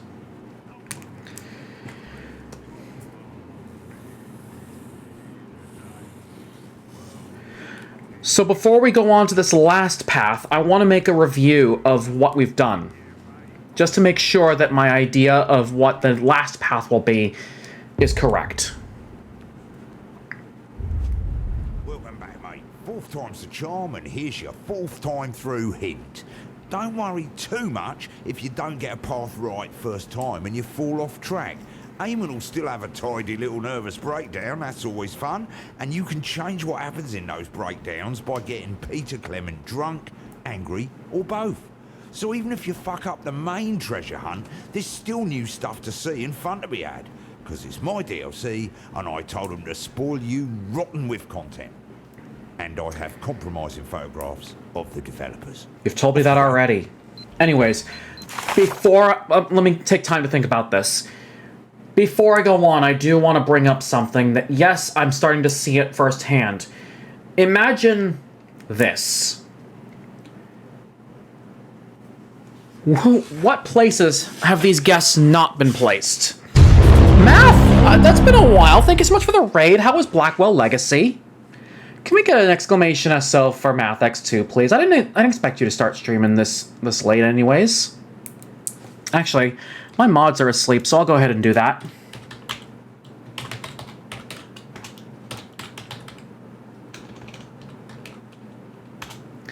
It's been a while. It's been a while. I'm just finishing up this final path of bits of your... main path, at least, of bits of your life. We have 10 endings. We're only getting to the 6 special paths tonight, and I already have an idea of what's going on, so bear with me while I get to this. But if you guys like what you see and want to see more, please consider hitting that follow button. Means a lot, and you get notified when live next. I don't just play, not for broadcast. List of games that I do play can be found down below where it says games, and yes, that list is long. And again, for those that don't know me, hello, I'm Jalen Barks, a variety gamer here on Twitch, focused on platforming, racing, and puzzle games, and tonight I'm just playing Not for Broadcast, one of my all-time favorites. And yes, I am on the last path, and I'm just about to say my thoughts on this. So, what place have we not called the guests? Martin and Fanny Clement we have not called at 3. Chelsea Buns has not been called at 6.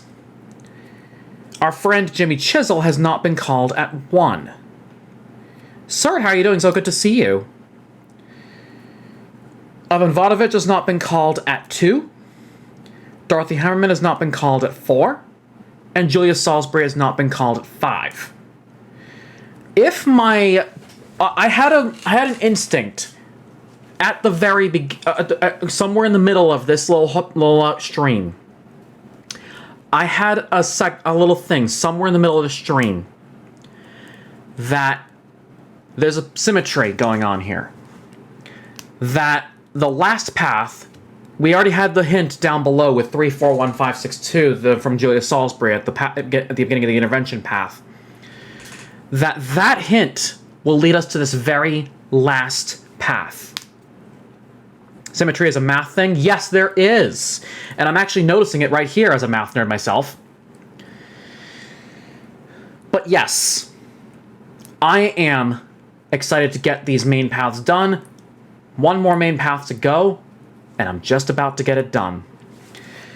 So I gotta remember the order. 3, 4, 1, 5, 6, 2, and that's the advanced telephone hint that we got earlier in intervention. To me. I see the joke there.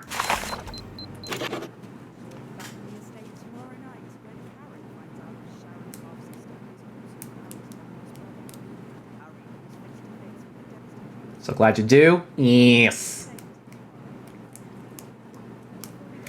So I gotta remember 3, 4, 1, 5, 6, 2 is my order. And I'm not breaking from that.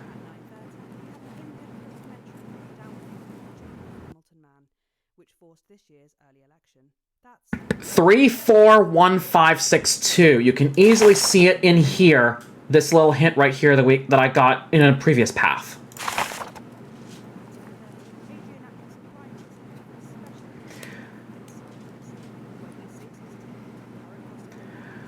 I've even told peeps that were here earlier, Dave's a backseater.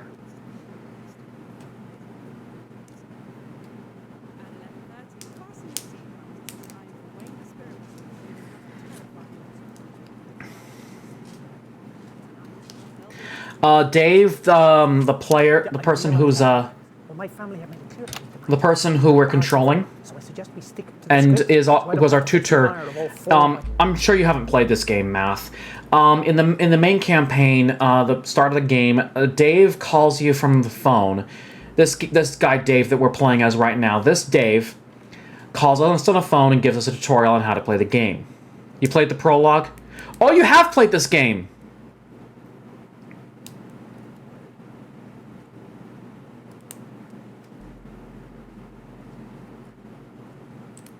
So yeah, you kind of know that this is the same Dave that tutors you at the beginning of day one, the election. Brothers, or worse, my sister. Nothing more important than family, Eric. Maybe one day you'll realise that. You can never persuade a lady to let you cough your muck up her. Yep, standing by.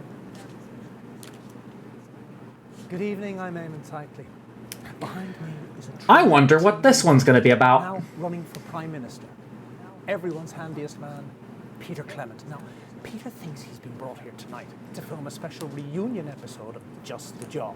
But I am well past my time tonight, and I have a good reason for it. Seconds. Laces. it's time. Let's start the show. In 5, 4, 3. Just that job. Just that job. Just that job. Just. When the skies are cloudy on a Friday afternoon, I've got just that job. Is he imitating Elvis? No, Sinatra! Sinatra!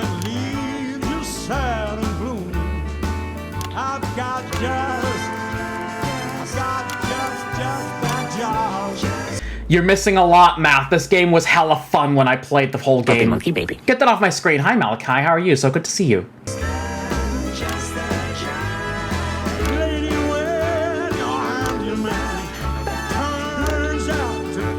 Yup, it's Sinatra.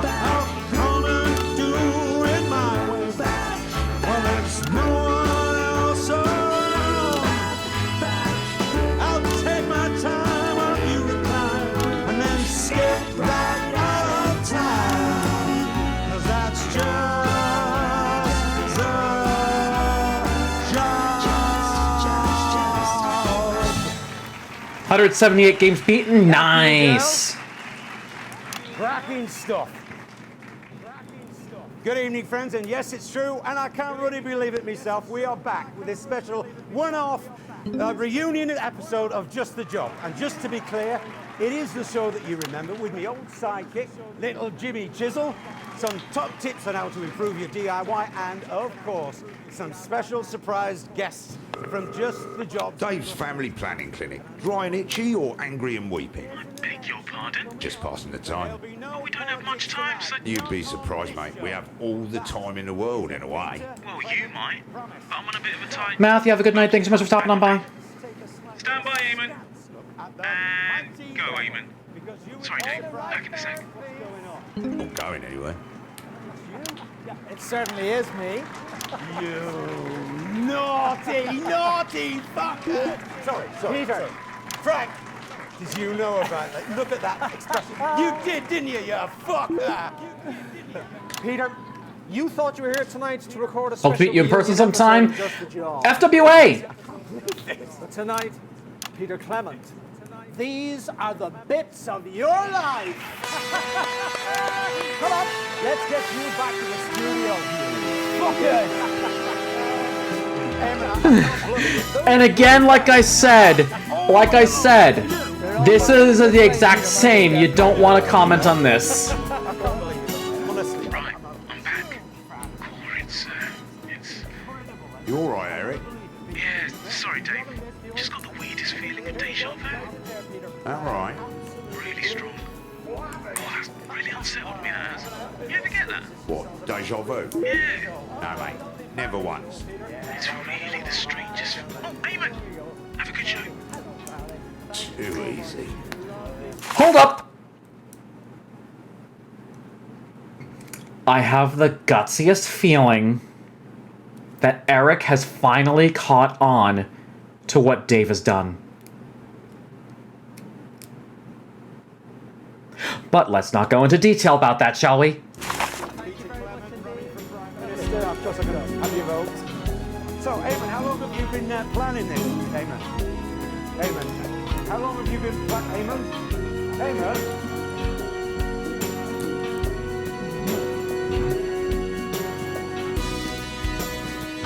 The Harks Theatre, bits of your life with Eamon Tightly. Peter Gordon Clement. You were born October 10th, 1923, in the northern town of Rotherham. Fanny and Martin Clement. Show me up. That's right. They got up at the crack of dawn to make the trip all the way down to the capital by coach. It's your infamous old man and her long-suffering husband, Fanny and Martin Clement. Of course, a guy who sticks to the script is not gonna fucking know we fucked this shit up. You're not them. It's Jim. Right, yeah, let's get you sat down. Ivan Ivanovich. Lovely to have you both. Lovely to have you here. So tell us, what was life like for Peter growing up in the Clement house? Well, obviously I wasn't there for it, Eamon. So this path is something about a long-lost brother. Oh, yeah. We're good friends. And from what he said, I get the impression Peter was a bit of a bully. How long has this been going on? Sorry, mate. Touched a nerve there, have I? You know how it is with me and our Sid. Oh, yeah. He's told me all about it. Have a good shot. Little Jimmy Chisholm, everybody! I definitely caught on that it was going to be about Sid.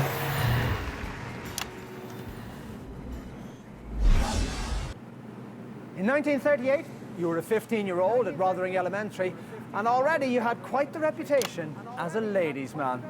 Who's this, Peter? Oh, ladies' man, Peter Clement. With penis so small, you need space telescope to know if it even exists. Oh, fuck off, Ivan. It's your childhood sweetheart, Chelsea Ball. No, it isn't. No, bloody isn't. Some sort of rock and roll star. This is Ivan Vodovich, Eamon, one of my oldest friends, Chelsea. Ivan. Let me ask you this. What do you think we could see in Peter way back then that could have predicted his path to household name and now aspiring Prime Minister? You know, I listening before I come on your set, and I hear name Sydney, and I think I not heard his name in 25 years. Let's keep it that way, shall we, mate? Parents Like next. Good night and goat fight, always bleating and snapping at each other. And then one day, poof, he gone. And just like that. And never spoken of again. And that's the way I like it, Eamon. Should we get the next guest out? Wait, first we open Erkistani Special Reserve. Not in the mood, mate. Hey, you okay, my friend? Sorry. Not your fault. No. Ivan Vodovich. Ivan Volodymyr, everybody. Of course he's gonna fuck it up. Now, before we bring our next guest on, let's take a look at a classic clip from Just the Job. It's on that monitor there, Peter, if you'd like to take a look. Let's just get all the A's done with this one.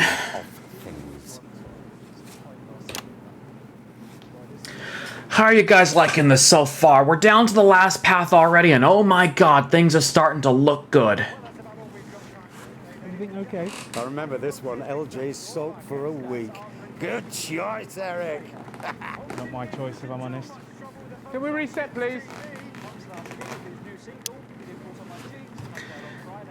Let's just get this on the road, shall we? Who's still here that's vibing? Found him. Who? Sydney, the brother. So? He lives in the capital about 10 minutes from the fucking studio.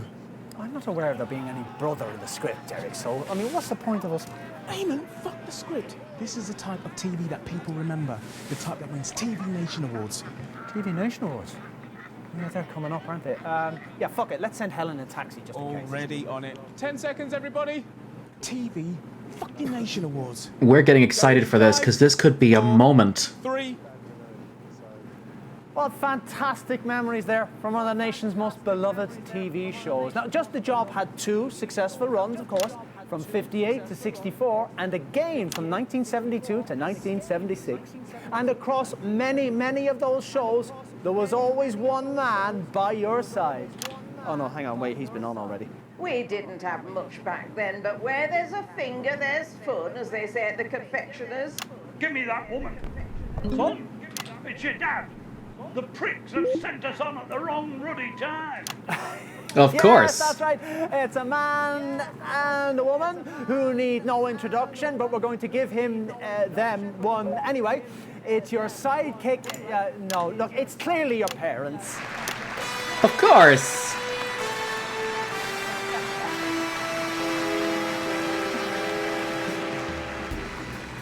Of course.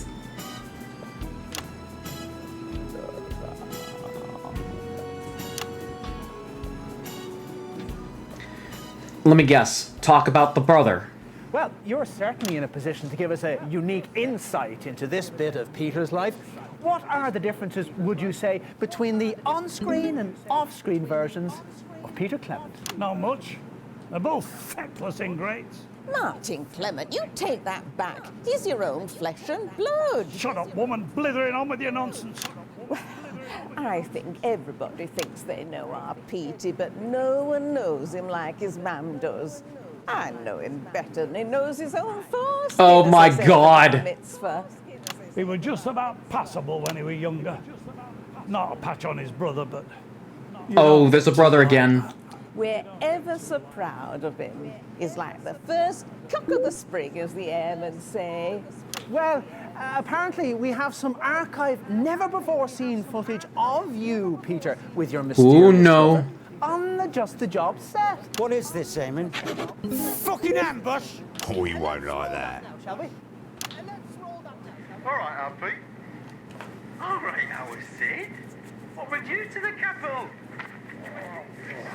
Oh boy. Some contracts, Mr. Barrington. Thought I'd make the most of it and see the hottest show in town. Oh, you flatter me. It's that fellow at the Royal Grange, right? Ah, cheeky. Where he sat? Oh, they're just going to slip us in at the back, I think. We didn't have tickets. At the back? Like fuck they were. Oh, don't make a fuss. Don't they? Frank, I want the best seats in the house. My two very special guests. This is my brother, and this... Oh, Oh. welcome. And that is how they met the missus. This is the lady I was telling you about. The one that has you enamored. I can see why. I'm not afraid to say you're probably looking at Mrs. C. Undoubtedly. Oh God. You seem close. They were. Until he went to that capital and became one of you TV ponces. Martin.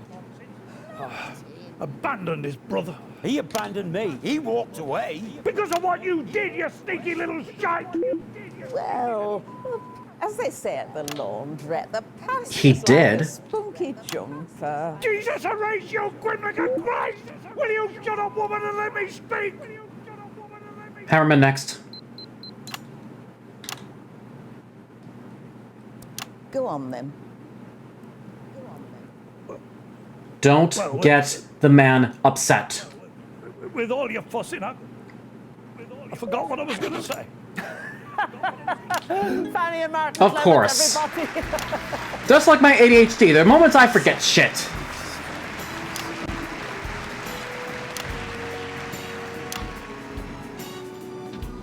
The stare and the walk, I bet. Yup. I called it.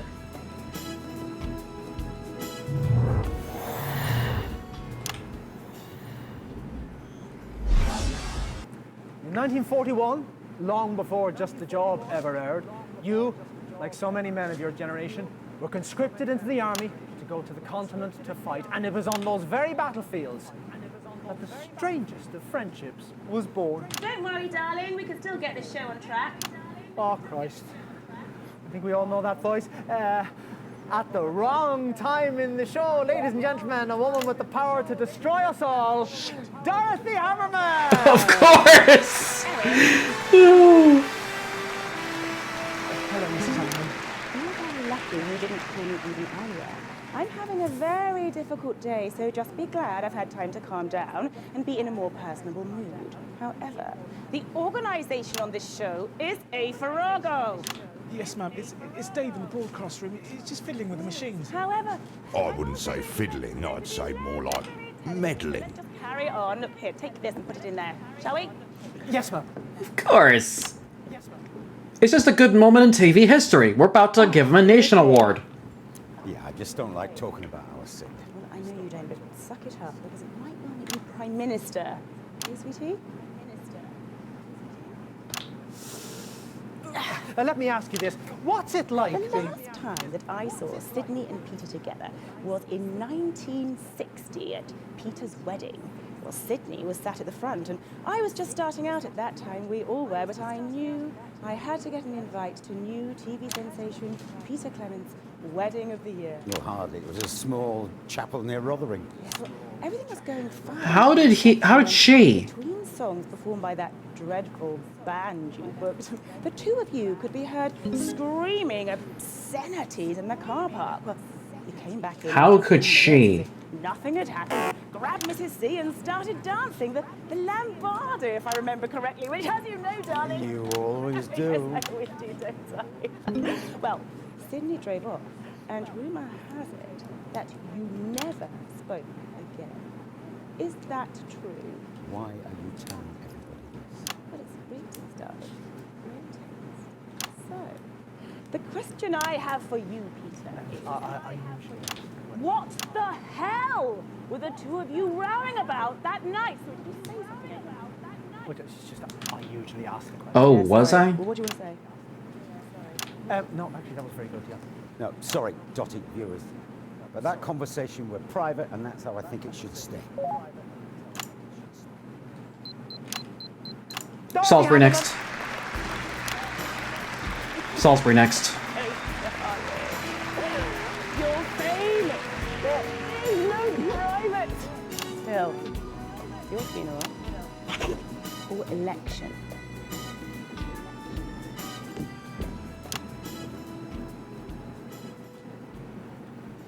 It wasn't only just the job that the nation invited into their hearts. Starting in 1977 and running every weeknight for almost 6 years, you brought your own inimitable Peter Clement style to your eponymously named late-night chat show, Petey. Let's take a look at that now. Okay, that's interesting stuff. But yeah, they did mention TV Nation Award. They mentioned, oh hey, there's a long-lost brother. We had moments of him from the 50s/60s. And guess what? The story goes that after the wedding, the man drove off and he has never been seen. So this is going to be interesting stuff. Think about it. The long-lost brother could finally make a comeback. For those of you still here, what do you guys think about that? Shutting it all down for a career in politics. Of course you did, mate. If you win. Reset, everybody.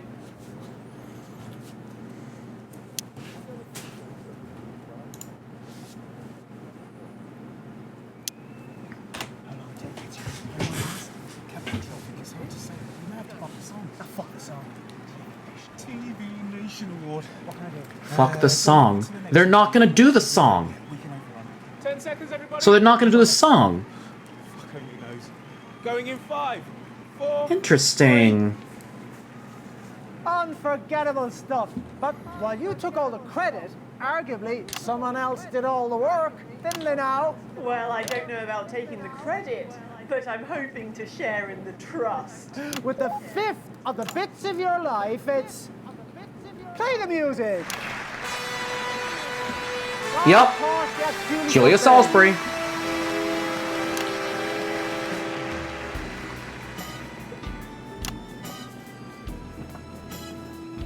Of course, Eamon likes to make sure everything's nice and fit.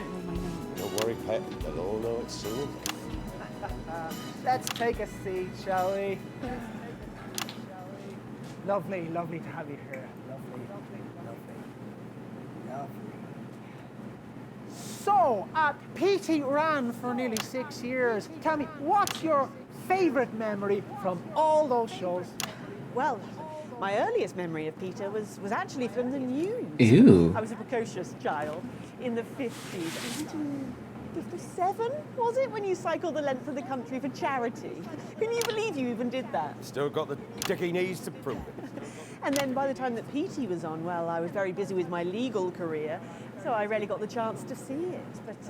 But I remember the one with the sexy ostrich, obviously. Oh, boy. Everyone does. I hate that clip. That man still makes me bloody angry. But I think the thing about that show was that it demonstrated that Peter could talk to anyone, from royalty to roughnecks. Everyone has the best brought out of them by this time. Well, let's hope that's true for you too.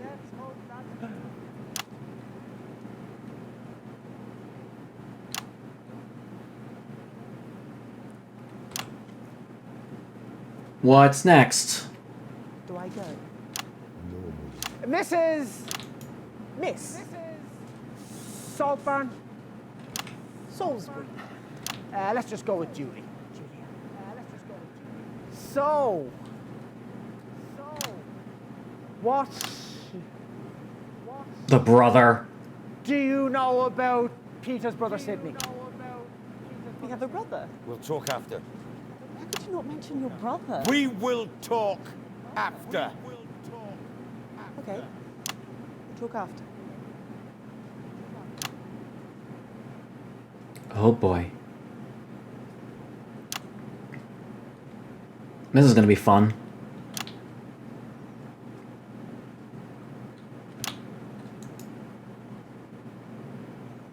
The awkward silence is fun times. Jesus, Horatio, Tucker Christ, I'll do it. Julius Salisbury, everybody. Indeed.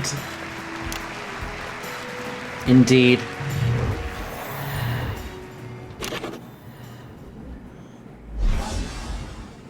And so to last year, when you surprised the entire nation by announcing you were giving it all up to form your own political party. Because the final bits of your life are always about the future. I remember you. Oh my God. Dingle ran back at your nan's house. Well, you reckon it was your first kiss. Well, but me, obviously that line's not going to work. Let's just bring her out here. I met her earlier. Her name's Edna Kate or something. Just Chelsea Buns.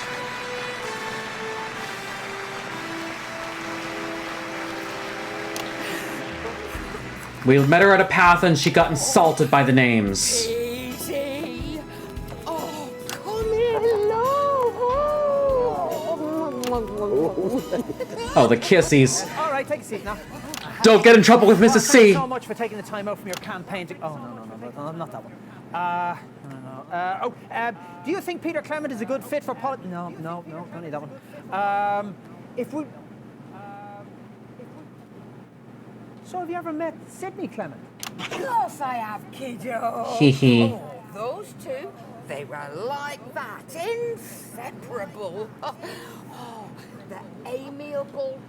Oh, what word? The amiable rivals, that's what us... I mean, sibling rivalries are a thing. Oh, of course, you know. We'd all snobbed at least one of them, but most of us had snobbed them both. Oh, they used to get into right old ding-dongs over it. Oh, Pete, you really should speak to Sid again. He misses you. He needs to apologise to me first. For what Does he said really? about my wife at my wedding. Look at us, love. Hey, we've both done a So what did he say? time. I reckon we're over halfway. Please, don't let it be another 25 bloody years, sweetheart. He'll never forgive me, Chelsea. Would you? I'd forgive I'm you getting sleepy. anything, but I suppose I'm not a stupid, proud man. We've been together for 25 years. He made me choose. So I chose. Yeah, I know. And that's hard, but if you really think about it, that's a lot more choice than you gave him, isn't it? Right, head the cakes, everybody. Chelsea Buns.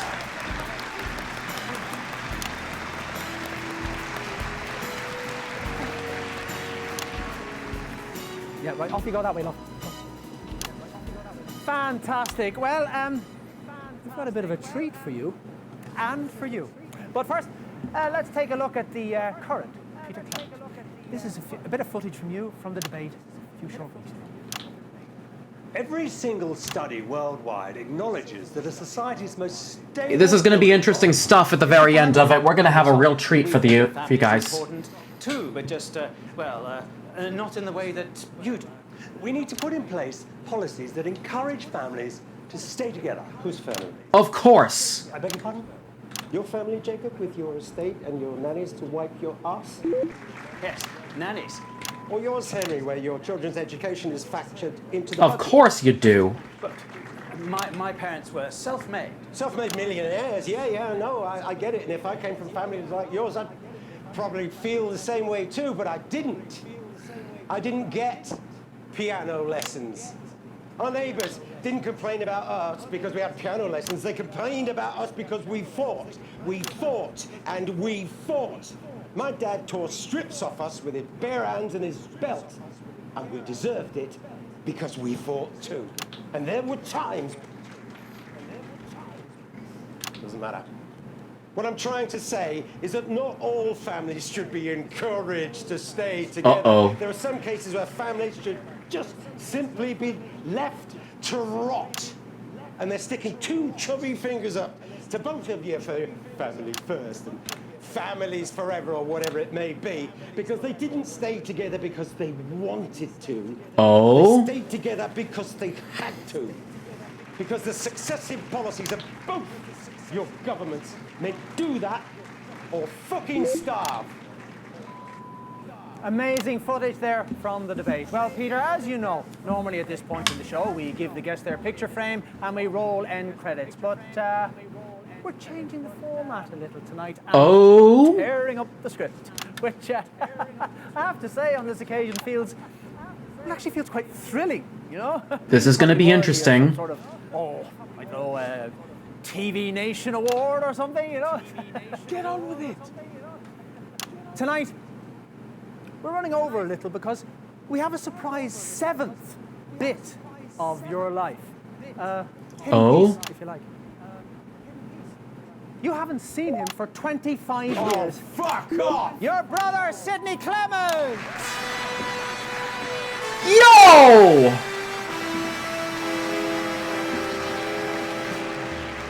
Yo! All right, I said. Looks like we're gonna have our chat then. Aye, looks that way. Indeed. Welcome back, Sid.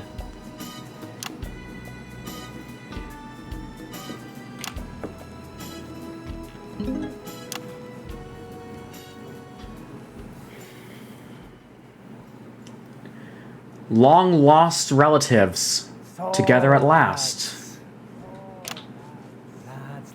Lads. Shut up, Eamon. So, what have you been up to? Solicitor stuff, you know. Solicitors? You? A traveling salesman, you say? Running for Prime Minister? Saw that. Good luck. Mam's backstage with him. Oh, aye, that's good. Indeed.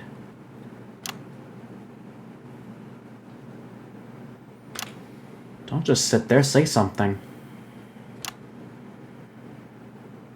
For God's sake, talk to each other. What did you say to him at the reception? I made a prediction, that's all. You called my word into question, and you insulted me and you insulted my wife.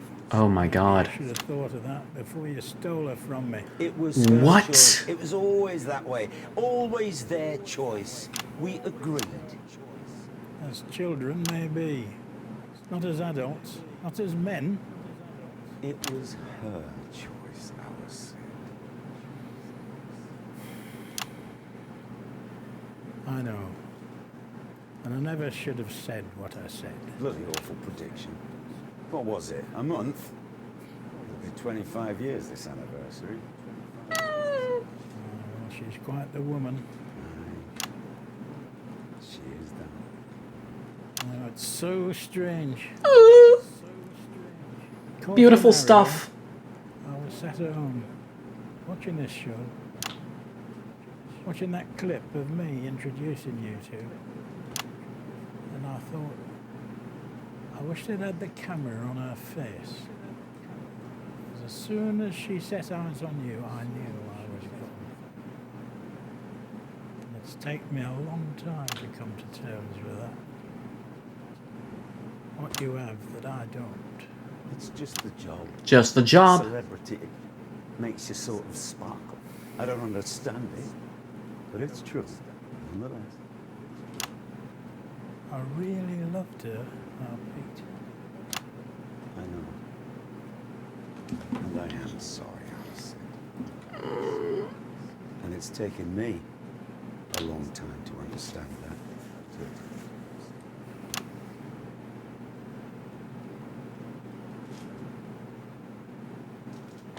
Peter.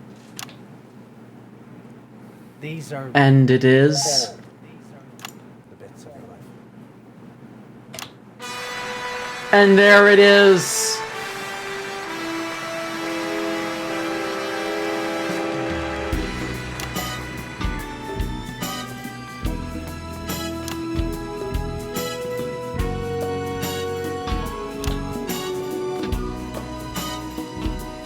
Fun stuff.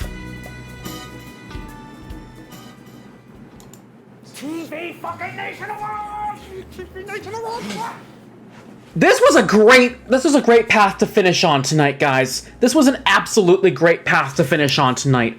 A fucking family reunion. Just one of those moments. Guys. You know, I'm really starting to hate this screen. He's such a sweetie when he's on. There it is too. All the fucking special paths done, and hopefully next week we'll be back again to try for those off-track stuff.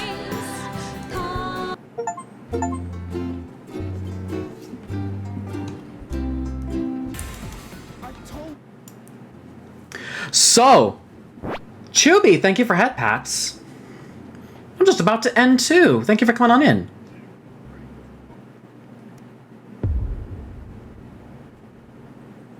I'm sure you were there when I was laughing about this game. I'm actually gonna somehow tell him after this is done.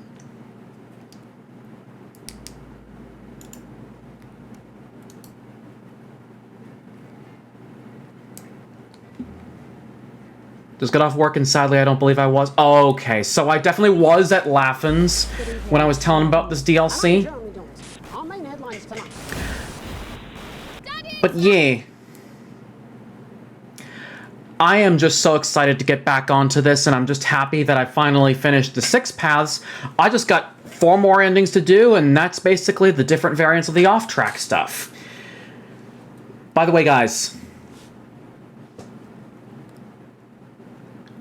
I actually was solving this on my own, but, you guys know me and my walkthroughs, right? Yeah. Let's not go into that yet. But, guys, that was a fun stream of Not For Broadcast, and I think I'm happy to say that if I ever return to YouTube for anything, it would definitely be for Twitch VODs, and this will practically be, I want to say, the very first VOD that I definitely want to put on that new channel. Definitely not the old channel, because obviously that channel died thanks to the fucking analytics. But, guys, thank you all so much for coming on in and making this just an emotional moment in my time with Not For Broadcast. You guys are sweet, so fresh. I could not have asked for better audience like yourselves. Stick around, everybody. I'll send you off in a little raid. Before we do, this long stream also got a long wall of love as well. Silver the Wolf coming on in with a total of, if I want to calculate this correctly, you got 269s and a 107. That totals 6,938 was it? And then 107 to make it 238. A total of 245 biddies. Jonathan Sebastian Hyena with a follow, Solry the Foxo with the follow, Vermintide Rebel aka Lord Zachary with the raid, Axel Halford with the raid, 7up Boys with the follow, and then Math with the raid as well. Thank you guys so much for being your awesome selves, heckin' sweet beans. I'll be back on Thursday. We're continuing with Power Wash Simulator, some more chill stuff going down the line, and hopefully maybe some more Back to the Future stuff. We'll see. But let's find ourselves a raid target. Where shall we go? Hopefully somebody that may or may not have played this or was probably here for that. Actually, I've got just the guy. Guys.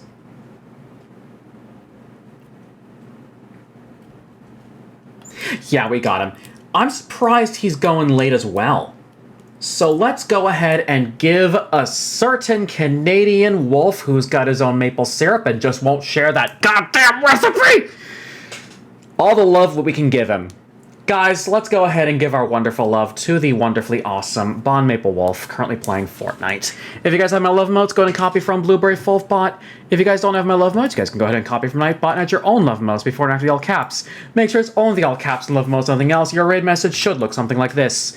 If you still want my love emotes, go ahead and unlock what channel points down below. Their name's called Choose Emote to unlock. Well, once unlocked, it is yours for 24 hours. I know Tim is laughing because he knows what I'm talking about. He knows what I'm heckin' talking about. Let's go ahead over there.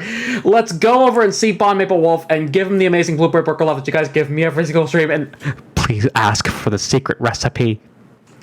I love you guys so fucking much. You guys are fucking amazing. Keep being your awesome selves. I shall see you guys on Thursday for more Power Wash. Guys, thank you so much for watching. Take care of yourselves. As always, I'll catch you guys in the next one. And when we're for the road. Oh!